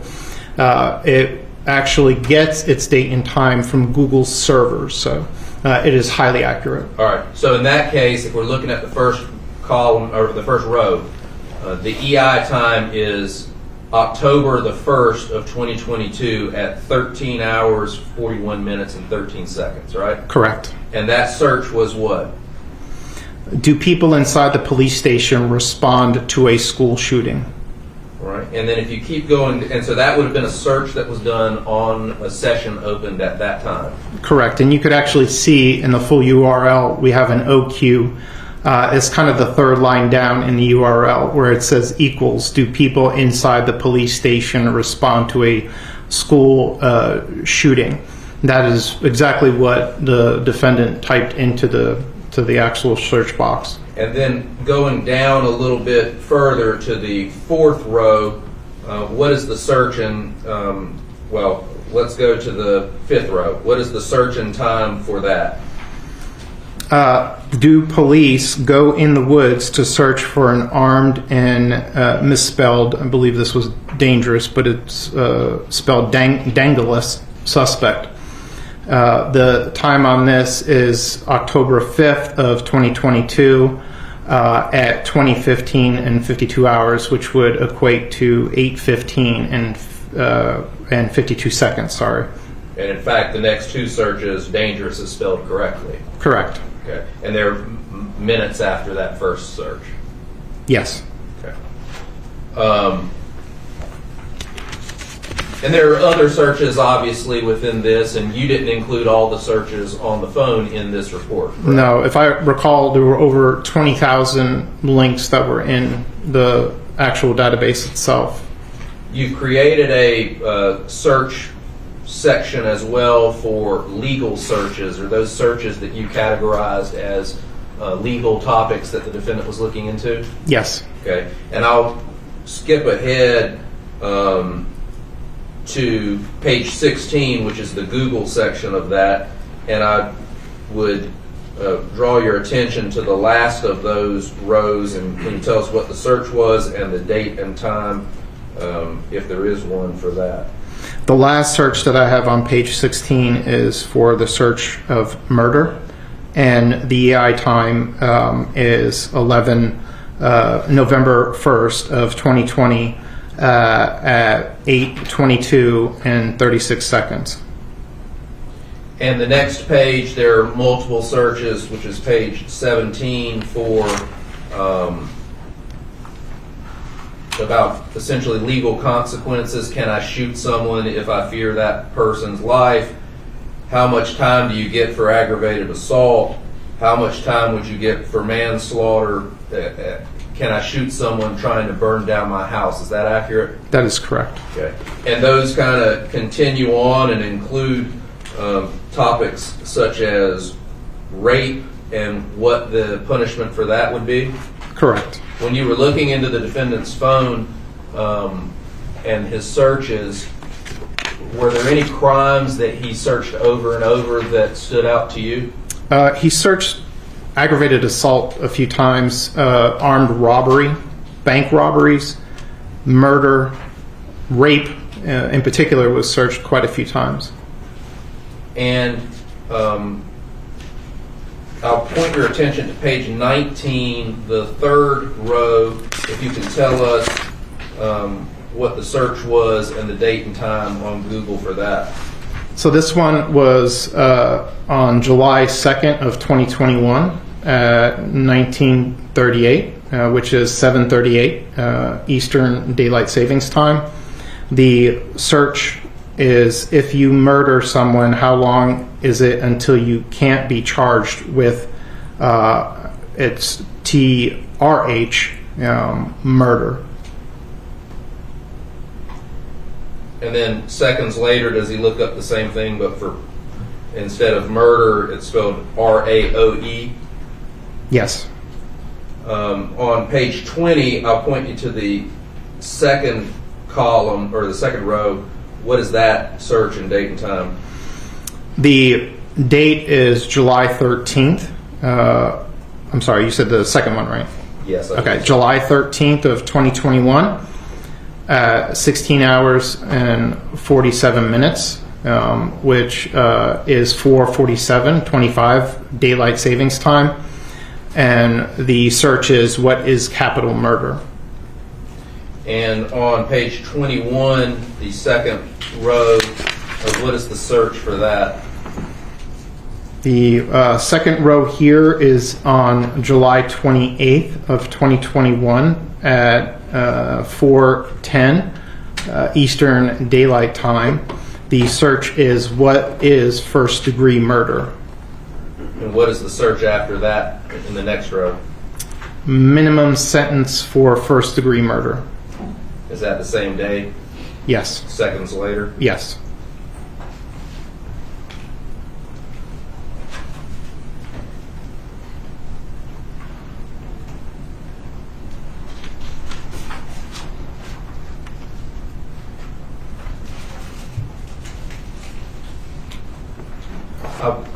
Skipping ahead just to page 31 of your document, and I would point you to the second to last search. Can you tell us what that search was? This is on May 3rd of 2022 at 4:01. And the search is, how many years is a life sentence without parole? And the next page, page 32, the first full row, what is that search and what is the date and time? This one's August 31st of 2022 at 3:43 Eastern Daylight Time. And it says, or the search was, can juveniles get the death penalty?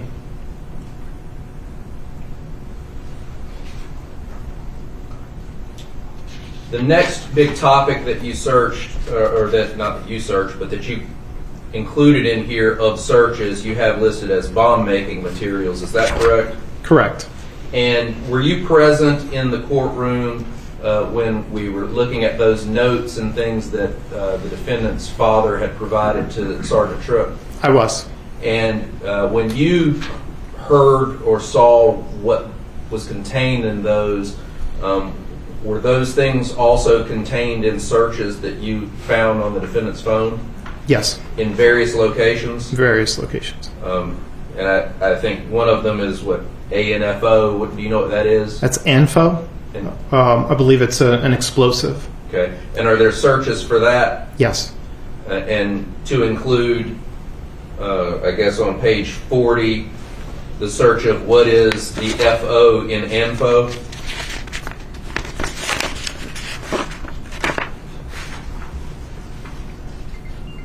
Yes.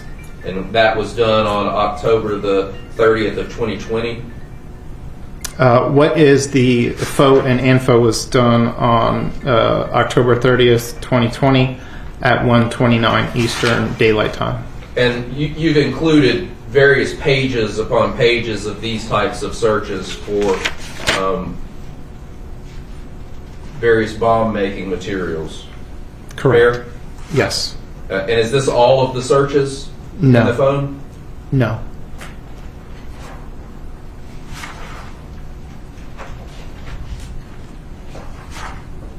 There was quite a few. There were over 20,000 different links that were in the phone.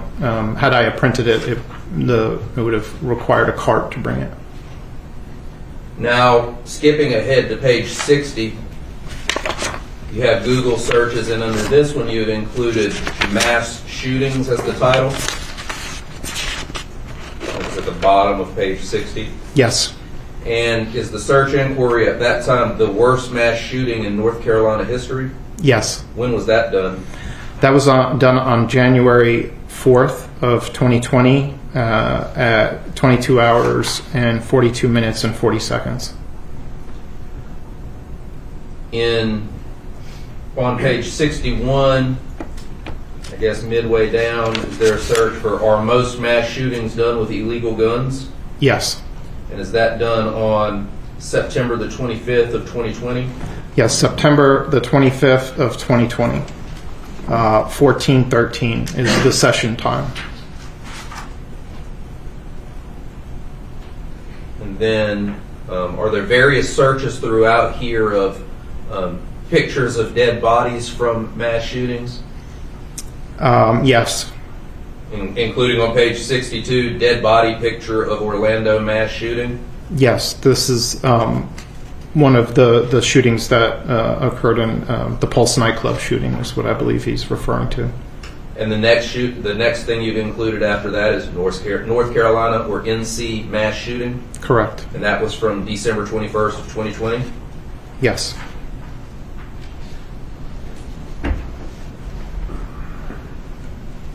On page 63, does it appear that he's searching and looking for that Buffalo mass shooting video at various times? Yes. And then on page 64, is there the last search there before you get to the school shooting section? Does it say mass shooting today, North Carolina? It does. When was that done? June 10th of 2022. Then you go into a section that you have a subset of that, I suppose, that you've included about school shootings. This is correct.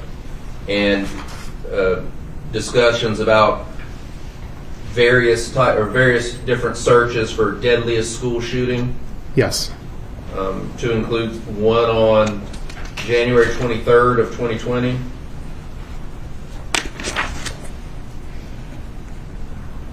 That would be on page 65. Yes. Deadliest high school shootings. And then he continues on and searches things to include Uvalde school shooting like we've discussed, right? Yes. On page 68, does he search Wake County, North Carolina school shooting? Yes. And when was that done? September 21st of 2022. The one right below that, what is that search? Fastest school shooting in America. When was that done? September 24th of 2022. The last search on that page, what is that search? Do people inside police station respond to a school shooting? And when was that done? October 1st of 2022. And then the last of those searches you have is on page 70, and are these searches that you have indicating the Knightdale High School pictures or school pictures? Yes. And those searches were done on January the 3rd of 2022? Correct. Now, you don't know what the search was for, why that search was done, but why did you include that here? Mainly because there were searches for school shooting and a lot of interest in school shooting, and I knew that the suspect had attended Knightdale High School, and he was actively searching for photos of Knightdale High School. Well, Sergeant Pike, you also provided the state in this case an Excel spreadsheet that contained a lot of data from that phone. Is that correct? That is correct. Can you describe for us what that Excel spreadsheet was and how it differs from what we have in this report? Before we get to that, let's go ahead and take a mid-afternoon recess, 5 minutes past 4, and we'll pick up right there. So. Yes, Your Honor. Superior Court being recessed 15 minutes.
All right, welcome back, ladies and gentlemen. Mr. Latour, would you repeat your last question and get us started, sir? Yes, Your Honor. I'll try to remember it exactly, but it was something to the effect of, at some point through all of this, did you provide the state with a Excel spreadsheet that contained data related to the cell phone extraction of the defendant's phone? I did. And can you tell us a little bit about what that Excel spreadsheet contained and kind of where it came from?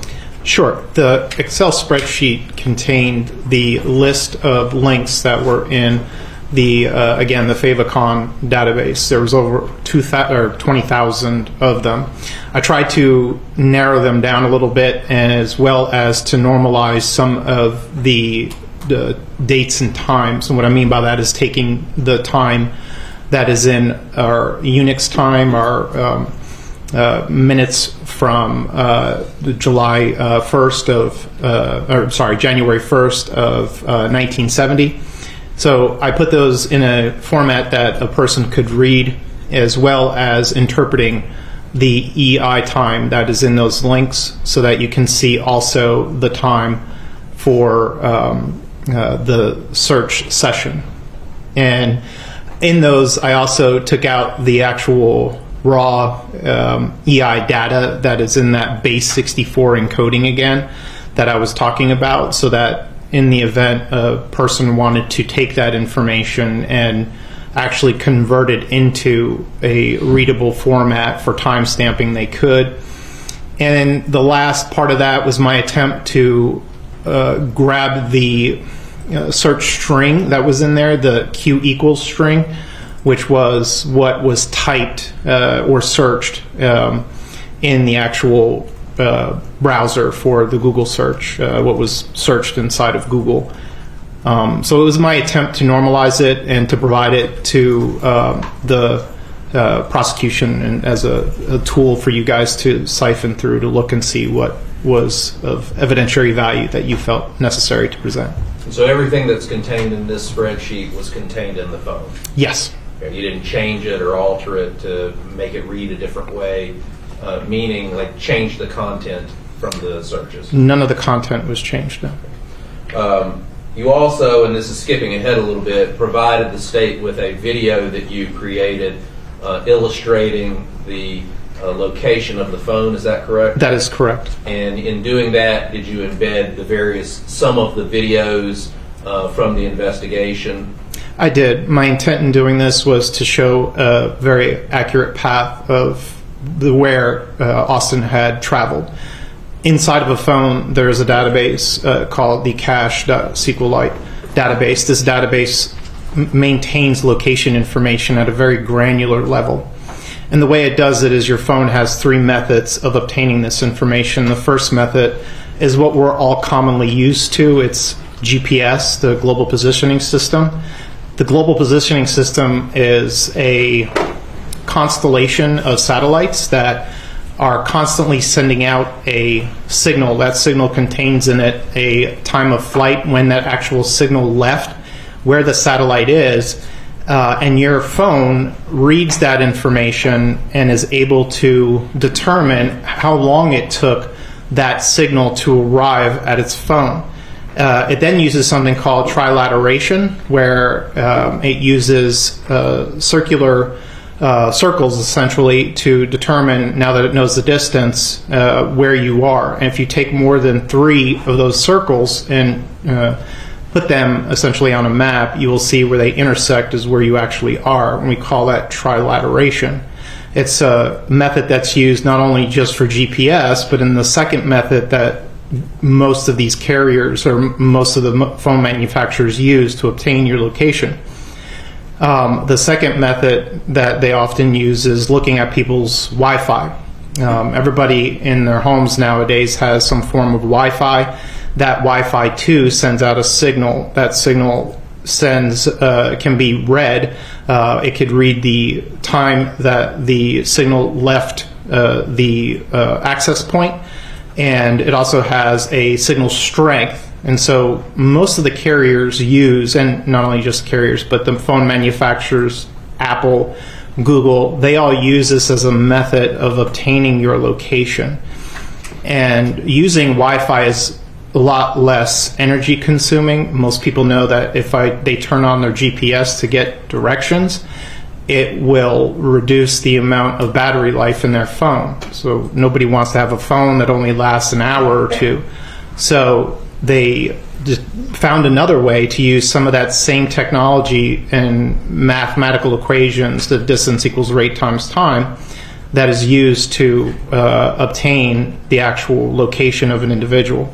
The last method that most phones use is to find the closest cell tower and use that as another method of obtaining location data. This is done for many reasons, mostly for providing you information that's relevant. And for example, if you were to look up a movie and you got search results for movies in Los Angeles, that would not be relevant to you.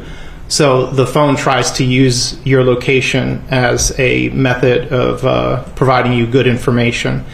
In the iPhone, and in particularly that database, that information is very quickly purged. It's it can last up to 7 days, so it's very important to get a quick extraction on the phone.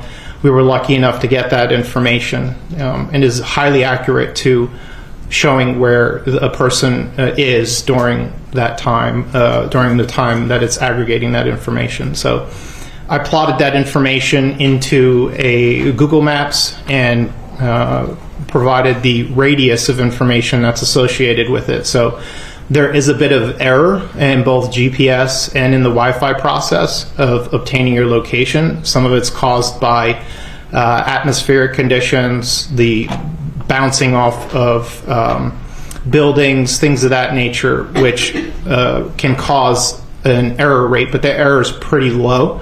The last time I checked the GPS.gov website, it is about 95 or 96% accurate. So it is constantly tested for accuracy by now the Space Force. It used to be the Air Force. So it's very accurate. I think most people can attribute that your Google Maps doesn't take you to Australia as you're trying to get to your house. So it's very accurate, right? And I use that information to also pair it with the events that occurred that day that we knew from witness identification, from video, and put it into a video to try to bring about a good path and a highly accurate estimation of where Austin was, or his device was at that time. Okay, and the first portion of that, is that contained at page 72 when you're looking at States Exhibit 22?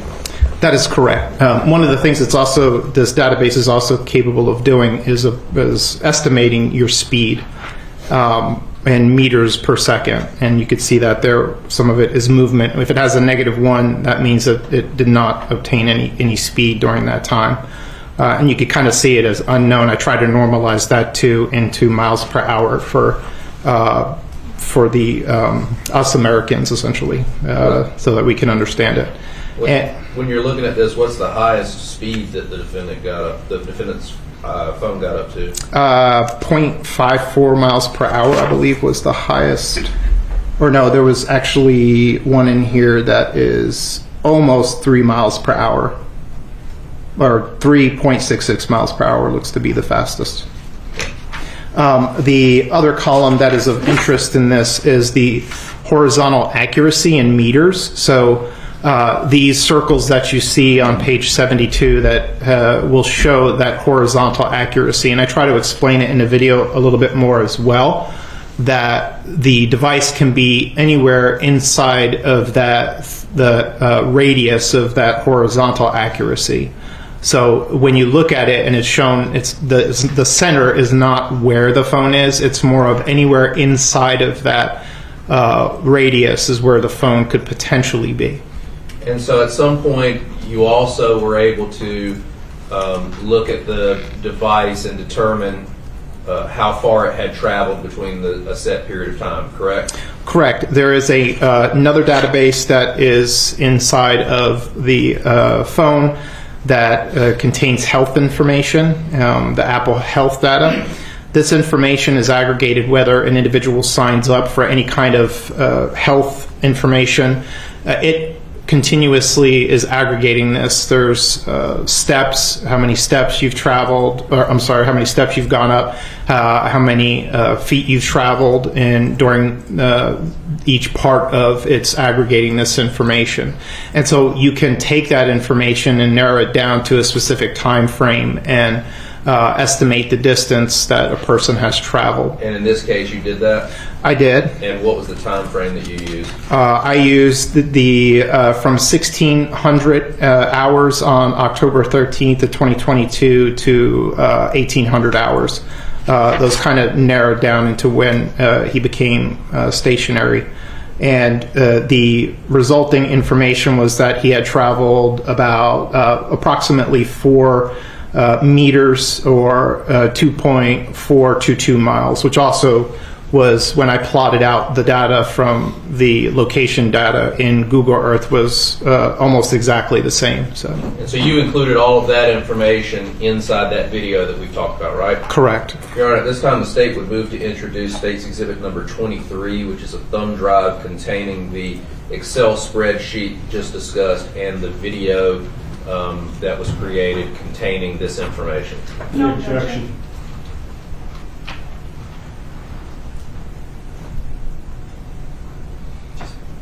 I believe she said no objection. I did. I'm sorry. Oh, I'm sorry. I didn't hear you. Yes, it's admitted. So, Sergeant Pike, you have your laptop opened up, is that correct? I do. And we've got State's Exhibit 23 pulled up, the Excel spreadsheet. We would ask to publish that on the big screen for Your Honor.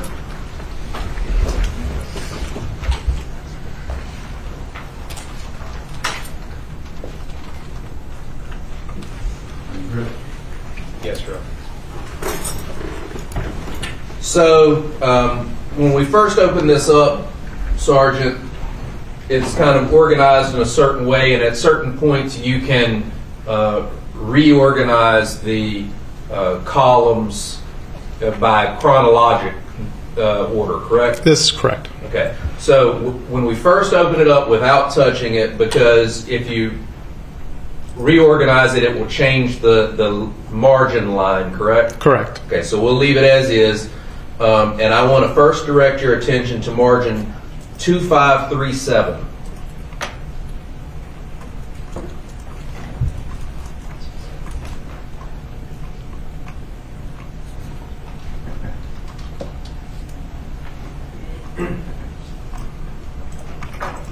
Okay.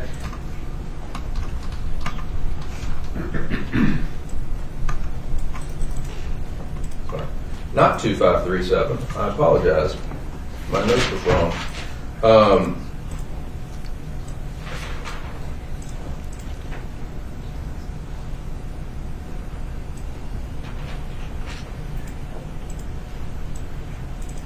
Let's do this instead. Let's try another one to make sure that my margins are correct. Okay. And search 28749.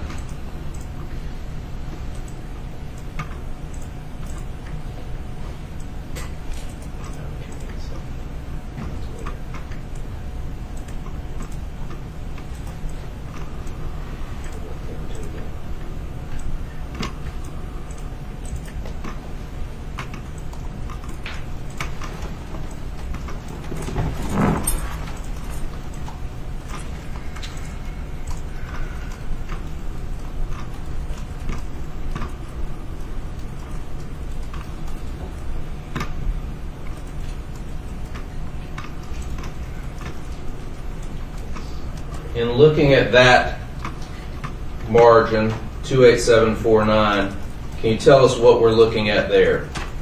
Sure, let me get to it still.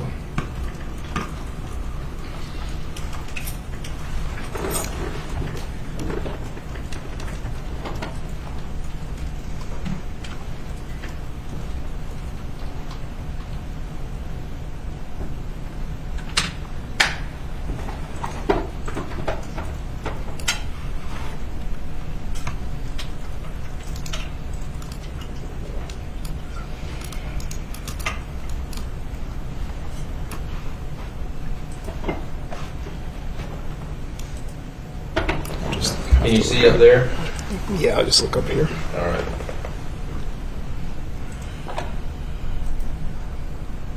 If you scroll to the right there, Column 4, what is in column 4? you can make it just a little bit bigger. If you go to the bottom right and just make it a little bit bigger.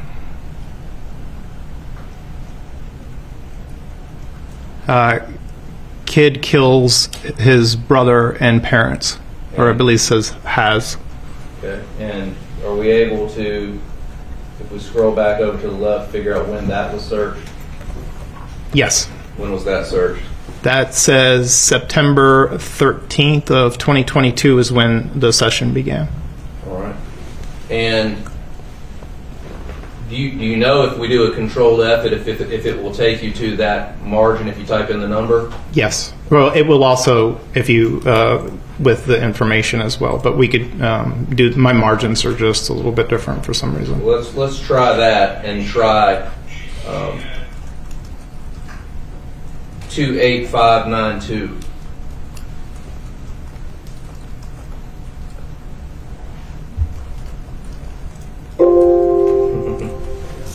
Maybe it won't take us there.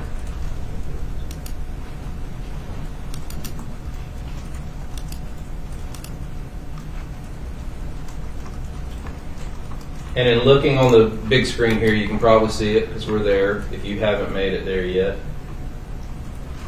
I got it. All right. What is the search time for that event? That's going to be September 10th of 2022. And what is the Google search at that time? Do most people scream after being stabbed in the neck? And now I'll direct you to margin, and that's something in column 4, what we see there, that's what was inputted by the user. The user for the search, if we take a look at this one, where it has the Q, if we kind of scroll to the right, we should see if there's no predictive search, you won't have an OQ, but if there is, you'll have an OQ, which is your original query. It doesn't look like we have one, so it would just be what that person typed in there. All right. And now I'll direct you to margin 28201.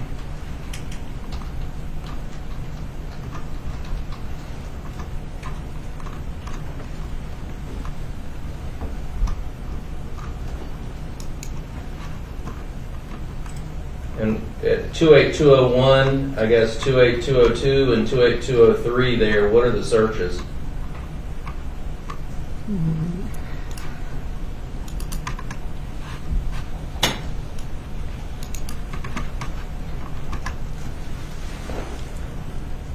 Can someone talk when their voice box is cut? And then the next line? Voice box in the throat. And is that the same for the next line? Yes. And just above that, I'll come back to that one, but while we're at these searches, is there U.S. camouflage manufacturer? Yes. How to counter thermal imaging, is that one? Yes. And then what is the average response time to a SRO, of a SRO to a shooter? Yes. Okay. And scrolling back over for 28201 just to see what the search time was on that. What are we looking at? You have your August 28th of 2022 at 4:09 Eastern Daylight Time.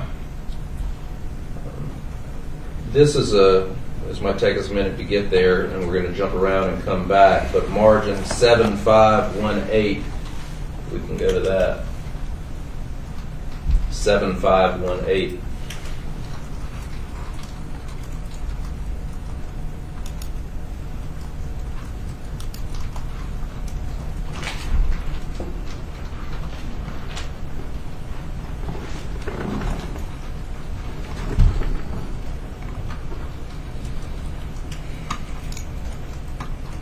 And what is the search done at that margin? The Anarchist Cookbook. Do you know what the Anarchist Cookbook is? Yes. During my time on the intelligence unit, we often had to deal with individuals who identified as anarchists. this book was written for the purpose of conducting essentially guerrilla warfare. It has information about how to hide and use what we call operational security, where you're hiding the things that you do so that the government doesn't find out. One of the things that makes it particularly somewhat dangerous is it has information about how to make bombs. So it can be a kind of a way to educate yourself on that. And when was the search done on that?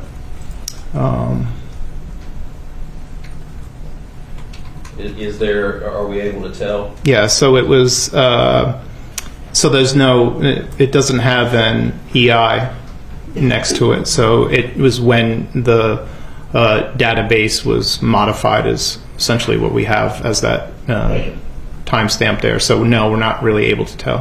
Okay. But at some point you can tell that that search was inputted in there and it was searched. Correct. All right. And I will next suggest going to margin 2848.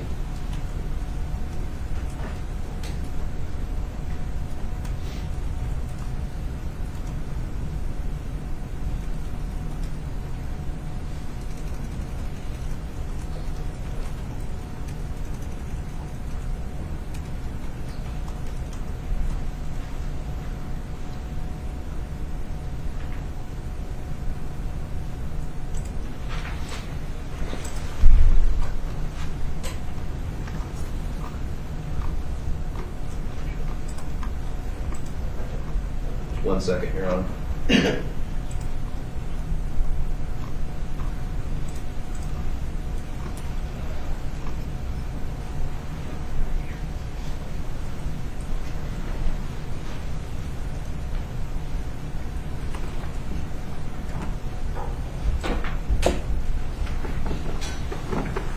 You will look at 28-248. I'm sorry, I left out a 2.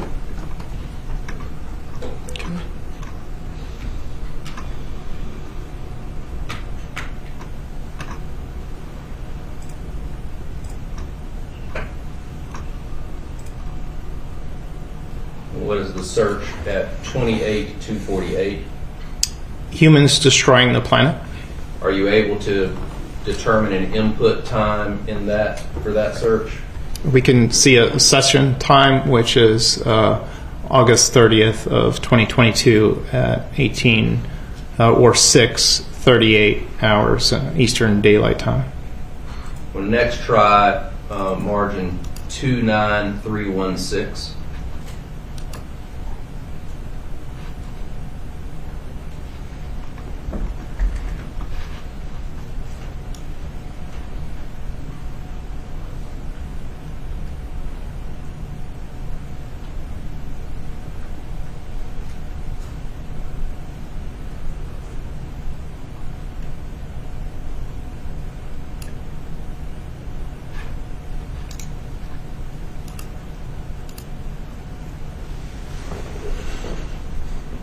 And if we scroll over, what is the search there? What does it mean to hate society? Can we tell when that search was done? October 4th at 8:16. Is that 2022? Yes, of 2022. And margin 29069.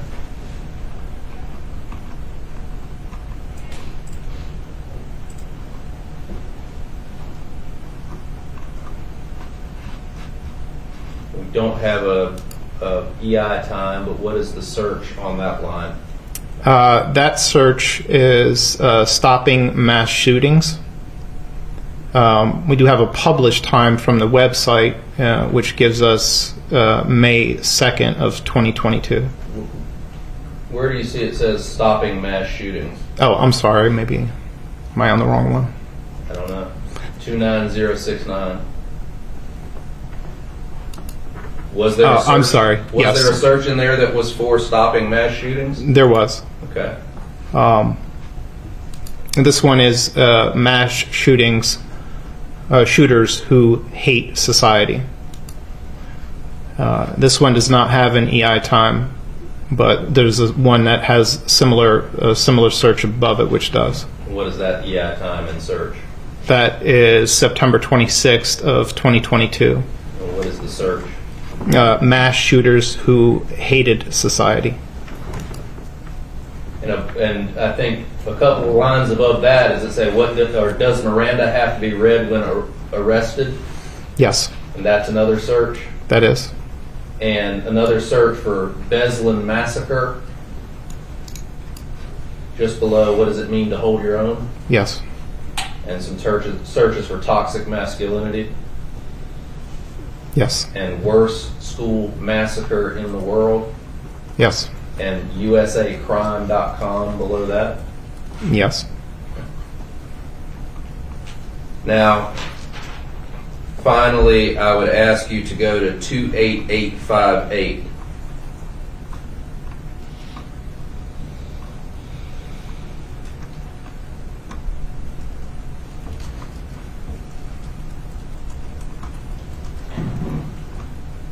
And at that margin, what is the search?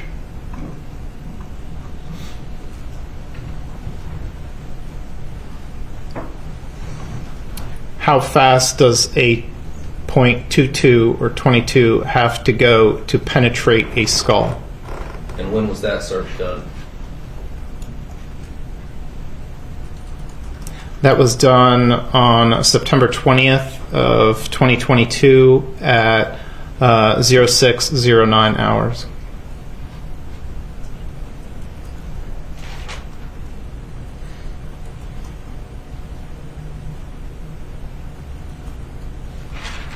Now I'm going to ask you, if you will, to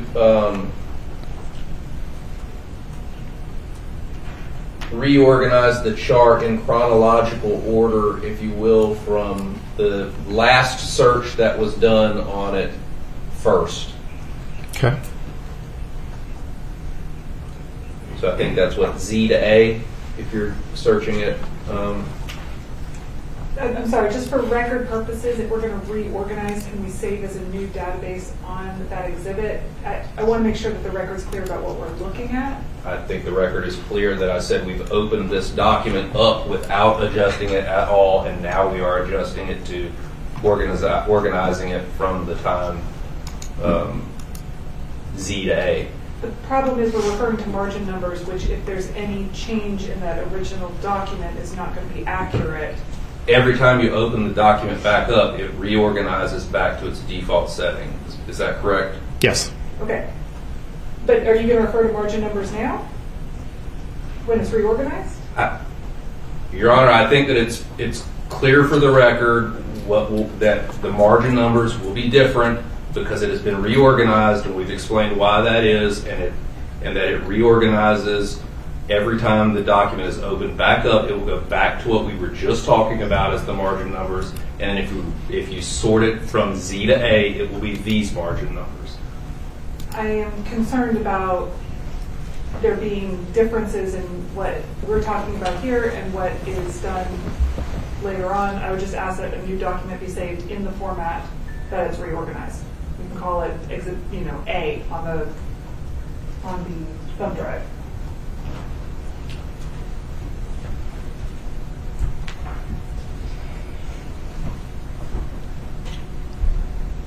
All right, I think, so we're dealing with an interactive exhibit, namely an Excel spreadsheet that is designed to be manipulated in the way that Mr. Latour has requested it be manipulated. I'm not sure simply saving another copy accomplishes what you're asking for. It will still be an interactive document that can be manipulated like any other spreadsheet. But I'm sensitive to your desire to have an accurate record that matches the transcript in this case. And so, out of abundance of caution, I will. Who has Mr. Latour? We have it here. You have the court exhibit? Yes. Okay. let's go ahead and just simply save a copy of that as Exhibit 23 and reopen it. And once you've done that, we will save the next version that you've reopened and manipulated as Exhibit 23A.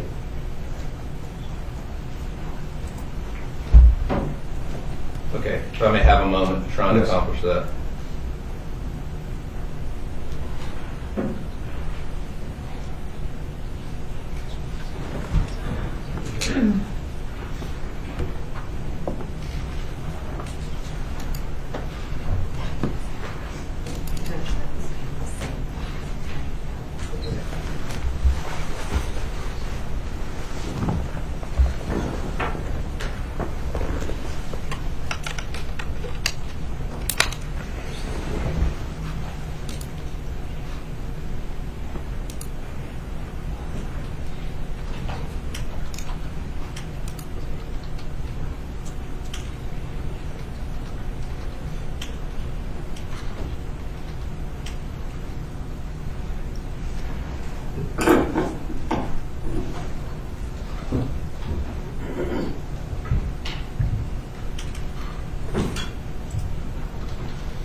We have reorganized it so that the margin in timestamp, or the timestamp in margin 3 should say 10/13/22/18/31/56 Eastern Daylight. Second column. I'm sorry. I apologize. The margin 3 should say 10/13. Yes, 10/13/22/18/36/56 Eastern Daylight Time. Column 2 is https://ABC11. And we've saved that now under the title Refined Search Data numeral 2. All right, very good. You saved it on the same thumb drive. On the same exhibit. So there will be 2 files with this full Excel spreadsheet, one organized. One was the original, one we were just talking about. And now you've reorganized it, whether it saves that way or not, but it addresses the concern you have. All right, very good. So let's proceed now with this second version or reorganized version of the same Excel spreadsheet. So we would publish that, Your Honor. And Sergeant, I will point your attention to this. Now, do we have this as whatever the last interactions with the phone should be at the top of the spreadsheet?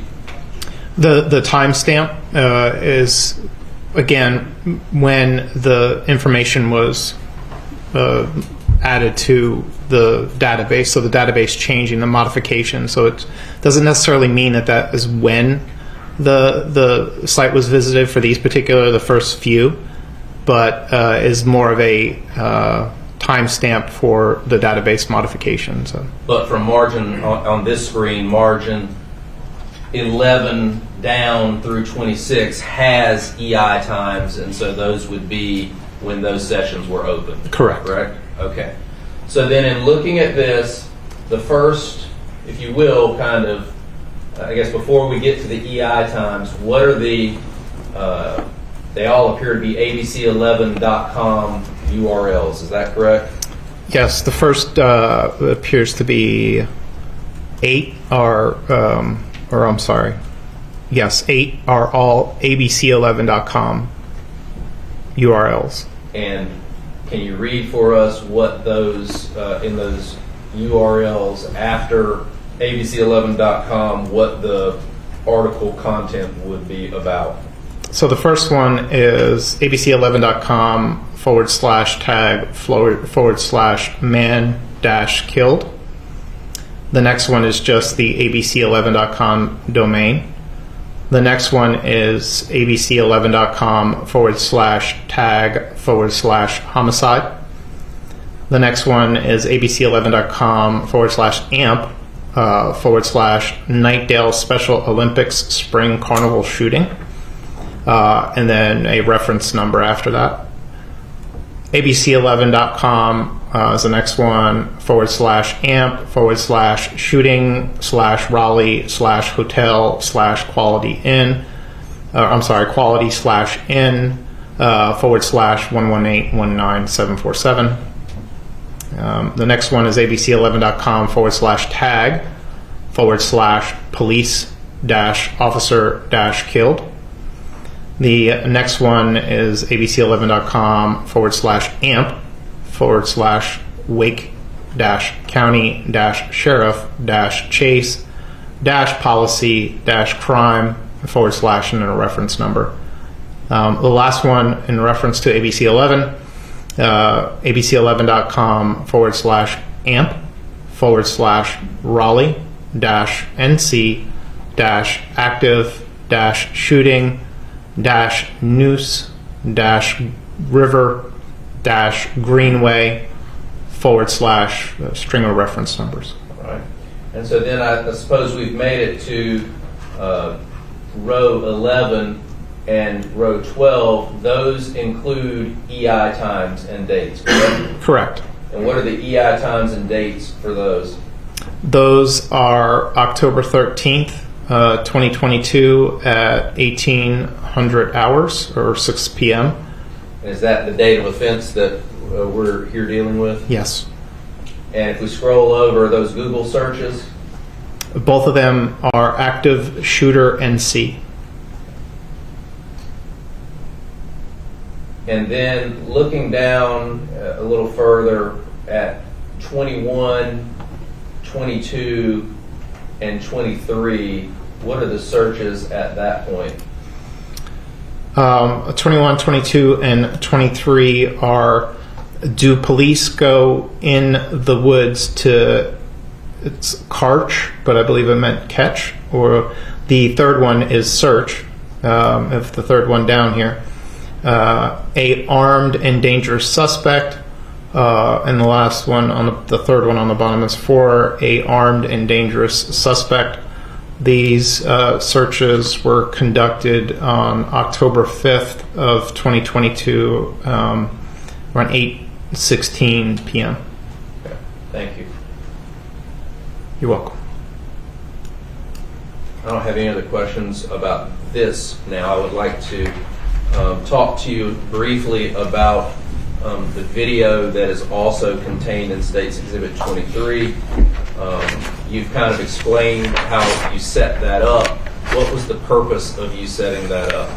The purpose of me setting that up was to show the actual path based upon the information I know existed inside of the iPhone, so that we can get an accurate representation of not only where he was, but when he was there, and to pair those up with key events inside of that actual outside of the events those days. So to bring clarity to the whole event in total. Right. Your Honor, at this time the state would ask to publish the video contained on State's Exhibit 23. Yes, sir.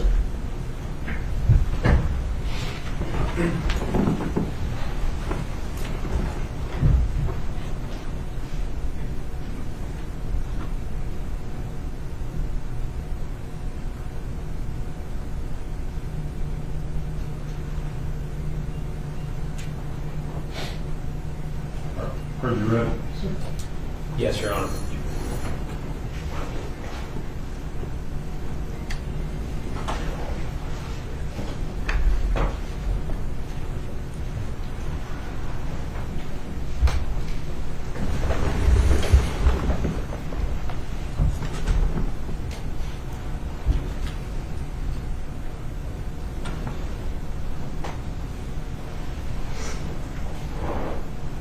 What you see to the right is a picture of Austin's phone.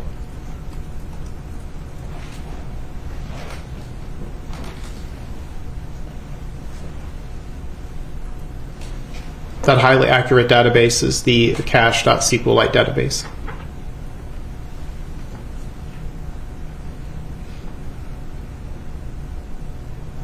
And for each yellow circle, you'll have red, which indicates the horizontal uncertainty for our accuracy.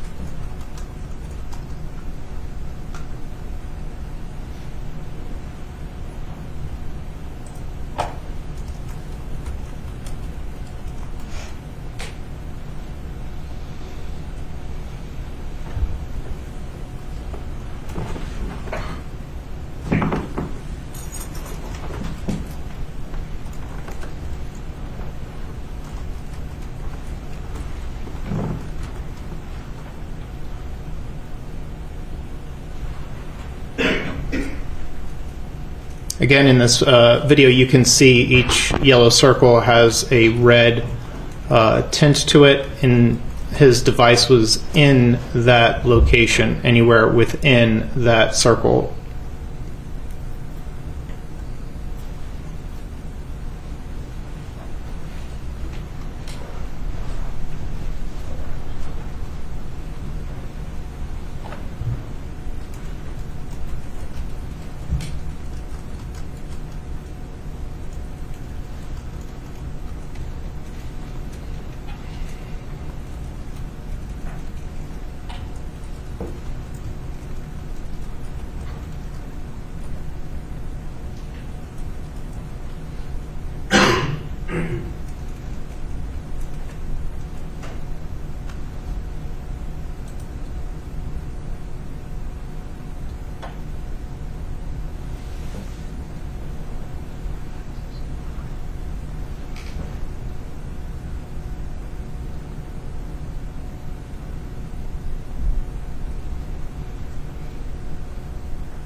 There's a shooter over there.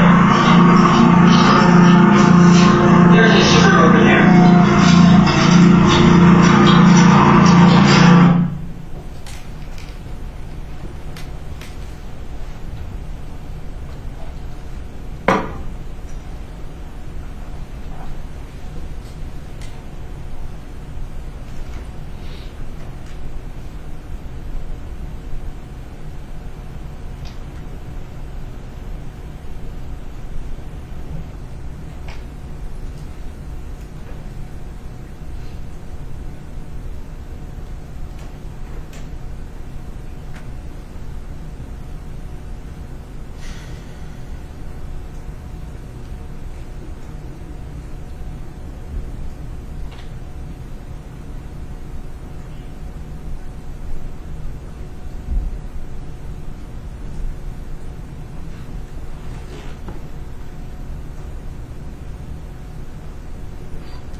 I don't have any other questions at this time, Your Honor. I can start, Your Honor, but I'm going to have a lot. Okay. Apologize. Hold on. All right. We will then go ahead and recess for the afternoon. We'll resume at 9:30 tomorrow morning. Officer will ask you to make yourself available at that time, and we'll resume with the cross-examination of this witness. We'll stand in recess until 2:30. Counsel, I do need to confer with you just briefly about what this little shooter once break down court. We'll just meet in my chamber briefly. Your Honor, just wanted to confirm the time for tomorrow. 9:30 tomorrow morning. Sir. Yes, Your Honor. Superior Court being recessed till tomorrow morning, 09:30 hours.